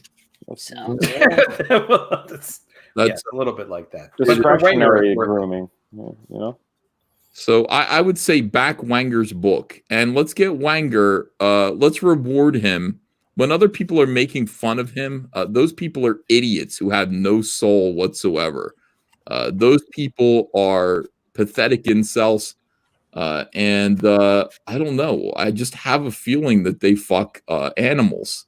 They do. And the most insulting comment I saw, and hey, they're backers, so they have a right to say what they're saying. But someone was like, Wenger, we need to talk. Gemini mailers aren't that expensive, and you're better than this. When people tell you you're better than this for what you're doing, I find that really insulting. I find it insulting too, because no, I'm not. I'm worse than you ever imagined. Yeah, how do you know that's not the best we could do? Yeah, I don't think Wenger's better than sending a comic book in a Ziploc bag. That's about exactly what I expect out of Wenger. That's what you wanted. It's what you're man too much credit. Yeah. Also, he's got a book that's coming up called Sammy Sandwich Hands. So I thought it might have been like sandwich related as well. Maybe he's priming the pump. He's way ahead. He seems like he's behind. He's way ahead. It's like guerrilla marketing. Yeah. All right. Eric Weathers, I want to say good night to you tonight. I want to thank you for being here, my friend. Thank you so much. And thank you for lettering CYBERFROG Unforgettable Tales. Yeah, man. I appreciate you having me on for that and tonight and everything. So peace out, everybody. All right. Adios. Have a good one, Eric. Have a good one. All right. The reason why we had to get rid of Eric was because I know why. Yeah. Hi, Cecil. Hello. Oh, it looks just like him. Yeah, that's a character from a Flint Flossie video. This is the guy's face after Flint Flossie's friend stole his girl right from out from under his nose and then pieced out and vanished. Yeah, he teleported them away. That's the face. That's the expression that you would have. You like, what is this guy thinking? He's like, that's just typical. It's just my luck. He had no reaction. He was like, all right, well, cutting tail. It was bound to happen. Yeah. It was bound to happen that a dude in a red suit was going to teleport my girlfriend away from me. I mean, it's Flint Flossie, so obviously it was bound to happen. So how's it going, Cecil? How are you? Yeah, guys. Oh, wow, your voice is getting better. He thinks he sounds like me. He does sound like you. He'll be filling in on the Jack show. So Stop encouraging him. You guys know my good friend Rob Liefeld? Yeah. This is almost racist that you're just going for like John Malin tropes, stereotypes. Poor John, man. He's having a bad night tonight. Somebody said that his face was disgusting. I disagree. I like John. Job of the Cut. Job of the Cut. What the fuck? Yeah, someone pointed out that he was just deep throating a sub. Oh, really? Might have been. Subscriber? A subscriber or No, a sandwich. Oh. That makes all the difference. I like a sandwich right now. A hoagie. What do we have? Oh yeah, I went out and I got hamburgers. I think Hunter ate them all though, so I don't think there's any hamburgers upstairs for me. But I don't think I won't look. I will. All right, let me see some more super chats here, and if any of them make fun of Cecil. How did that chicken pizza survive? Did you still stay away from it? Yeah, I got 2 of those chicken pizzas late last night after I got off the live stream. Heated them up and they were wonderful. I mean, I didn't eat any of them before, but that chicken pizza. Here's what you do: just call up your pizzeria and say, "I want a chicken pizza," and they'll say, "What the fuck are you talking about?" Be like, "Look, it's not that hard. You do chicken parm, right?" They go, "Yes." Okay, take those chickens and carve them up and put them on a pizza. And you got chicken parm pizza, dummies. Why aren't you doing this already? And they go, "Oh, we can do that." It is the best pizza in the world. Best pizza in the world. And the other thing I want to say is Chick-fil-A, you're doing great with your, pissing SJWs off. But the one thing that you're not doing right is you have yet to make a chicken parm. No, not chicken. John, their chicken's good. I'm saying chicken parm sandwich. Yeah, with some marinara on it. Mm-hmm. I'm just saying, do better, Chick-fil-A. Basically, any chicken that involves marinara sauce and bread, it's good. Yeah. A lot of people are mad at me over this, but well, chicken. We have chicken pizza here. I don't know. In New York, we have chicken pizza in every place. Yeah, thanks, Cecil. I was nervous to talk about it. I kind of got the vibe in the room was like, don't talk about chicken. Jersey's, a few years behind New York. It's different. Well, I mean, there's something about Donald DeLay and pineapple pizza, and I don't know what the pineapple pizza ever did to him. What did a pineapple ever do to Donald? Yeah, he had a bad experience. Issues, man. He's very against the pineapple pizza. It's been a long time. There's some things. I'll tell you what the pineapple pizza didn't do. Didn't sleep with his wife because he's mad at it.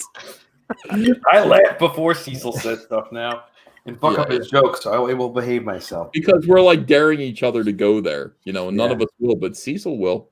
Yeah. Cecil will go there. I mean, look at him. He's got what it takes.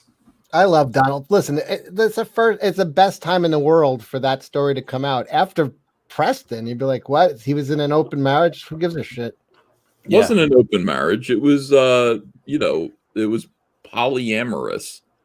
Actually, like the Tiger King. But isn't that what it is when you both can date other people? Isn't that kind of old school of saying it's not other people? It's just one other person, So, it's just awful. It's so awful. It's so fucking awful. I had real trouble dealing. I'm with not. it. Listen, it's not my thing for sure. But the bar has been raised by Mr. Poulter to such a level. Fair enough. Like that is true. Like nothing could ever be worse than Preston Poulter. But yeah, I keep chick boys in my basement. They're trans. I don't know. I don't do that. Do you really? I don't have a basement, but it's a wanger joke. Yeah. Okay. All right. So in any case, half of the chat is like, "What are you guys talking about? What do you mean?" Let's not, it's No, it's super chats. Keep it you in. can ask, yeah, if you want to. Let's see. Grant D's Nuts says, congrats on selling out of honeycomb boxes. I predict when the toys and remaining variants are fully revealed, CyberFrog will defeat the Stick of Evil. Amazing. Let's see. Attic Hatch Sound says, got Ides of March, Death Sting, and 2 box sets. Keith Gleason says, hello, EVS. Can I get a signal boost for my Mighty Mascots Indiegogo campaign? Keith, I'd be happy to. He says, I heard you enjoyed the book. Awesome. 10 days left. So Keith Gleason here, he does a book called Mighty Mascots for Alterna Press. Obviously, Alterna is Comicsgate. We want to support them. Mighty Mascots is really cool. It's basically kind of the Justice League of serial mascots. But they're stand-ins, like Toucan Sam would be there, the Diggum Frog, who else? Tony the Tiger. That's a great idea. Captain Crunch. Yeah, Captain Crunch is in it. And then they fight like other mascots, the villains. Like they would be fighting Aunt Jemima. They'd be like, "You're like Graveyard Shift, but cereal." Video game icons. They fight against them. Yeah, if that sounds cool to you, it is cool. Mighty Mascots on Indiegogo. It is just a funny book, and you'll dig it. I would have made the serial guys. I would have made the serial guys the villains. That way they could be serial killers. Yeah. Oh, nice. Yeah. Are you sure you don't have kids? Dad joke. I'm not sure. I'm not sure either. How's he supposed to? Let's see. It's certified right there. That's fucking evidence. David Smith says, Billy Tucci, I'm a Pens fan, but I backed your book when I seen you wearing a Sweet Isles hat on EVS's stream a while back. See, this is the thing about East Coasters. They say, I seen you wearing. And I used to hate that because I was born in Provo, Utah, was properly bred. And I was like, I'm not talking like Jersey. Ever since I came back to Jersey, I've thrown that all out the window. I'm like, I seen you. I seen that movie. And it's not I've seen it. It's I seen that movie. That is so Jersey. Yeah, because if you say saw, somebody in the store is going to be like, oh, look at the Mr. Fancy Pants. Yeah, I saw a movie. No, I seen it. I seen this guy coming a mile away. Yeah. And those of you who live in other countries, you're learning what New Jersey has a bad reputation for this kind of shit, but I like it. It makes me comfortable. One of the worst accents on the planet. Well, I mean, some people, you know what? Adele? No.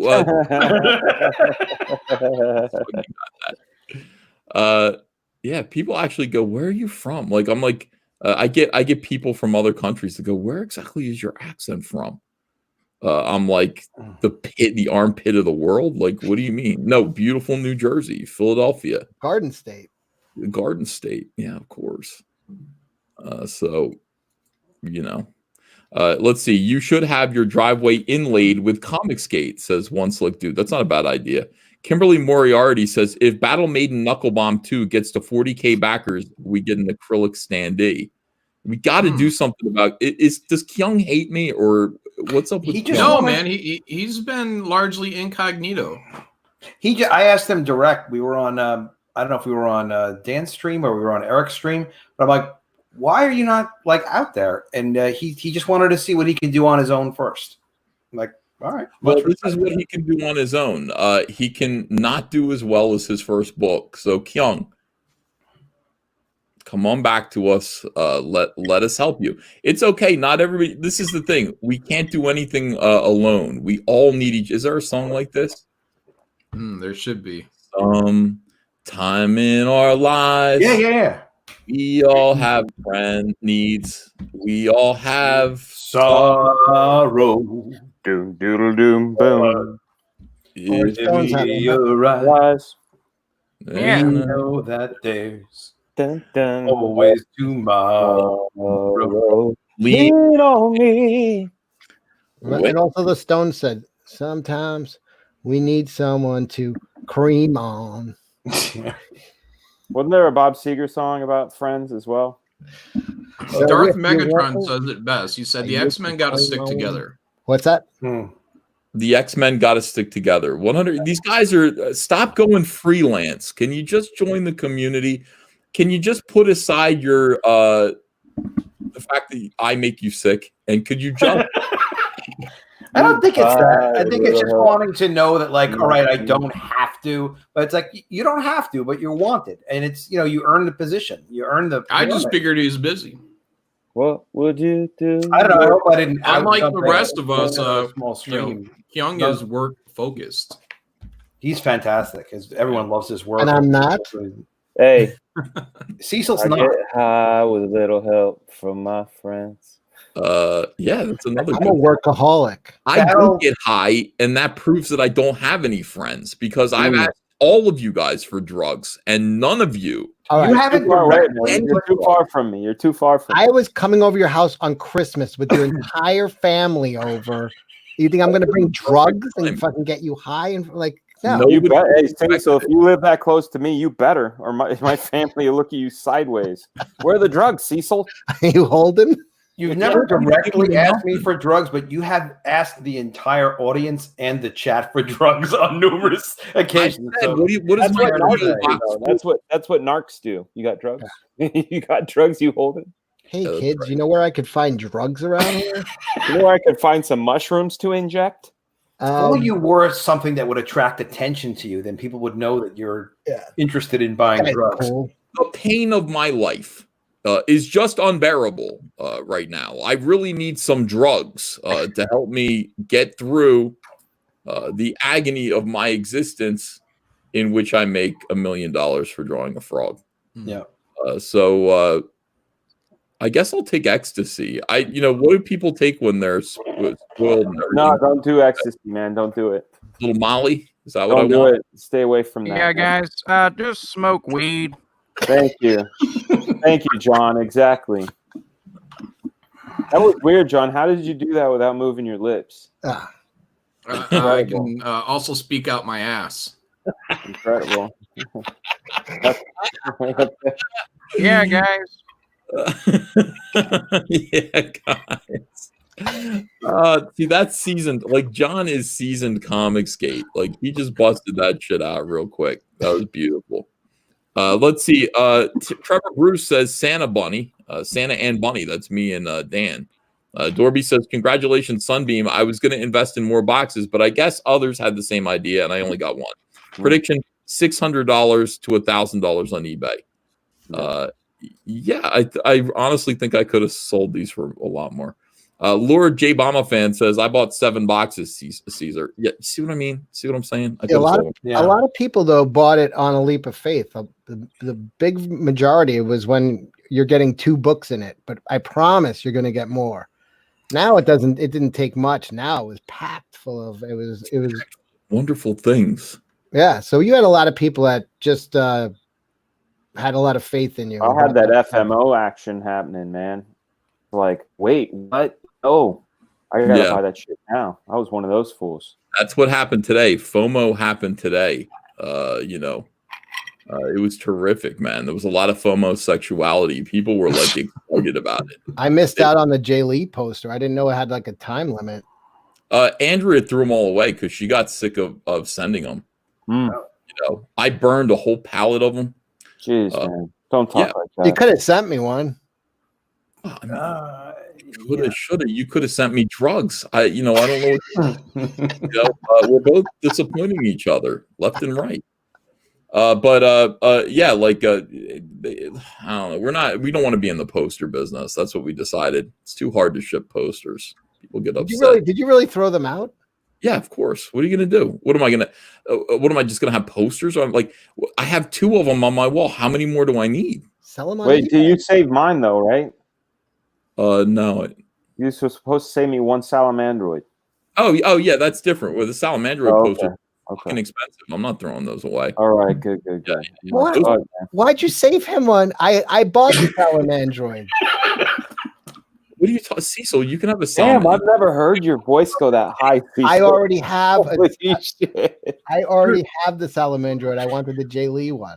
Was it the rolling that drove you guys nuts with the posters? Or no? Yeah, the rolling is a problem. Then you shove them in. There are all these opportunities for the posters to get tiny little dings or wrinkles that make them unsellable and unsatisfactory. So you're rolling them, you're putting them in a bag, and then you're putting them in a tube, and then you're shoving a cap on it, and you're hoping the post office doesn't step on them.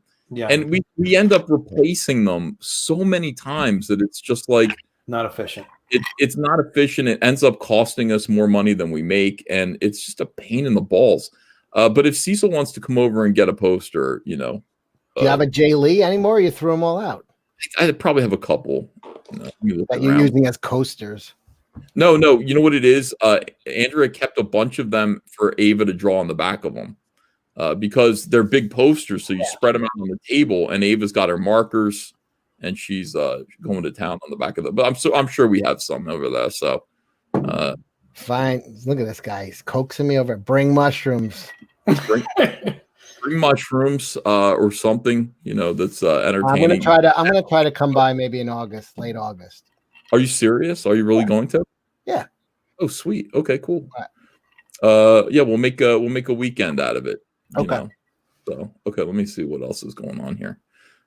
Billy, tell about ROTW print progress, please, says Lord Ravener. See, I wish I'd read these super chats sooner.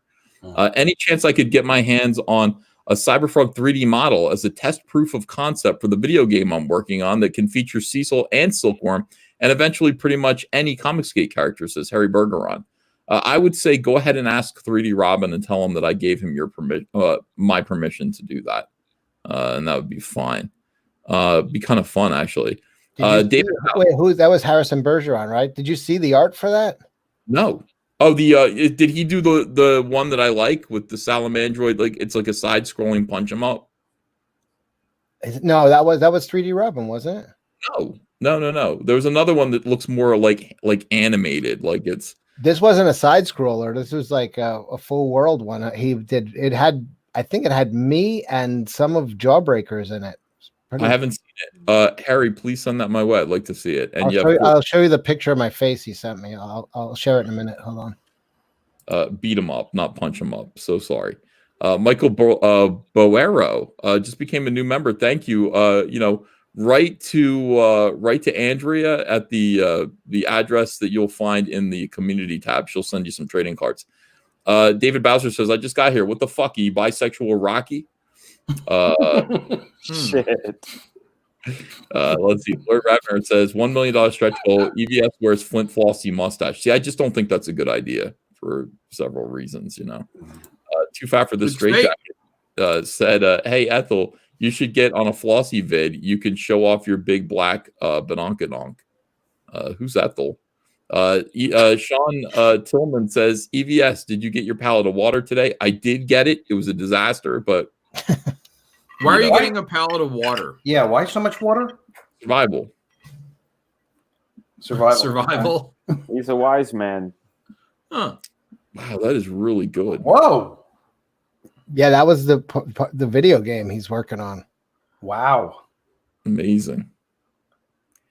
Yeah, that looks so young and thin. It doesn't look anything like you. I mean, it's like the person's actually attractive and kind of looks like Mecca McCheese. I think he got my nose. Yeah. I just think it's very strange. And why are his lips so feminine? I think he got my lips too. Kissable lips. Diesel. Which one? Wait, who said that? Dale or John? Fuckable. John's getting in by Deadwood Dale. I can tell it's a little bit of a thing, like, developing. Yeah, like it's a little bit. John's like enough. Deadwood Dale. Deadwood Dale has not Deadwood Dale. It's Cecil. Who's talking? Hello. She's getting double. Let's see. Wait a minute. Which one is the real Malin? Says Honey Thunder. 200 Watt Studio says kid-friendly book. Obviously, it's Dave Sim.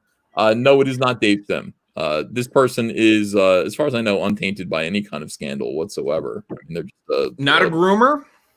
No, professional who has done books that and you've probably read. and is currently working on one right now. And Gail Simone. No. Artist. It's an artist. It's an artist. Yeah. If we guess it, will you say? No. I put it in the private chat, Cecil. You can see for yourself if you want. Don't say it aloud, please. He's gonna leak it. Yeah. Let's see. The Salty Teacher says, we know Wenger's book doesn't have a stale story. That's right. It's fresh. Mark C says, never fruit the beer and never fruit the pizza. If you need to add fruit to either so it tastes good, it's not worth consuming. I just disagree with the pizza part of that. And frankly, I like you put a little lemon in beer. It's kind of good too. Sweetcast says, Fragga equals Easter Bunny. Ethan equals Santa. Cecil is the Great Pumpkin. Squish Show says, my Salamandroid poster came dinged. Now it has thumbtacks stuck in it. And it's hanging on my wall, and it's gorgeous. This stuff is meant to be enjoyed, not curated. Oh, thanks, Squish Show.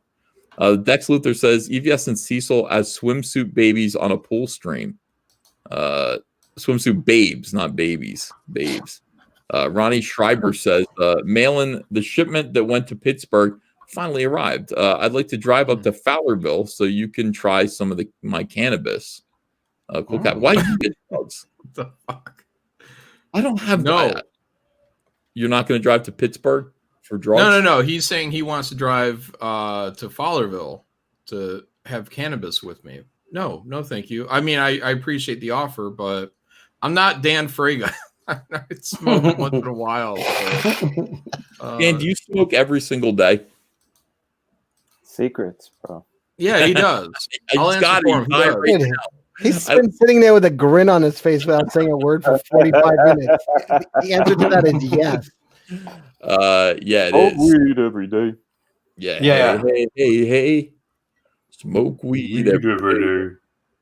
Oh, we lost them all too young. Was that Nate G? Who was that? Nate Dogg. That was Nate Dogg. Yeah. Yeah, that's a very sad thing that we lost him. Deadwood Dale, check this out. Super Harem by Matt Wenger, delivered fresh to your doorstep. Look, can we get it to 26? No, $5 away, but we did pick up another couple of backers. So thank you guys. Matt Wenger. Can I ask about this image? I keep seeing it. What is the big long brown thing with the tip on it? It's a hammer. I thought it was a hoagie sandwich. Not really. I It's a can't statue. tell what it is. It's a statue, I think. You think it's a big giant penis floating? Yeah, I in the air. do. Looks like a hoagie, man. I thought it was like a sandwich. You get that for free when you back the book. I see like there's buildings and there's palm trees, and then what is that big dong? It's a statue. I'm pretty sure it's a statue. It's a Wenger. It's a statue. He's tripoding over there. Battle Brick Road. That was a good Wenger impersonation too. All right, good. We got some backers for Battle Brick Road. Beautiful. Let's see. Graham Nolan's The Chinook. Best trailer ever. Got a couple backers for that. Zach came in and turned in a great performance. Everybody was happy to see Zach. Oh, fuck it. Yeah, $3 away from 30. Come on, guys. He elevated the thought process. I hate when he does that. I know. Like, I really want to just be mad, and he's like, no, like beat it, college boy. Yeah, it's Jesus Don't need that Christ. shit. Yeah. We were making dumb jokes. Then he comes in and makes us think. Yeah, he's like, maybe Mags is right. I'm like, fuck. I'm like, good thing I covered it by saying I hated both of these people. Yeah. Because what if I said, no, I only hate Mags and I love Sean Gordon Murphy. He's innocent in all this. Then I'd be in real trouble. Zach would have made me look stupid. But I covered my bases by hating everyone. I recommend you do the same. CyberFrog 2 Wrecked Planet, $984,250. And this is just magical. 8,001 backers. What a great night. You're not showing Adam posts? Oh, yes. Thank you, Cecil. Cecil's got my back. Well, I was going to let him finish talking. The guy's standing right there. Well, I'm just going through my list at the top here. Yeah. Dan Fragga is $400 away from 170. And then Cecil's cash grab that we were looking at earlier. Not moving. Yeah, like it was moving, but it moved backwards. Oh, it moved forwards again. Yeah, I did a bunch of refunds in the last hour. Jesus Christ. All right, good, Cecil. 172,778. You do have some road fans. Thank you. Billy Tucci and his beautiful Miss Fury book. Oh, good, 58,000. All right, so let's see. Adam, do you have your thing up? If you just go to collegeofthedead.com, it just automatically redirects. Are you serious? Is that easiest? That's the easiest way? Let me see. College of the dead.com. W's. College. Oh, look, it's already up. Okay. Bing, bang, boom. Yeah, because I look at it every day. And so I know. You think about it. I want to congratulate you for thank you much for being the hero that so many of us wish that we were. Your campaign has been the biggest success because it did so much better than the first one.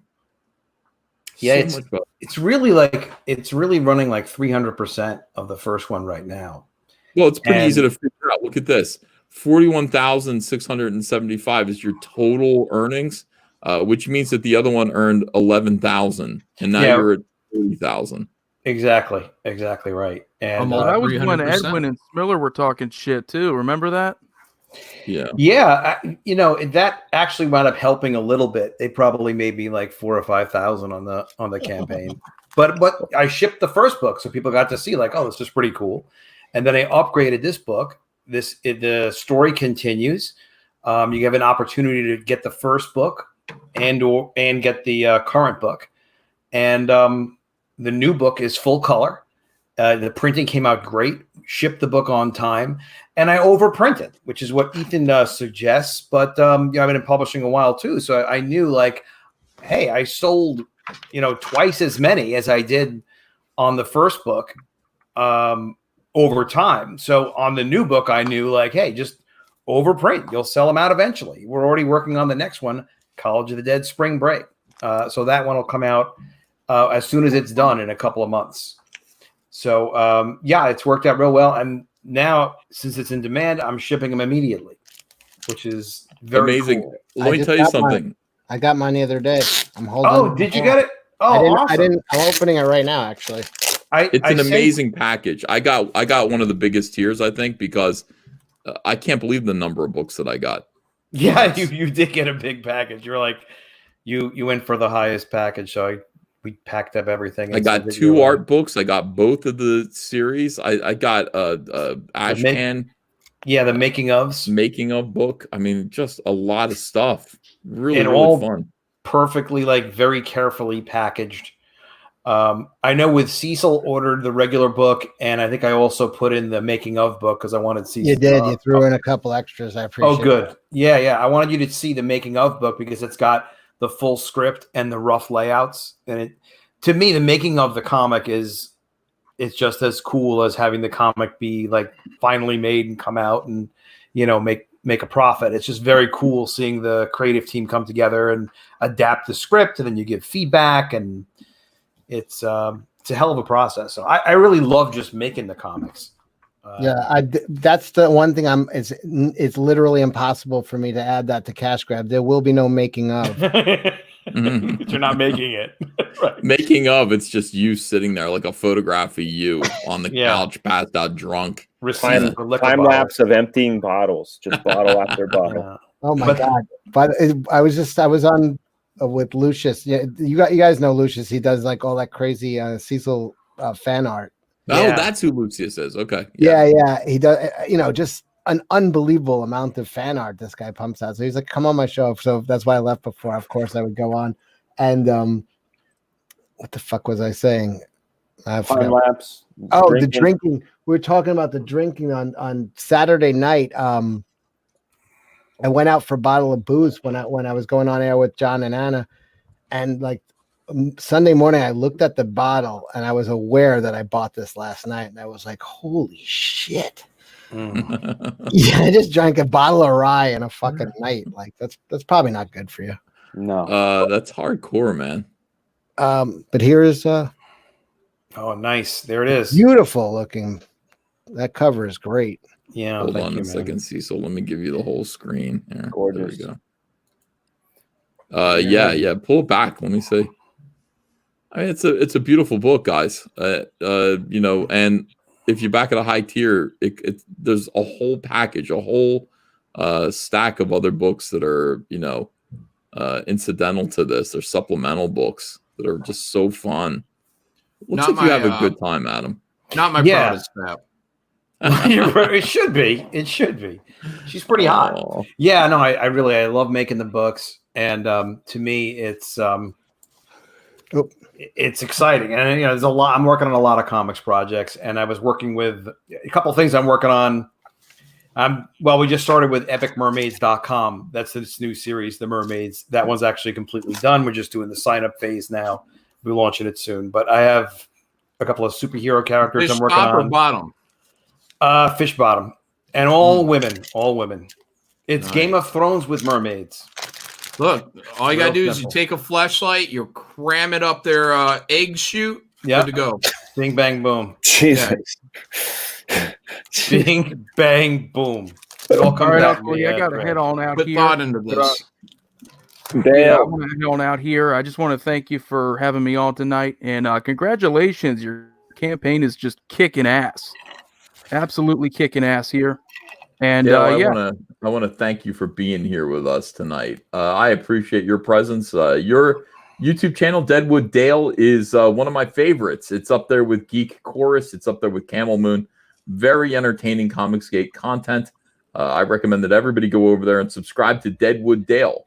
There will be more content in which he makes fun of John Malin's voice, I'm sure. Thank God. And make sure that you join him for that. Thank you, Deadwood Dale. Absolutely. I got a lot of love for John Malin, but you guys got to follow me on Twitter. I know, like, you three motherfuckers are not following me. Who, me? The bottom three, you guys are not That's following me not on true, Twitter. Dale. You know I follow you, dude. Come on. Not on Twitter. Not on Twitter. No, you guys are, you know. Hey, you know what? I don't follow anybody. Dale, apology record. accepted, man. Apology accepted.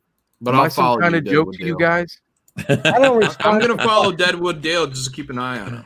Yeah, you got to I'll do stop that. doing the impressions if you just give me attention. Okay. That's all you got to do. There's your follow. Thank you so Watch much. me now. Don't negotiate with terrorists, John. You asked for the Eye of Sauron. You got it. That's right. That's right. Fuck. I didn't know he was holding that pain in like Now all it's night the long. cork sound, Yeah. Cecil. I got over the ice sound, but now it's the cork. Thunk, thunk. Yeah. Shit, I was gonna say. Oh, I heard a rumor that Geek Chorus put out something today. Yes, he did, and it was a song about. We listened to it already. It's a song about the sexual harassment of the comic book industry, and it's called "Want a Threesome Tonight." We listened to it. It was good. I think the part where he clipped my voice went on a little too long. But other than that, it was funny. That guy can write lyrics. Listen, you're hard to please. You downvoted the Camel Moon because too much Cecil, not enough you. Too much me this time. I'm sitting there trying to write a song on my piano about this, and I'm trying to think of what rhymes with "pee on you," and he's already got a whole song written. About pee on you. Well, peeing on you is a big part of the what's going on with the Me Too movement right now. Some young lady was in a bar. She was told, she's like, I was told that these bars, after hours conventions, were professional networking places, environments. And then this dude in comics comes up to me and says, I'm going to piss on you. He pulled her onto his lap and said, I want to take you to my hotel room and piss on you. He's playing a numbers game. Someone's gonna fucking respond Someone to will that. say yes. And there's nothing wrong with any of that. Really. Just say you're not interested. Yeah. Well, shoot. Yeah. Anyway, so that's but see that's the thing. It's supposed to be a professional environment. People are getting drunk after hours, after visiting a flea market. Yeah, no signs posted. Cheap bars are never professional environments. There were no signs posted. Yeah. No I gotta agree. solicitations. Oh, for God's sake. Okay. All right. I don't all want right. to pee on anybody because then you got to go to bed in like a fucking filthy bed. That's all I'll piss in it. Yeah. All right. For all the ladies out there, I gotta my go. hotel I room gotta is go a now. professional All right, environment. let's stop. Shit. Oh shit! Anna's here. I gotta go. Why, you don't want to look at toenails? Oh shit. No, That I'm in was control of so the show. I'm in control. Oh, good. Thank God. There's gonna be no fungus, no mucus. You know who's watching off screen, but we don't have to know. Yeah. That was the first time. No, I said to my wife, by the way, in the hot tub tonight, I said, I'm pissed at Anna. And she said, why? And I said, because I'm sitting there like I've never seen the Jack Show as a visual emetic before. That's never happened to me. I've never wanted to actually throw up, and Anna took me there. They made me throw Anna up on screen once. So Dan was there. It was That was no. one of the worst. It was one of the, that one got But you taken guys still down. watched it. That one you can't watch anymore. That got taken down. That one. It's not like we were eating mayo. That's true. Fuck. It's another foul old mayo. But yeah. Dark Lord Mad Ruth says, hello, Anna. Ethan, don't share the screen. I won't. I'm not stupid, guys. I am in control right now, and I'm happily so. Cecil was in control of that stream. He didn't have to share the screen, but he did. I was having fun. You know what? Fuck you, Cecil. That was a bust right there. Funk, funk. I like Cecil from this angle when his mask is crooked like this. I think that's my favorite angle, Cecil. When his mask is crooked over part of his mouth, and he's being shamed. It's the most fun. He's so skinny now. Thank you. Oh, you mean Cecil? Well, yeah. I'm a waif.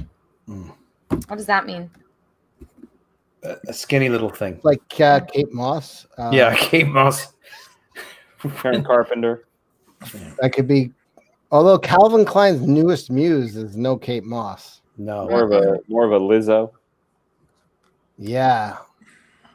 It was. It's a. Why do they make models that are something you would not want to emulate? What do you mean? Why do they make them? You're talking about God and Jesus? Yeah. Well, yeah, them and the companies that feature them. It's getting scarier and scarier. Anna, what are you working on right now? Customer base. I'm signing trading cards. Oh, nice. Yeah. I got You ever gonna finish Cecil's trading card? yes, and I told him what the content was. Big news today. We did a interview with Billy Tucci and Maria earlier on Anna's channel, and Anna finally fucking said, "All right, I'll do your card." It was the worst guilt trip I had to put her on, but John sent that to me immediately. Kelsey sent it to me. Ethan sent it to me. I haven't seen Ethan or Kelsey's. What do those look like? I saw John's. He's a werewolf. What is it? A self-portrait? Yeah. Oh, I did one, but I never sent it to you. It looks like shit. So I mean, I did a self-portrait and I showed it to you, and you went, "Oh, thank you," but it's garbage. Did anybody spend real time on it? John and Kelsey sent me nice ones. What a bunch of narcissists! I just knocked it out. Let me just sit down and take a while to draw a beautiful portrait of myself. Listen, I hate. Well, I drew me as a wolf man. Yeah, I hate to ask you to think about it wasn't yourself. very beautiful. I gave myself a dog nose. Yeah, Ethan, I hate to ask you to think about yourself because that's not in your nature. It's always others first, and others first. And for you to actually sit down and concentrate on yourself has got to be just a complete, difficult. A rejection of all you value. And I know what I'm asking is tough, but if you could just think about yourself for a moment and just a little bit, sketch something out, just jot it down. I did already. The difference between me and John Malin is that I just kind of go, "Oh, capture my beauty." Okay, that'll take 3 seconds. How hard is it to draw a flower and express its beauty? I did the same thing with a magic marker, and I drew myself, and I'll get it and I'll show you, Cecil, in 1 second. I feel like he's going to draw it right now. I know. Why? I remember this guy. Do it on stream. And hi, Adam. I haven't seen you in a while. Oh, hey, Anna. Good to see you. How are you? Good. Oh, you're over there. Yeah. Good. Get a room. Hey, I haven't talked to Adam in forever. It's too damn long. Yeah, I got to get you on my stream. I got to get Cecil on my stream. I get Frege again. And maybe David. Look at Dan's smile. He's like, Get everybody on my stream. Yeah, Great. Oh, John, I got my Graveyard Shift book. Danzel hopped up Awesome. on goofballs. Very cool. Beautifully packaged. I forgot there was an extra book that came along with it. Very cool. Thanks for backing at him. Yeah, man. Look at Thank you. Danzel, like, my teeth are vibrating. Goofball. Oh, there we go. Oh my God, he had his cock out. Yeah. So this is my portrait. Now it only took Gay or Santa. Thank you. This is my portrait, Cecil, that I did for you. Yes. Oh, That's pretty good. that's not bad. Nose is a little small, but The nose is a little phallic. Well, I mean, I'm just drawing what I see. You know, let's be honest here. That's fine. so- Just send that in. I don't want to, Cecil. I don't want a card with some drawing that I did of me. I don't want that. Thank you, Ethan. You already said yes. Before I offered it, you all were like, yeah, no problem. And then it's like, fuck you. But I may have No, changed my mind. You know. Cecil, you already have a drawing of me. Kelsey did a beautiful one. He but actually it's did the whole two. point is the whole Jack show, all you guys are all artists. So it's self-portraits. It could be silly. It doesn't have to be fucking. I don't know why it's still the Jack show and it isn't Ethan and Dan added to the show and now it's the Jacked show. Why wouldn't it be that? Do you want the commitment? If you want the commitment, you're there. It's on. I don't want the commitment. Well, there's your fucking answer. Every Thursday, 11 o'clock. you could always apostrophe D it, you know. But then again, Kelsey somehow gets a K with no fucking commitment. Also, True. Kelsey is never there when I'm there. All right, Well, that's the benefits of being. all right. I'll talk with the three people who actually show up every week. Me, Anna, and John. We'll decide. Okay, you got a strong argument for Jack's show. Dan, would you show up every Thursday? Dan would. I would. Yeah. You know, Dan I love actually. you guys. As long as it was fungus free or like No guarantee. pimple fungus minimized. Minimized. He's negotiable already. You were encouraging her the night where I was vomiting, and I remember. You could fucking say what you want, but you were like, oh, my wife. I need receipts. My wife loves this stuff. Yeah, Oh, that's true. That's good. That's some backup. But I need receipts because I hate that shit. I can't watch it. I was nauseous that night. The Yeah. toenails I kind of got over, but Oh. I don't like the stuff that she was showing that night. I was getting sick. When they're pushing That's the because I was showing like lymphomas and Cottage cysts cheese. that were infected Wow. and like oozing. bloody cottage cheese. Yep. Ugh. Ethan is. He's hiding. He's hiding. We're all right. Just talking about it. We'll stop talking about it. Mike TV says Cecil's dry heaving was erotic. I'm glad someone enjoyed it. Hood. There's no way anybody would think Cecil's dry heaving was erotic. There's no way. I mean, I don't know. there's a People way. are into weird shit. We may have found the one. Mike Yeah. TV may be the one. Mike TV, You know, Mike TV liked it. find your market. call me. Mike TV's sliding into my DMs. The entire time this conversation's happening, I'm just thinking about one thing, and that's chicken pizza. Pussy. Chicken pizza. You know what? Try chicken alla vodka. That's what we get around here. That's real good. Chicken alla vodka thrown on top of pizza. John gets his one-liner in there. It's not breaded. It's not breaded. John is so good at what he does, and it's really like it pisses me off when Deadwood Dale minimizes John, and all of the things that John brings to the show, because John is really good at just kind of staying quiet and smirking, and as though he's disgusted by all of this, but at the same time he's amused. And then every now and then he'll just drop a gem, Zingers, a zinger, and I have a friend who, anytime you ever say you're thinking about something, if you ask that question, he always does what John did right there. We were talking about Stealing Tesla. my bit. We were talking about like a Tesla, and I was like, "Are you thinking about buying a Tesla?" And he's like, "Nah, I'm buying a Tesla. I'm thinking about pussy." yeah. I'm mostly thinking about food all the time. You know, I think about sex a fair amount, you know, but mostly I'm thinking about, like, I was driving home and I was like, you know what? I keep telling people I have not eaten a pie in many days, probably months. And I thought about the bakery as I was driving home. I was like, I thought about the bakery. I wondered if it was And the open. family that's trying to feed themselves, and suddenly you stopped buying. They were counting on that money each month. Well, I mean, look, the 4 Ps in your life, man. I don't need your guilt too, because I feel enough of it on my own. I don't need you to remind me. That's why I don't stop drinking. My local liquor store is already adjusting, you know, for that income. What are the 4 Ps, Dan? Pasta, pie, pussy, and pot. Pasta is in there. Yeah, pasta's a winner, man. Come on. I would think it would be pizza. I'll take pasta over pizza. I mean, pizza is a pie. You know what I'm saying?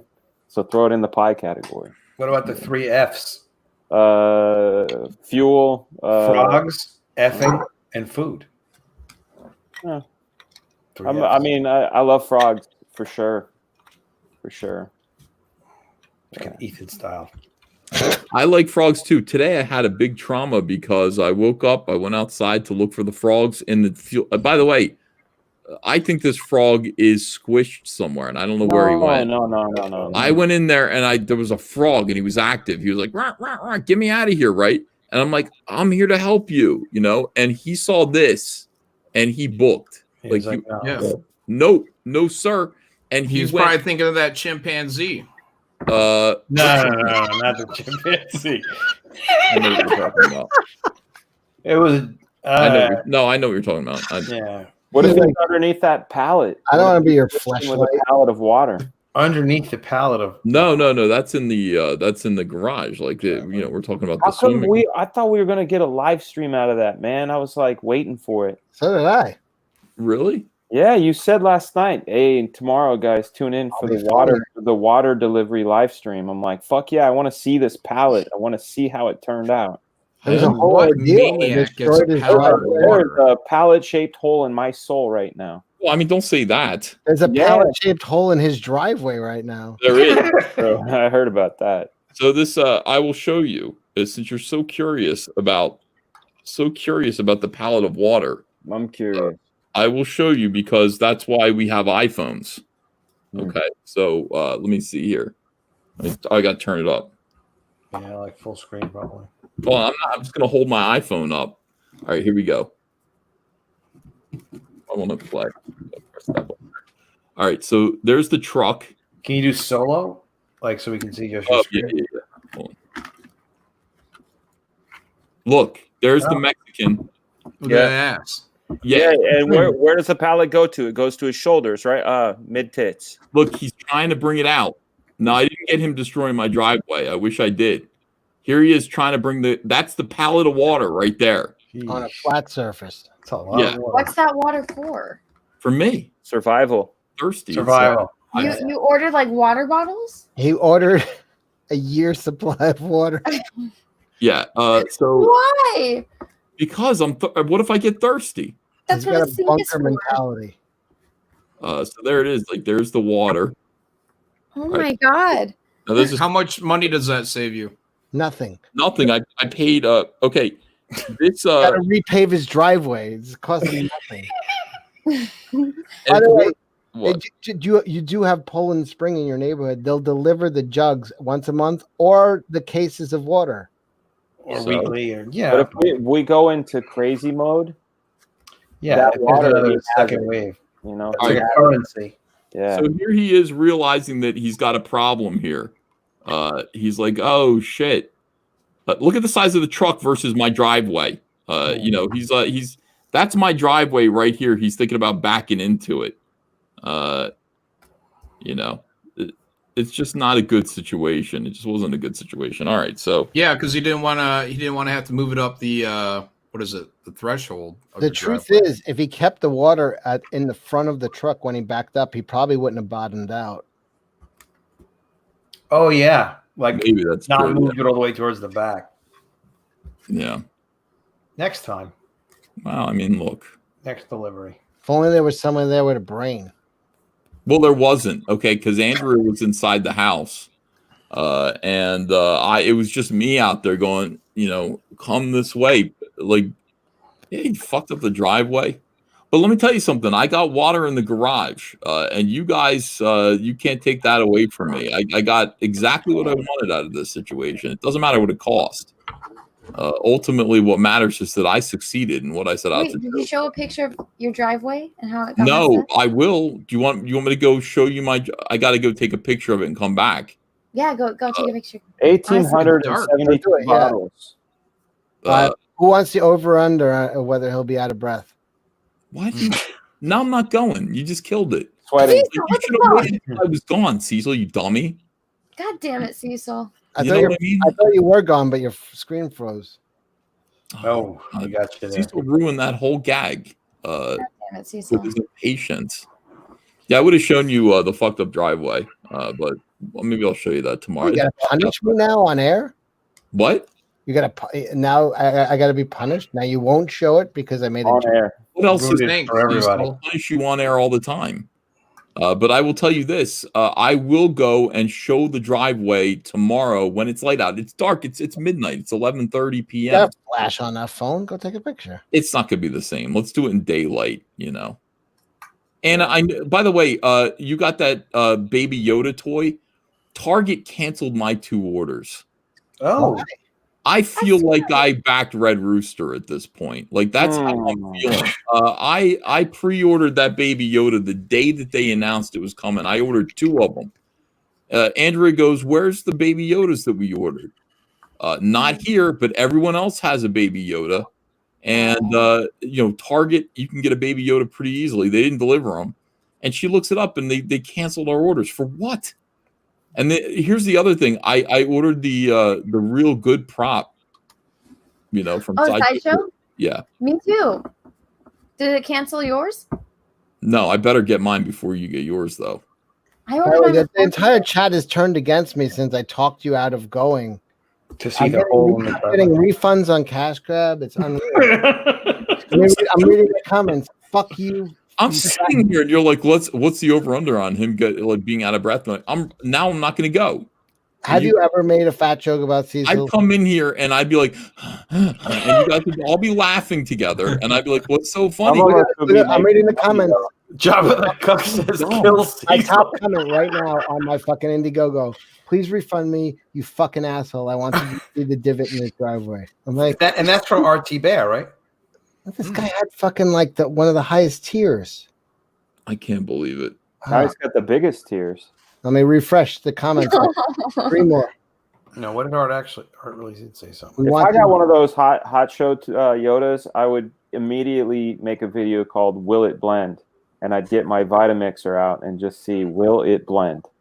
And you're gonna put it in the blender and blend it. I'd just see if it would blend. How terrible. Art T. Bear says, "Does anyone think EVS looks like a young Elton John?" Yes. Always. I wouldn't. All I hear is the word "young." That's all I hear. That's what I was saying. I wouldn't use that word. He looks like a gay young. I'm like, "Cool, whatever." He looks like Elton John. It's saying I look like I'm in my 60s, and then these guys are saying young Elton John. I just hear young. You look like a less straight Elton John. Less straight. Maybe like Elton John Malkovich. That was actually good, Dan. Thank you. I like that one. We wanted to see the driveway divot.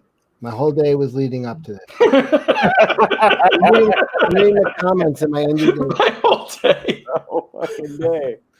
There was a time Ethan would have gotten up and gone to the grocery store for this chat in the middle of the night.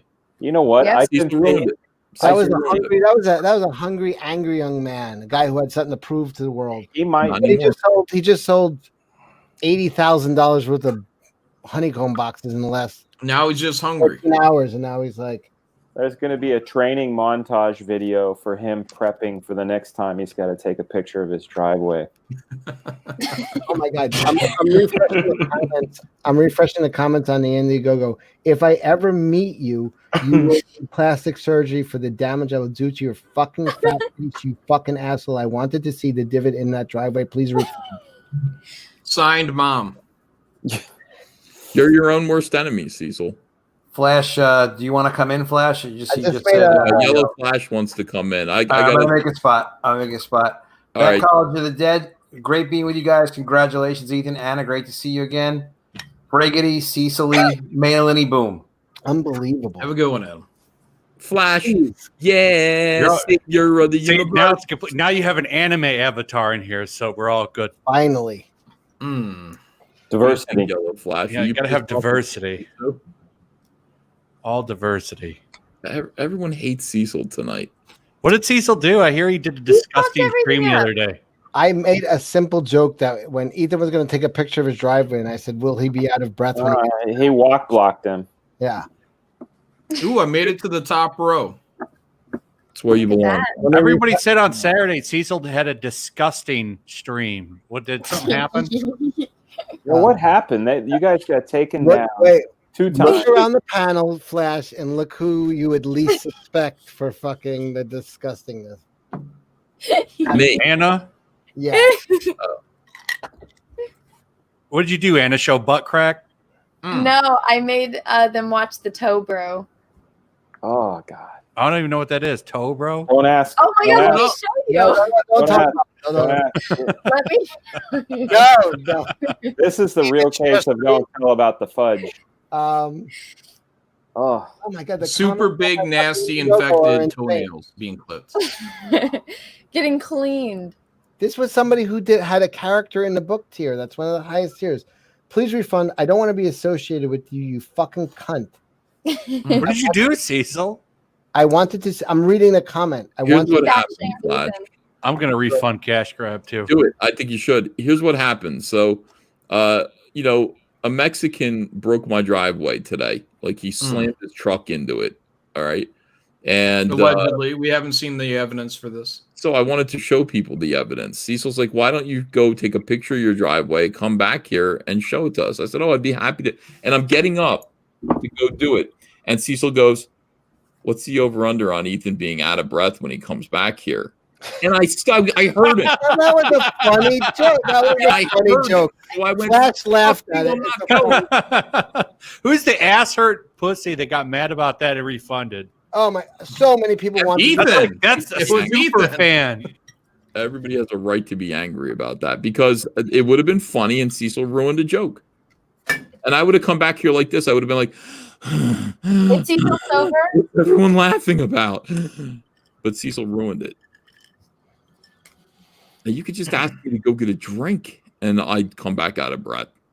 You know. What are you drinking, Cecil? Don't feel bad, Cecil. It's okay. Gives a shit. I'm drinking whiskey. How many honeycomb boxes you got left? 0. Gone. They're all gone? In the last Yeah, they're all 24 gone. hours, he sold 170 of them. I was watching the beginning of the stream and then I went and did something and that's crazy. They were all gone already. Sold out. Look at this. $984,000. $15,750 away from $1 million. Oh, and that's sold down insane. here, Yellow Flash. Look, sold out. Executive honeycomb box Wow, set. congratulations. Thank you. 2,500 out of 2,500 claimed. Women in the chat are ovulating. They are. Mm-hmm. That's good. It's What did I do? Honeycomb box. Oh, Honeycomb box. Hey, if we're gonna do a gross stream, let's go. you had to come out of your pot-induced coma for that? I did. Hey, you know what? I'm taking the heat off you, motherfucker. Thank you, Jesus. Ethan, go take a picture of the driveway, please. Oh, I know the artist for this book. This is my artist. By the way, he'll be so out of breath when he gets back. Oh yeah, Joe Flash. Is Ball. that the first time you're announcing it? It's almost ready, but Joe Ball is my artist. I did hire him. Nice. Never mind. I got Joel Ball work right here. Yeah. Oh, Joe and Paul, right here. Great artist. Great artist. Did you just say ball work? Yeah, he did. Joe Ball. Yeah, That one's great. I love that one. That's insane. That one's fantastic. I was trying to. Ethan doesn't like to show Joe's work. He's jealous of Joe. I was trying to say that finally, after a lot of pushing, a lot of hard work, a lot of promotion, and it was quite a bit of promotion, we finally got Wenger, super fresh Wenger, to $26,000, past $26,000. That picture looks like a brown wang. It does look like a penis. It does. Wanger. You know, Wanger did it. Wanger got to 26,000. We're gonna get him to 30,000 next because Weird. I thought it looked like a hammer. That image should be a picture on the front of a comic book on a spinner rack. I haven't had Wanger on in a little while. I got to get him back in here. Yeah, we need more sound bites from him. More Wanger. Oh my God, you're right. Yeah, Wanger, the dinosaur horse. That is like the perfect. Like, I don't know how he does that, Camel Moon, but like he goes, what does Wanger probably look like if you've never seen a human being before, but you've just heard Wanger's voice? And that is exactly what Wanger looks like. We had a Jack show. We had a Jack show where we were trying to find the exact speed where because Wanger is actually a smart guy and he has actually smart things to say. But when you take 45 seconds to say like something, a 3-second comment, you sound retarded. So, but he's actually smart. What if we all had to go to a world where everybody moved like the Flash? Right. That's exactly it. We're the Flash, and Wanger's like, So we were playing the speed one night where we just kept upping the speed on one of his videos till we got where he sounded like a normal person. I want to see that shit. So, Ethan, you can do it. Did you make any kind of statement that they didn't invite you back for Green Lantern, the 80th anniversary at all? No, a lot of people were really outraged by that. I was kind of a little pissed about that. I don't know anything about this. That was definitely a snub. That was a real snub. DC Comics hasn't really snubbed me aside for not calling me for 2 years. They sent me a lot of money though, which I appreciate. What happened? I don't know anything about this yet. Well, they did like, this is the 80th anniversary of Green Lantern. Big deal. So we're going to get all the creative teams, the biggest creative teams from Green Lantern to contribute to this gigantic book. Noticeably absent the biggest Green Lantern artist of the 2000s. Definitely the biggest. Yeah. By big, you mean like most, you don't mean fattest. You mean like I did. No, like, Oh, okay. All right, good. Takes up the most space. Because, they even brought like Chuck Dixon back for the Robin 80th anniversary. Yeah, I know. But see, that's different. They owed Chuck Dixon. All right, I can't get into that. They had to make a deal with Chuck Dixon over some royalty snafu. And so they let him do a whole Bane thing. You'll have to ask Bane him. Conquest is good. Yeah. Like that. That's like a favor to him. I fucking hate the mainstream comic book industry. It's a favor to you. We owe you some money, so we'll let you do a comic book for us. You fucking kidding me? Take up a year of this man's life. Just pay him the money you owe him. Assholes. No, if they had asked me to be a part of the Green Lantern special, the answer would have been no. So, I know that sounds like sour grapes, but those grapes probably are sour and I can't reach them. So it's still kind of messed up because you had a big thing with Green. They should have at least asked. Like a gentleman's thing. I've been decried as a Nazi. Who would ask me? What would happen if I appeared in the book? All of the trouble that would go along with my name being in that book. Why would you bother? This is what cancellation looks like. It looks like me. But you're very shiny though, so it's a shiny cancellation. That's right. Yana Hall corrected me. He said that you're not only the biggest, you're the most enormous green light. Enormous. Yeah, my legacy is colossal. Enormous, colossal legacy of Green Lantern. Gargantuan. Well, that's generous. Thank you. Gargantuan legacy on Green Lantern. Let's see. Casey says, Uncle E, buy sunscreen. You're too pink. You look like that Dawson guy. Am I pink? Yeah, but pink is where you're gonna get. You're like a Dutch dude. That's a Dutch tan. Pink. You were red last week. Now you just have like a color. Like you're never gonna get tan or brown. What do you mean? I put my arm next to Andrea's arm, and it was look. Here's one side, and here's the other. Yeah. Isn't it Italian? Yeah, it looks Noticeably like a pinker. It looks like a goddamn fucking candy cane. One side's fucking white, the other side's red. I have that same problem though. No, Andrea's fucking Italian. She probably gets brown. She does. Yeah, she gets. No, but you don't look like you're burnt. You look like color, like that. You have color. You have sun. But I'm out there in the sun all by the way, Dan Frege is freaking me out right now. He hasn't moved a fucking muscle in fucking 20 Dan minutes. gets on this show and he just gets high and he just kind of leans back and goes. I'm gonna have. And I don't know what that's like. It's amazing. I don't know what it's like because I don't have The best. It's the best. It's the best entertainment. Front row I seat. found a really good example of your skin complexion, Ethan. Here, share this. Oh, okay. Let's see here. Yeah, probably. Hold on. Let me get rid of the other banner here. Yeah. Very handsome person here. Oh, fuck's sake. Oh, pink and white. Oh. See, I would have done this. I've been like, there's a movie star that looks just like you, and then I'd be like, who? It'd say Babe in the City. This is how many I've signed since we started. Nice. Well she done. can draw and write her name. I can. By the way, my friend came over. I've been smoking cigarettes periodically on stream for the last I don't know, couple weeks, and my friend came over and said, "Did I leave a pack of cigarettes here?" And I said, "Yes." But I took one out. I want to drink now, Cecil. This is the one cigarette I stole. What do you? I'm not drinking. Don't do it. You going to bed, right? What? You going to bed? You should celebrate. Yeah, you're almost to $1 million. Well, I'm not really there yet. I mean, almost isn't, All the honeycombs are gone. Oh, you're though. going to hit it for sure. All the honeycombs are gone. So now, Think about your last day of the campaign. You're gonna go blow past $1 million. Dragon of the Blackpool says that's a cry for help. Means Just think, Ethan, this could be you in 20 minutes. What? Let me see. I'll add that to the stream. Oh, for God's sake! Oh, Drunky piggy. that's not nice at all. I always get suckered by that every single time.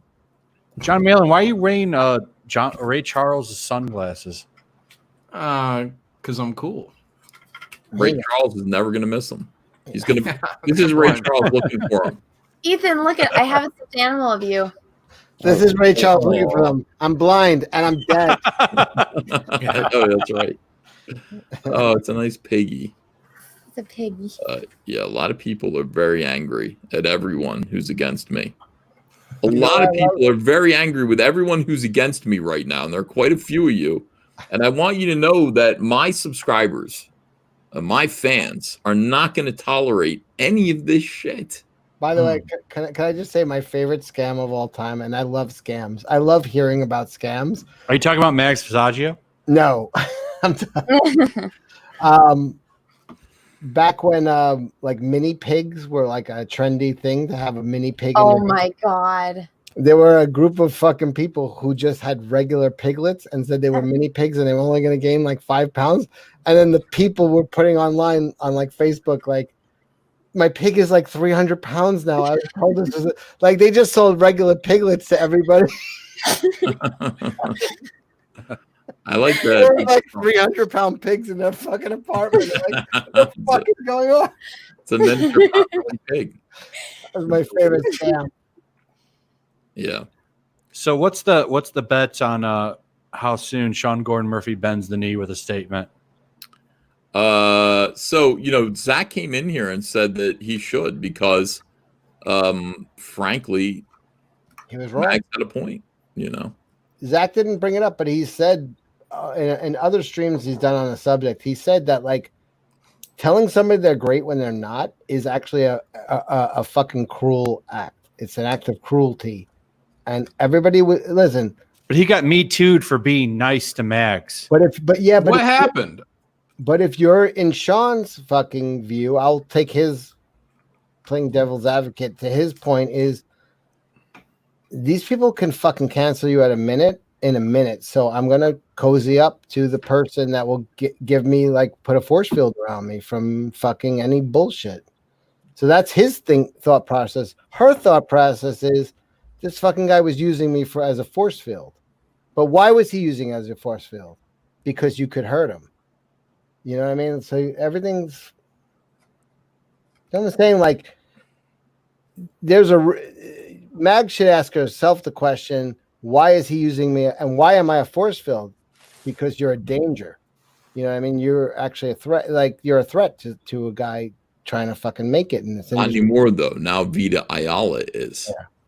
Now she doesn't have any power anymore. And she feels it. She lost her TV show. The lowest rated TV show of all time. Not the second lowest. The You talking about Vagrant Queens? What? Vagrant Queens? Mag's show that got canceled after like 3 episodes.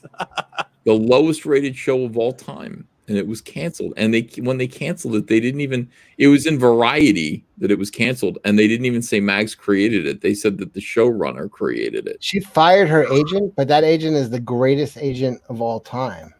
Yeah. I want to know what kind of money involved in that. You know what I mean? It's like, I remember CyberFrog getting a TV deal, and it was not very much money. I had to split it 3 ways between my agent, Harris Comics, and then myself. And Every time I speak, Andino Palacio just has to just fucking go for the Achilles tendon. What is wrong with him? You know, he's trying to be Jabba the Cuck, and it's not working out.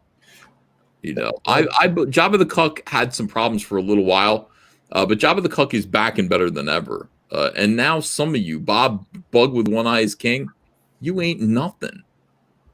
You know, it's like, oh, yeah, like, wow, the cat's away. No. There's only one Jabba. Yep. Mm-hmm. And he's crushing it. A lot of people are saying, shut up, Cecil. A lot of people are saying that right now. I can only find one, but you imagine it's a newspaper thing. For every one letter we get, that represents 100 people. Right, exactly. So, one person says it, 1,000 are thinking it. People are 100, John. Look at this. Bob is better than Andino, who's better than Jabba. That's a complete reversal of what I said. Dollar store Jabbas are everywhere. Yeah, it's the Dollar General Jabba. You know. All right. So has anybody topped the guy who tried to lure a girl up to his hotel room with Spider-Gwen comics? That's the real question. That guy is the hero. Hard work, man. You didn't hear about that? This guy tried to get a girl to come to his hotel room with fucking Spider-Gwen comics. Jason, you want to talk about the worst pickup line of all time? I'm gonna do a video on that and put a guy with in front of a fucking candy van holding Spider-Gwen comics. The guy that could lure a girl to his room with promises of Spider-Gwen comics. Well, she didn't go up there, but I was laughing all day about that. Out of all the things, you really think that that's going to get a girl to come up? Was that a guy from Florida? No, it was Cameron Stewart. No, I forget his name, but it's funny because he says, "Do you know who I am?" Was it Robbie? No, it was the other guy. Yeah. It was the Latour guy. Jason Latour. Yep, that's him. Is Robbie straight or bisexual? I don't know. Well, he is sending other men pictures of his butthole. He's like, hey, do you know who I am? Have you heard? Okay, let me give you a clue. My initials are JL. Yeah. Jason Latour. Does that ring any bells? No. Dim gong. Okay. Listen. Maybe you can get me in your fucking hotel room with promises of razzles.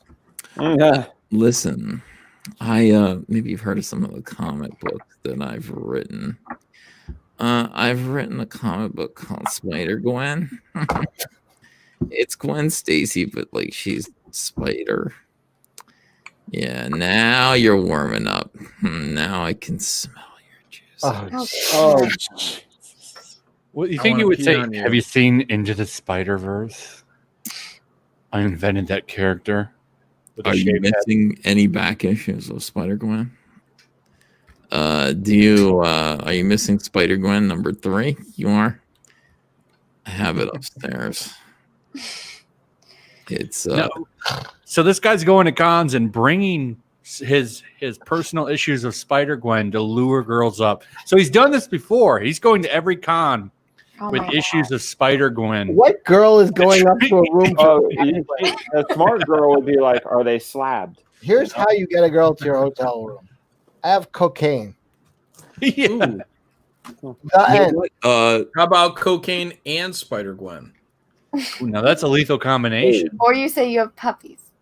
No, tigers, baby tigers. Baby tigers. Yeah. We were talking about Ted Bundy and why he was so successful at what he did. You know, I like to profile successful people. Ted Bundy was an extraordinarily handsome fellow. He was a lady killer.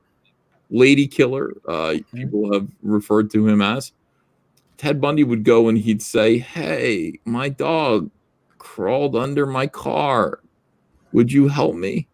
And they'd go, "Oh, your dog. It's just a little puppy with a broken foot." And then they'd go bend over to look under his Volkswagen Bug, and he'd give him a swift kick in the ass into the car, slam the door, and then he'd take him out and hit him with a log. And that's what you got to do, like Buffalo Bill, where you just have him lift the couch and get into the Well, van that's what first. Ted Bundy would do. That part, the lure, was based off of Ted Bundy. Because he would like have his arm in a sling asking for help and stuff. What? What, John? No, John called it the good old days. Oh my God. I think that was John. Is Dale still here? No, Dale left. Hey. My vibrator upstairs doesn't work. Could you come upstairs and take a look at it for me? Sir.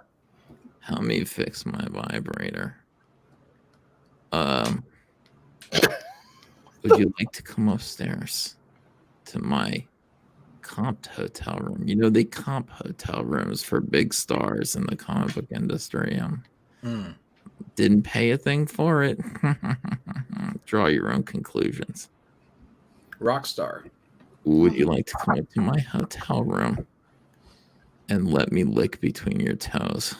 Oh, this is a one-time offer. No, it isn't. Have you guys my favorite thing is one-time offer? No, it isn't. Have you guys roasted Donald at all?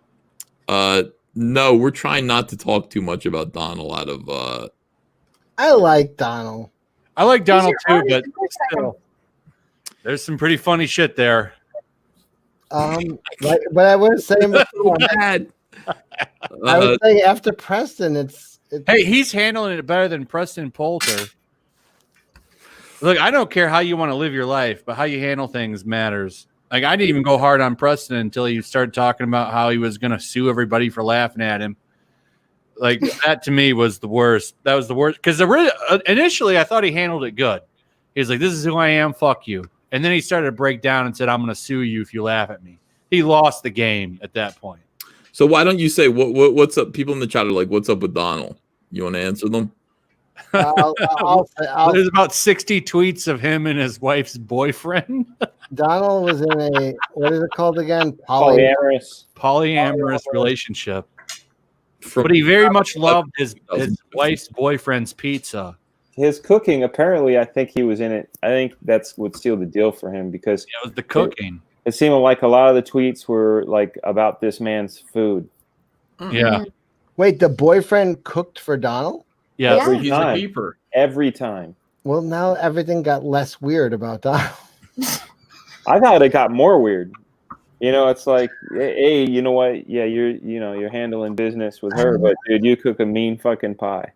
Yeah, it's like, my wife's boyfriend is so swell. It's almost like, you know what it is? It's the kind of relationship that like you would have with your mom's new boyfriend. Right. This is a stepdaddy situation to Donald. Like, this guy's so yeah, sure, he's banging my wife, but he's so neat. He cooks really good pizza. He's got a good sword collection. And I'm just like, oh my God. And then he was doing cartoons about it. Like, Did you show the one cartoon where you like, I'll pull it up. No, I don't like that one. Well, now we know why he dropped the D in his name. I already know the one you're talking about too. Dan's like, I don't like that one. I don't like it either. But listen, You got to do it, right? I guess some people are roasting me saying, you know, I'll share the screen. There you go. no, Donald said the other day, if Ethan and Cecil don't make fun of me. All right, hold on. I told him I was going to make fun of him. I DM'd him. I said, look, I got to make fun of you, man. I still like you. I'm gonna roast you. Like I had this is no roast idea. I had material. no idea this was part of his world. This is vile. Good morning. Sounds like it was. In other words, you're sitting at the table listening to some dude bang your wife in the morning. Boobs, he says. She pushes him up against his face. And there's the other guy's semen dried all over. What's on your chest? Nothing. Oh, come on. Pretty much. Wah, wah, wah, wah, wah. I don't like it. I don't like it at all. It does something. Ooh. Look, you can't ignore it. You got to roast it, and then it'll just eventually it'll blow over. But look, it's all in how you handle it. He's handling it good. He's handling it much better than Preston 10 inches handled it. Oh God. All of us are just feeling cringe for Donald. Like, that's the thing. Like, you know, the thing about it is that you don't have to work that hard to be loved. I wish I were in Donald's life like back then, you know, so I could bang his girlfriend. But also, say to Donald, well, you could have got some of that pizza too, though. Look, that pizza's good. I would say apparently it's so good you'll give your wife up for it. No, I would say to Donald this. I would say, Donald, you don't have to endure this. This is weird. And I know somebody's conned you into thinking, and by the way, it's a girl. By the way, why do these polyamorous relationships favor the woman? Like, why are you sharing your woman with another man? Why isn't she sharing you with another woman? Well, it's the same reason Why that is it two women the to same get reason along that with there's one man? thousands of guys watching these women on Twitch. There's a lot of lost dudes out there that, you know, they think they can't do anything else. Who are we to judge? Who are we to judge? I'm Ethan McIver. I'm Judge Dredd. I will judge. No, none of us have had the man's pizza, so we can't know. True. We can't know what kind of impact that man's cooking had on a man. I will just say this: like, sometimes you might be tempted to think. Dan is like, listen, the guy was a cook. The guy could cook. Okay. Yeah. What if his wife can't cook, but her Donald's a boyfriend plump can? guy. He likes good food. I would say, so he's thinking, listen, I can let this guy plow my wife and have good pizza. Oh my God! God damn it! Cheaper. It's cheaper than going out. I'm like freaked out. I would say this. Now, you might be tempted to think, well, the dude's clearly better looking than Donald, right? I mean, so maybe, you know, that's the situation, but that ain't the case. No. This is what's going on in the house. Now, I just want to say, imagine the smell. No.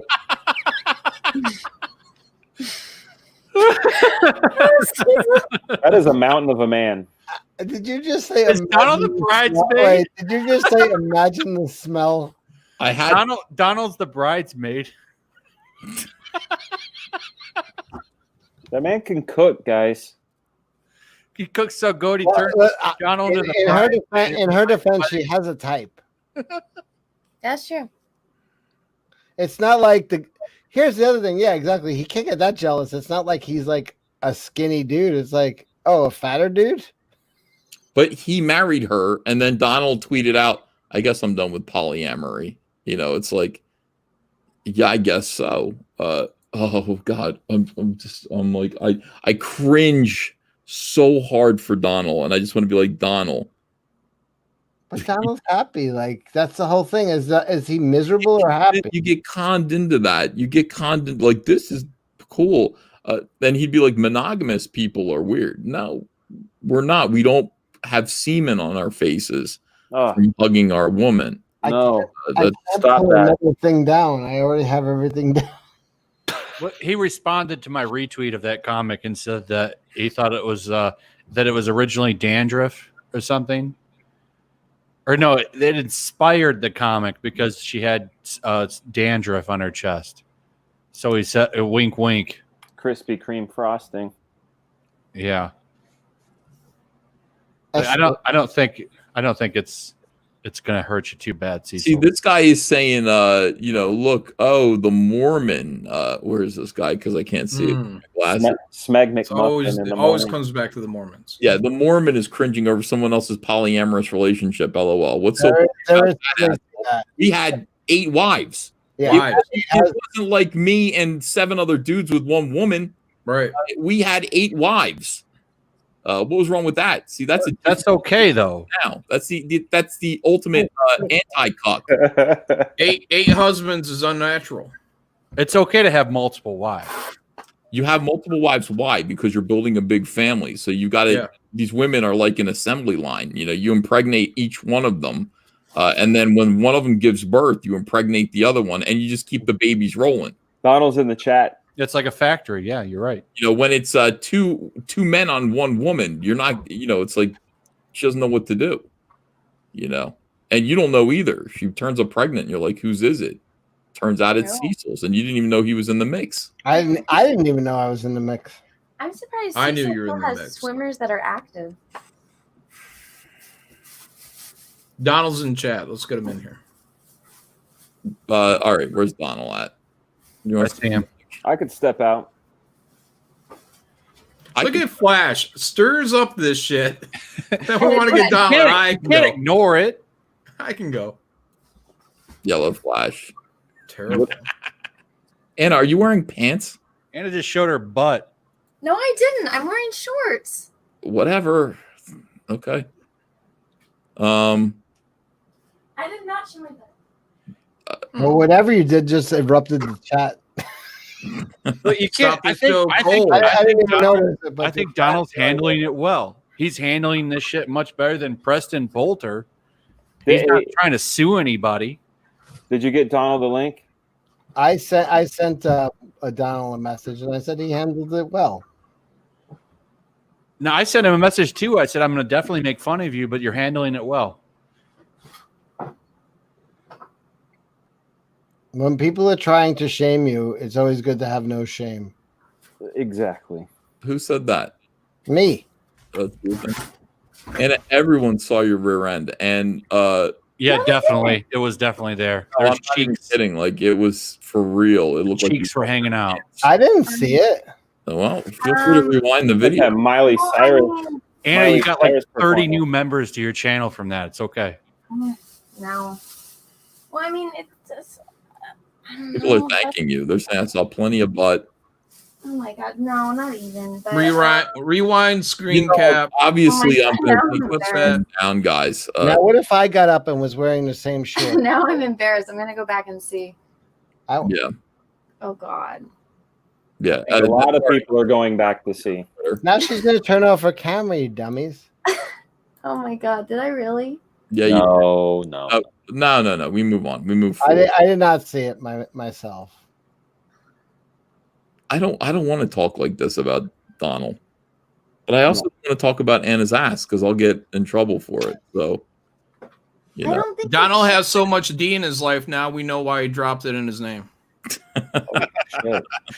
Donald's handling it well, though. I think. I don't. What do you mean he's handling it well? Well, he's not. He's not acting like Preston, saying he's going to sue people for laughing at him. Like Donald's awesome, man. He's having fun with it. It would seem to me. Yeah, great sense. You can't sweep it under a rug and just make it worse. He's got to have fun with it.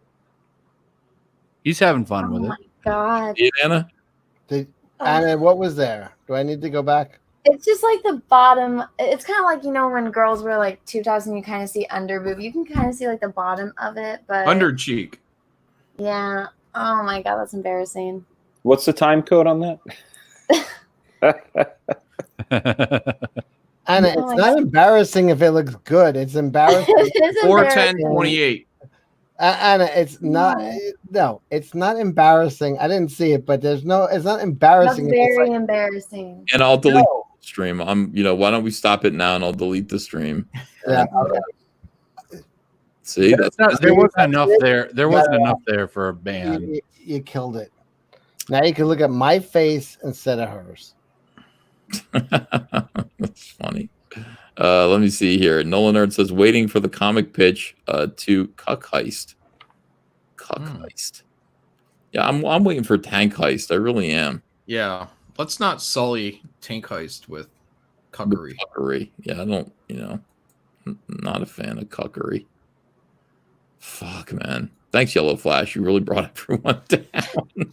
Listen, you don't put some bisexual lighting on. It's all good. Yellow Flash brought everybody down. Anna's ashamed of her ass. Everything's gone off the rails. Well, let me read these super chats and we'll see if it fixes things. Let's see. Awesome portrait, Uncle E. Very Mort Drucker, says Mark. See, Anna's favorite game is Toe Jam and Earl, says Jason Stevens. Cecil left the stream for the second comings.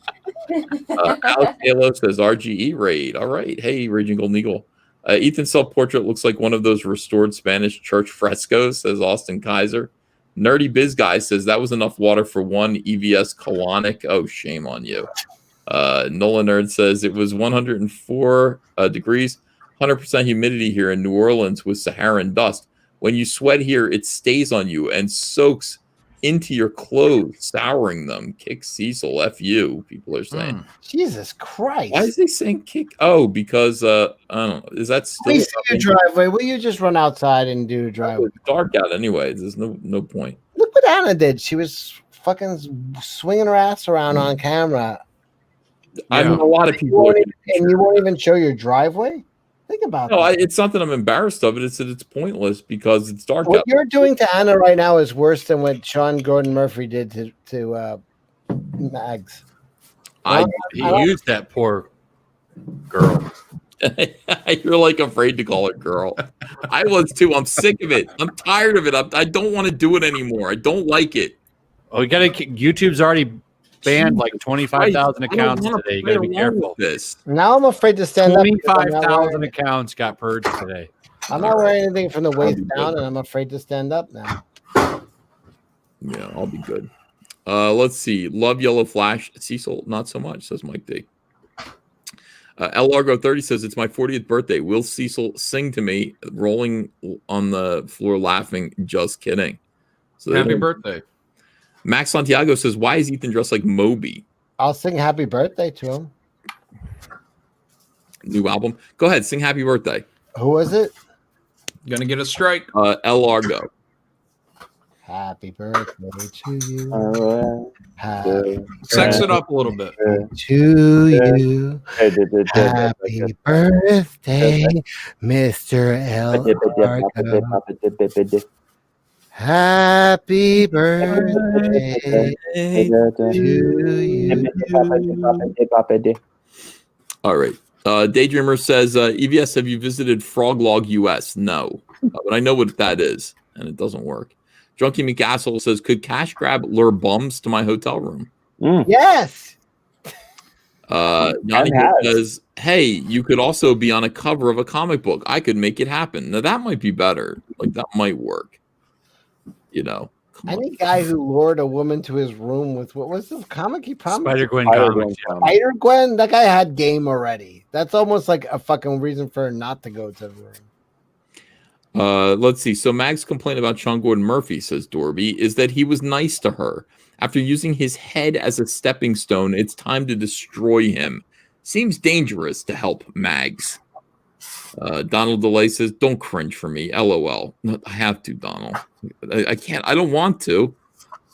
Don't the puppet was weird enough. Argentina. Donald. It's not funny, Yellow Flash, because I was in a funk about that for an entire day. I really was.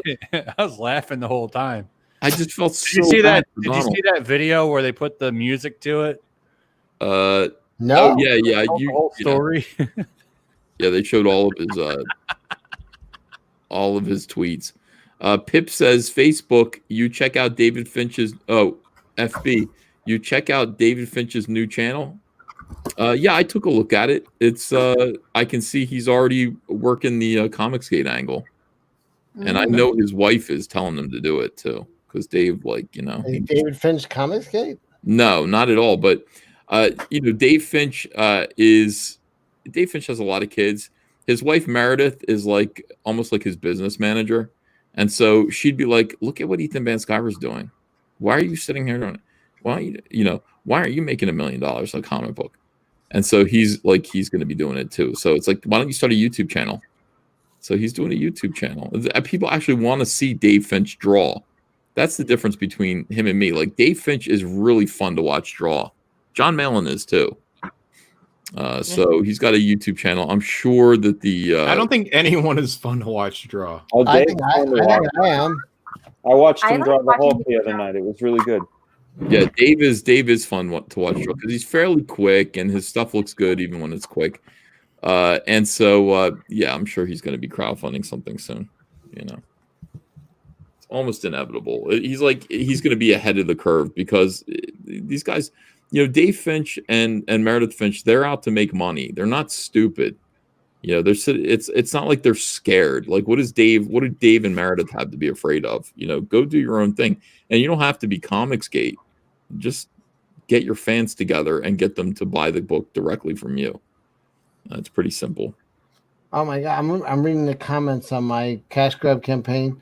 I can't believe you stopped Ethan from showing his driveway. You filthy, filthy fucking asshole. Yeah. If I ever see you in real life, I will carve out your heart. You're a piece of shit. You ruined my life and the lives of my children. Hey, they're saying what we're thinking. You know, Doomnatron says, "Can I see your cards autographed, Anna?" Yeah. Somebody It's a trap. Called her that sweet cheeks girl. Can I Oh, see no. Lauren's autographed, Anna? I want to see you sign this. Anna, you could turn your camera on if you could just keep your ass off camera for a minute. Oh my God. This is put a towel on it or something. Drop them and pick them up. That's weird. It's like, Anna, are you wearing pants? I didn't have to say that. It's like, I'm wearing the same exact shorts. I'm wearing the wearing a exact same shorts that she's wearing, but no one wants her to stand up. yeah. Everyone's very I'm happy. so embarrassed, Ethan. I'm so sorry. Why are you sorry to me? Like, everyone was really happy about it. Like, the entire chat was Do thrilled. you think out of anybody in this chat? Yeah, he gained like 100 more viewers from that. Yeah. Ice Cube wrote a song called "Today Is a Good Day." Yeah. Aki Thomas says, if my dog had a face like Mags, I'd shave his butt and train him to walk backwards. Oh my God. That was mean. Terrible Funny. thing to say. That's not a nice thing. People want Cecil to stand up. See if Cecil's wearing pants. Cecil, stand up. I'm wearing the same shorts as Anna, but I'm not going to go into competition. I'm not wearing with that. shorts. I'm wearing a skirt. It's different. I'm wearing the same skirt as Anna. Nolan Nerd says, Short skirt. back live. Thanks, Anna. So a lot of people paused the video, masturbated. No. I'm not Oh, that's they're doing. all over Twitter, the screenshot for sure. No. Is it? I see it as the avatar for usernames and all kinds of stuff. Anna, I why did you do that? I know my fellow degenerates. I know Oh what my they think. God. Oh, it is. It already is. It already No, is. it's not. Yes, Oh it is. my God, no. Put it up there. A nice screenshot of it. Anna, that Star Wars girl, you're welcome, he said. And it's circled. He circled your ass. You got to be kidding me. That's going to be everywhere. I don't Is see this it. revenge porn? I mean, I know how my people work. It's going to be everywhere. No. Donald would like to know if your ass cheek is seeing anyone. My he's boyfriend. willing to share. Oh my God. He's got A1 sauce. Is your ass cheeks? Yeah, I mean, it really is hanging out. Here's the thing: like, it looks like you're wearing a mini skirt and no panties. is what it looks like. That's kind of the standard, though. Jesus. Girls don't No. wear shorts a lot of times. Anna, what are you gonna do? Are you gonna tell? Don't tell your boyfriend, because he's not gonna let you use the computer anymore. Yeah. He has no control. He may give you a calculator at best. Oh my God, this is absolutely terrible. Boomer Approved says, wait until you go back and watch Anna get up at 25% speed. EVS and Flash sound hilarious, like they are ejaculating. Anna, we didn't see nothing. I still haven't seen it. I didn't notice that she was walking around ass out. Cecil, I'm not showing it. Like, I'm tempted to be like, no, let me show you, but I'm not, because that's like the wrong thing to do. Donald, All right, I'm gonna go to Twitter. DM, you want me to tell you what he said? Because he said to tell you. Chris Stanley, thanks for $1.49. Donald said you need to stop acting like an emo girl about it. Is that what he said to me? That's what he said to me to tell you. I don't feel like I'm an emo girl. I just You know, I don't think emo girls are reacting out of disgust and humiliation for someone else. I think they're just. Ben Frail says EVS shames guests with revenge porn and grooming tips. That's true. Let me see here. Pip says the age range and page length of your CyberFrog Kids book, says Pip. I don't know, like maybe 30 pages, and it's for 4 to 10-year-olds. I'm gonna draw a Cecil on camera. What are you doing? Are you doing it? Hold on, I'll blow you up to 4. No, that marker was not dark enough. All right. Now I gotta darken it. That's a pen. Oh man. I have. It's not even a marker. That's afterbite from mosquito bites. I mean, you know what? We've killed Anna at this point. She's a riot. Oh yeah, I see that picture now. It's already. Yeah, I out just there. saw it.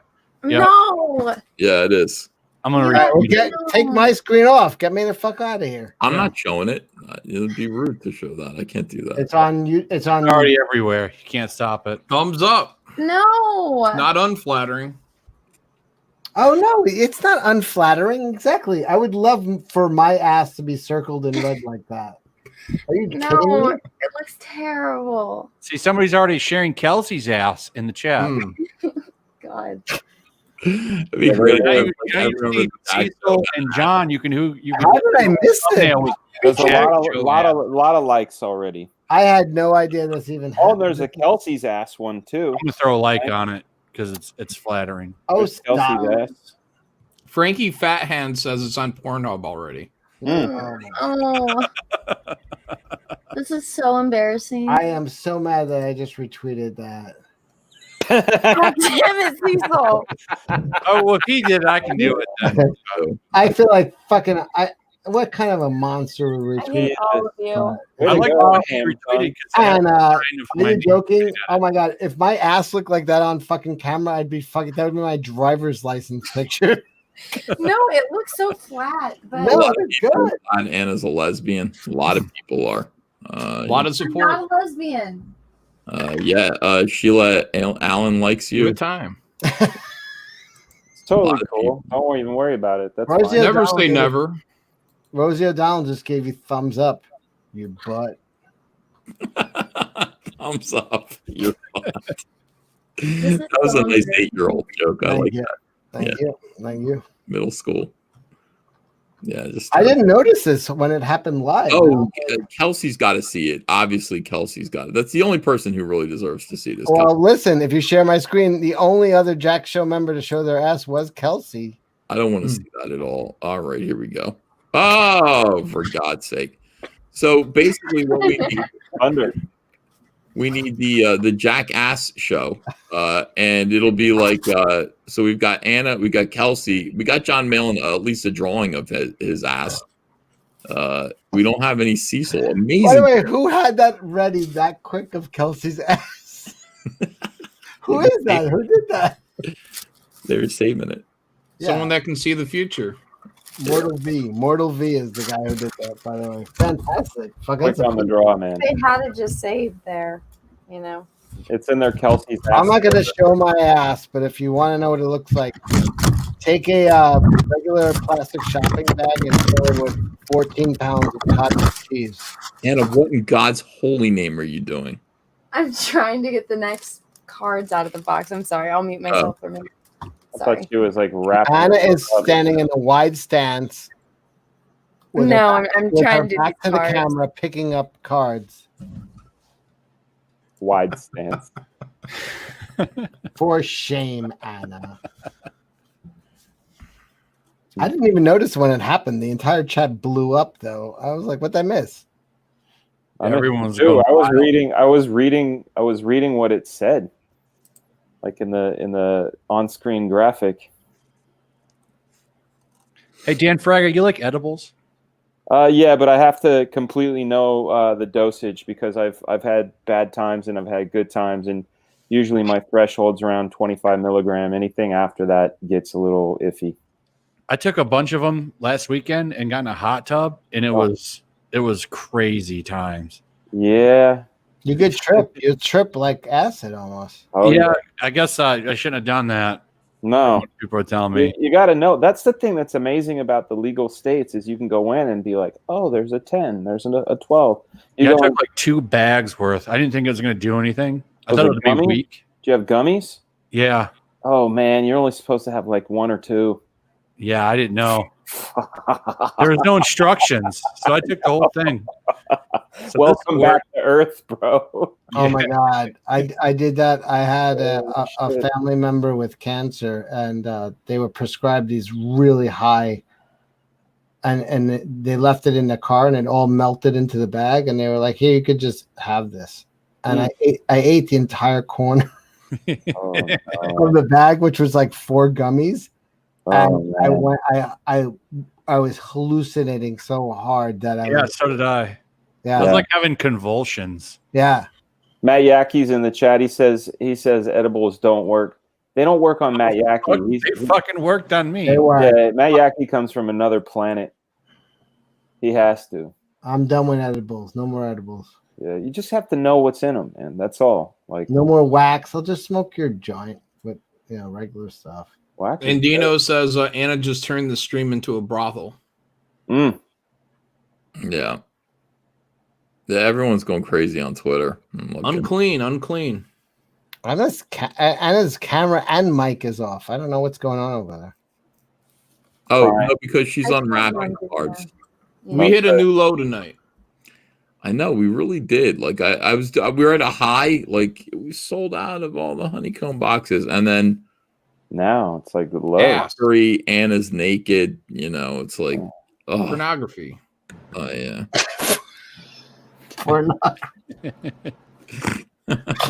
It's pornography. Oh, talking about Yellow Flash eating an entire thing at edibles. No children's show. Where's Deadwood Dale? Well, I guess where I messed up was getting in the hot tub.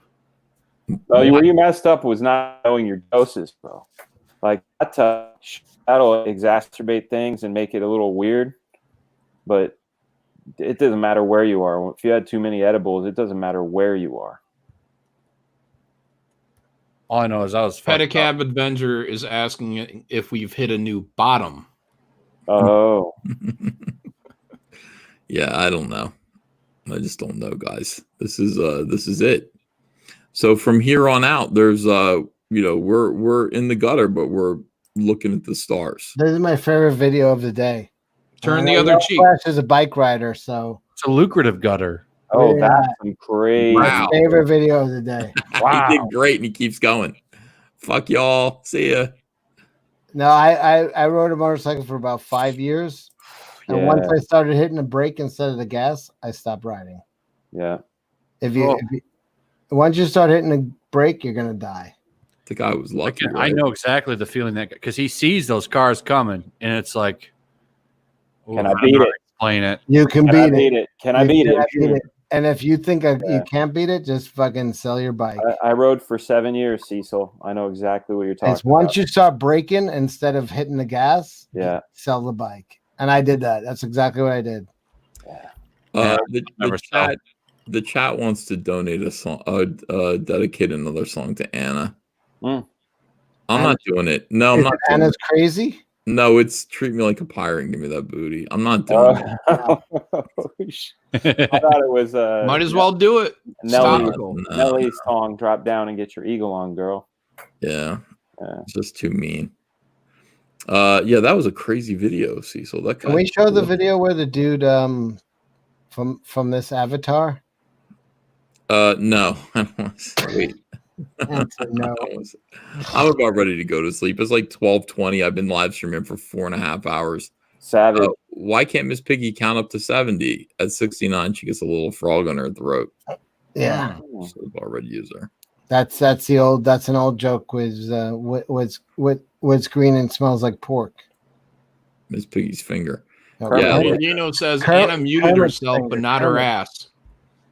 Let's see. I think I stumbled into Chatterbait by mistake, says JM. See, that's what this channel's become. Yeah, close second. Lucky this channel wasn't brought down. Yeah. Smut. I don't think you're allowed to be naked on YouTube, are you? I mean, no. Let's find Anna out. was. Tuna Watts Studio says, Anna, please pick up those cards behind you. Yeah, he's tricking her. He's trying to trick her. I don't see any cards behind her. Right. No, well, you gotta look. Yeah. Excuse me, miss, you dropped something. People asking if Anna has an OnlyFans account. I don't think Is that like Chatterbait? Oh, that's the big hot new thing, is to make an OnlyFans. I think You could just do it. Fedor is So right. you could just do an OnlyFans and just show feet. Ugh. I was thinking about doing it, just maybe putting pictures of my feet up on it, seeing if anyone subscribes. We got 1,400 people. People are coming in here now. Can't leave now. Why? Well, see, they see the picture on the Twitter and they want to see this hot new stream. Yeah, now that we become No. Yeah. Oh, all right, there she is. Guys These are are gross. gross. Guilty is charged. I missed the whole like butt gate. Yeah. God. I didn't. I saw it. I was like, whoa, what? I was like, uh-oh, something bad just happened. Yeah. No. Mm-mm. Yeah, I think it did. I have to say, of the six of us, if one of our asses were on screen, Oh no! Don't leave, Anna. Anna's sick of it. of the six of us, I would say, thank God it was Anna. Everybody else, she's back. Oh, she's back. My thing refreshed. Okay.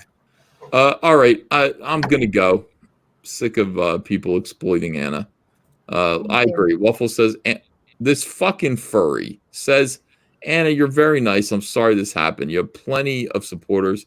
Hashtag terrible furries for Anna. This disgusting animal fucking Furries for Anna. Banging furry likes Anna. That's disgusting. How long till we find out one of us is a furry? It's not me. Probably gonna be Donald. Yeah, it'll be Donald again. Chris Stanley says, great stream, guys. 100% beer trees. I think that's marijuana. I always thought I was a weirdo, and now the more I hang out in the comic book world, I realize I'm just like a fucking straight fucking. Yeah, see, square. that's it. I thought I was a weirdo too, but I'm not, it turns out, at all. Not at all. Yet the piece says, Anna's butt is revenge for her disgusting vids last night. Fair. See, karma, missed this. yeah. Where can I watch these disgusting vids? I want to see what happened. Yeah, you don't want to see it. Trust me. Fregaboom literally wearing a bunny suit while EVS wonders about furries.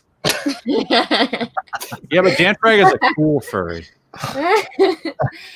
Dan wanted to be in that suit. I did not. How's your sex life since you've been wearing a bunny suit? Fucking like rabbits. Fucking like a bunny. Probably having sex and all that money. No. Escrow, baby.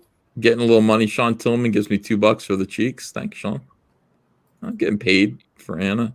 Says EVS, please check Wrecked Planet. Definitely check Wrecked Planet. Baby. Why would I check Wrecked Planet right now? Yeah. Okay, let's go look. You know, we should check cash grabs if you want. 984,250. It's the same. It didn't change at all. Still, it's an impressive number. Yeah, it is impressive. I was like, what happened? Are you sure you're not Gotta looking be at cash screen for grab? when it hits $1 million, though. That's like It's gonna be huge when it hits $1 million. I think. Cash grab did move. Cecil got another couple of Weird. backers there. Fragaboom's No black movement. flag. No movement. No. People need to code check it out though. That's for sure. The big winner tonight is definitely Matt Wenger. Super Harem. We got it past. Oh, good. I love it. 26, 11, 100. Art by Joe Ball, who will be drawing yeah. Yellow Flash's first project. So if you like Super Harem, stay tuned. You got a name for the project yet? Or No, not yet. I'm still in between. I'm got 2 scripts because I'm going to do like 2 or 3 books. So Can you give us a rough outline of what it's about? Is it a YA novel type thing? Is it a superhero? Is it a? it's. I'm trying to do like in between East and West because I have is it- 2 is it a audiences. cooking show. No cooking. Okay. Lots of fighting. People are excited about Yellow Flash making a book. I think he's going to do good. I think he's going to. I wonder if gonna he'll be be better huge. than Umbrella Guy. Here's the thing that Umbrella Guy has that Yellow Flash doesn't have yet. A very appealing character. The Umbrella Guy and the Littlest Umbrella are really cool. So you have to come up with something as cool as that. Can you do it, Yellow Flash? I'm going to try to live up to it. Stop fucking around. You got to come up with a good character. That's what it's all about. The thing is coming up with just, hey, this is a story. No, don't do that. Come up with a character that people really, really want to know more about. A cuck. Yeah. No. A cuck. I'm going to draw this on air. Can you guys see that? Yeah. That's Anna's ass. Why are you doing that to Anna? That's not Anna's ass. Oh, it isn't? Okay. It's a hemorrhoid if that's an ass. Yeah. Yeah. It's you. We're watching you draw you. We're watching history right here. He's drawing his trading card. He's looking at I like how you have to look for reference. I'm looking to see if you guys can see it on camera, whether it's showing up. I mean, that's not. The mustache is crazy. Somebody said a cuck. read A cuck Super is Chat. basically Tom King's Batman. Yeah. Who's, from what I understand, been retconned to Elseworlds. That's good. Stupid. Nolan Nerd says, read Super Chats. I already did. I read them all. This one's a new one. Scientist cut off each leg of a frog and yells, jump. First leg, frog still jumps. Second, frog jumps. Third, frog jumps. Fourth, nothing. Frog is deaf. Oh?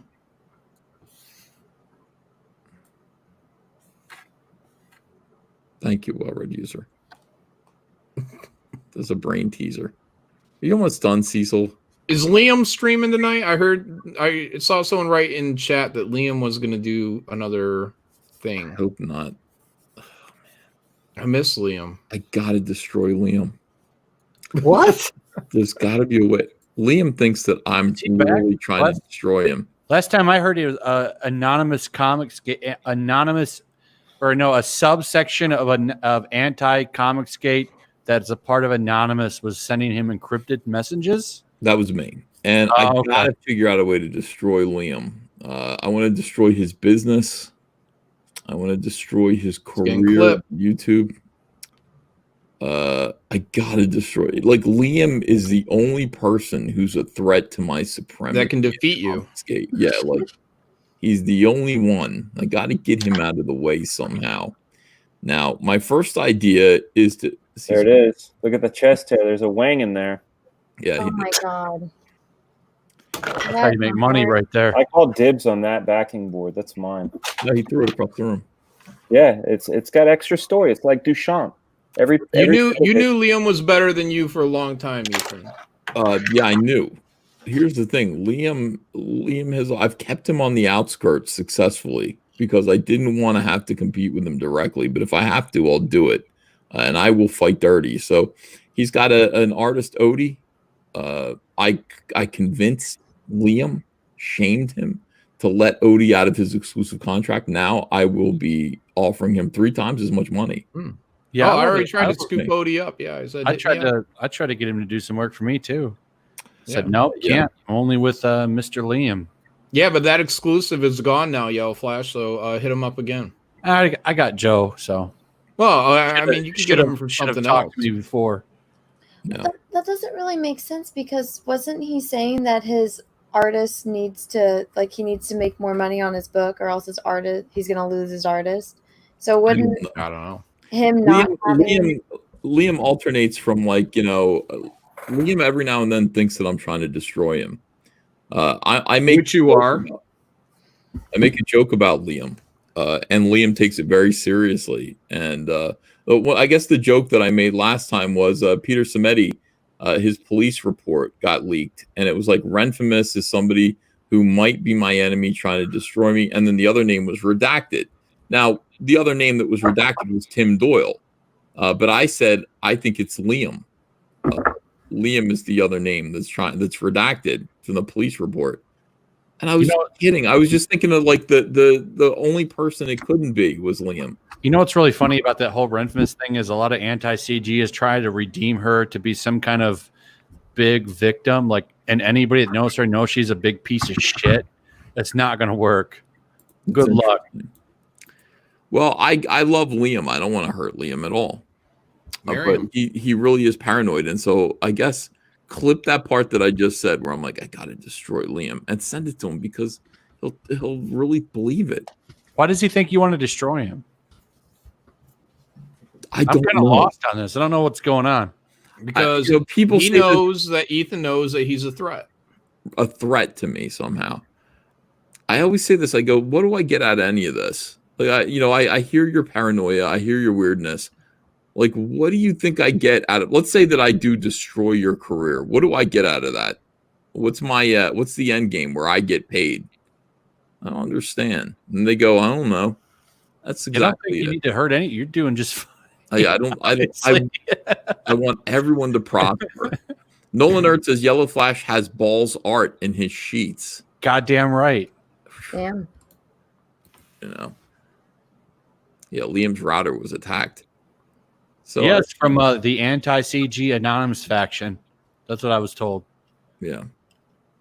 I've messed with, this is now the third time I've messed with Liam. I've never messed with him before this, but this is the third time. He'll take it well, don't worry. Yeah. I don't care about anything. People who think I'm a narcissist also think I'm obsessed with them. How could I be if I'm a narcissist? I'm only thinking about me. I'm not thinking about anyone else except for Cecil. Thank you. Yeah. Everybody's mind wanders there once in a while. Everything we're saying is only because we want Liam to stream again. That's it. I don't like live without Liam as much as when it was him and Oz. You got to give him content. It was better when they were together. I disagree. I think Oz doesn't need Liam at all. And I mean that. I'm not just saying that. I mean it. Like, Oz is really funny. I liked them together. I don't know. It's like half the show is gone. Yeah, they did okay together, but Oz doesn't need Liam to make a show. Oz was doing great stuff. By himself. He was doing what Liam was trying to do, but he was really professional about it. I love that Oz was kind of measured and courteous and thoughtful when he was, streaming with complete gibbering baboons. It was fun. I mean, it's just a fun show. You know what the real diamond is, though, are the angry sketch therapy streams. Yeah, like Liam hates sketch therapy. I get that. Sketch therapy hates Liam. And together, like, my thing with sketch therapy is you just kind of let him do his thing and be nice to him. I've got the notification bell hit on sketch therapy streams. I don't. I have the notification bells hit on Liam and Oz's streams, though. I do. When they're streaming, I want to know because I'll go watch that shit. It's very entertaining. And people, it's terrible for Comicsgate. No, it isn't. It doesn't matter. None of this matters. I love it all, man. I find it all entertaining. Yeah, as long as it's fun, it doesn't matter. The books are still going to get funded.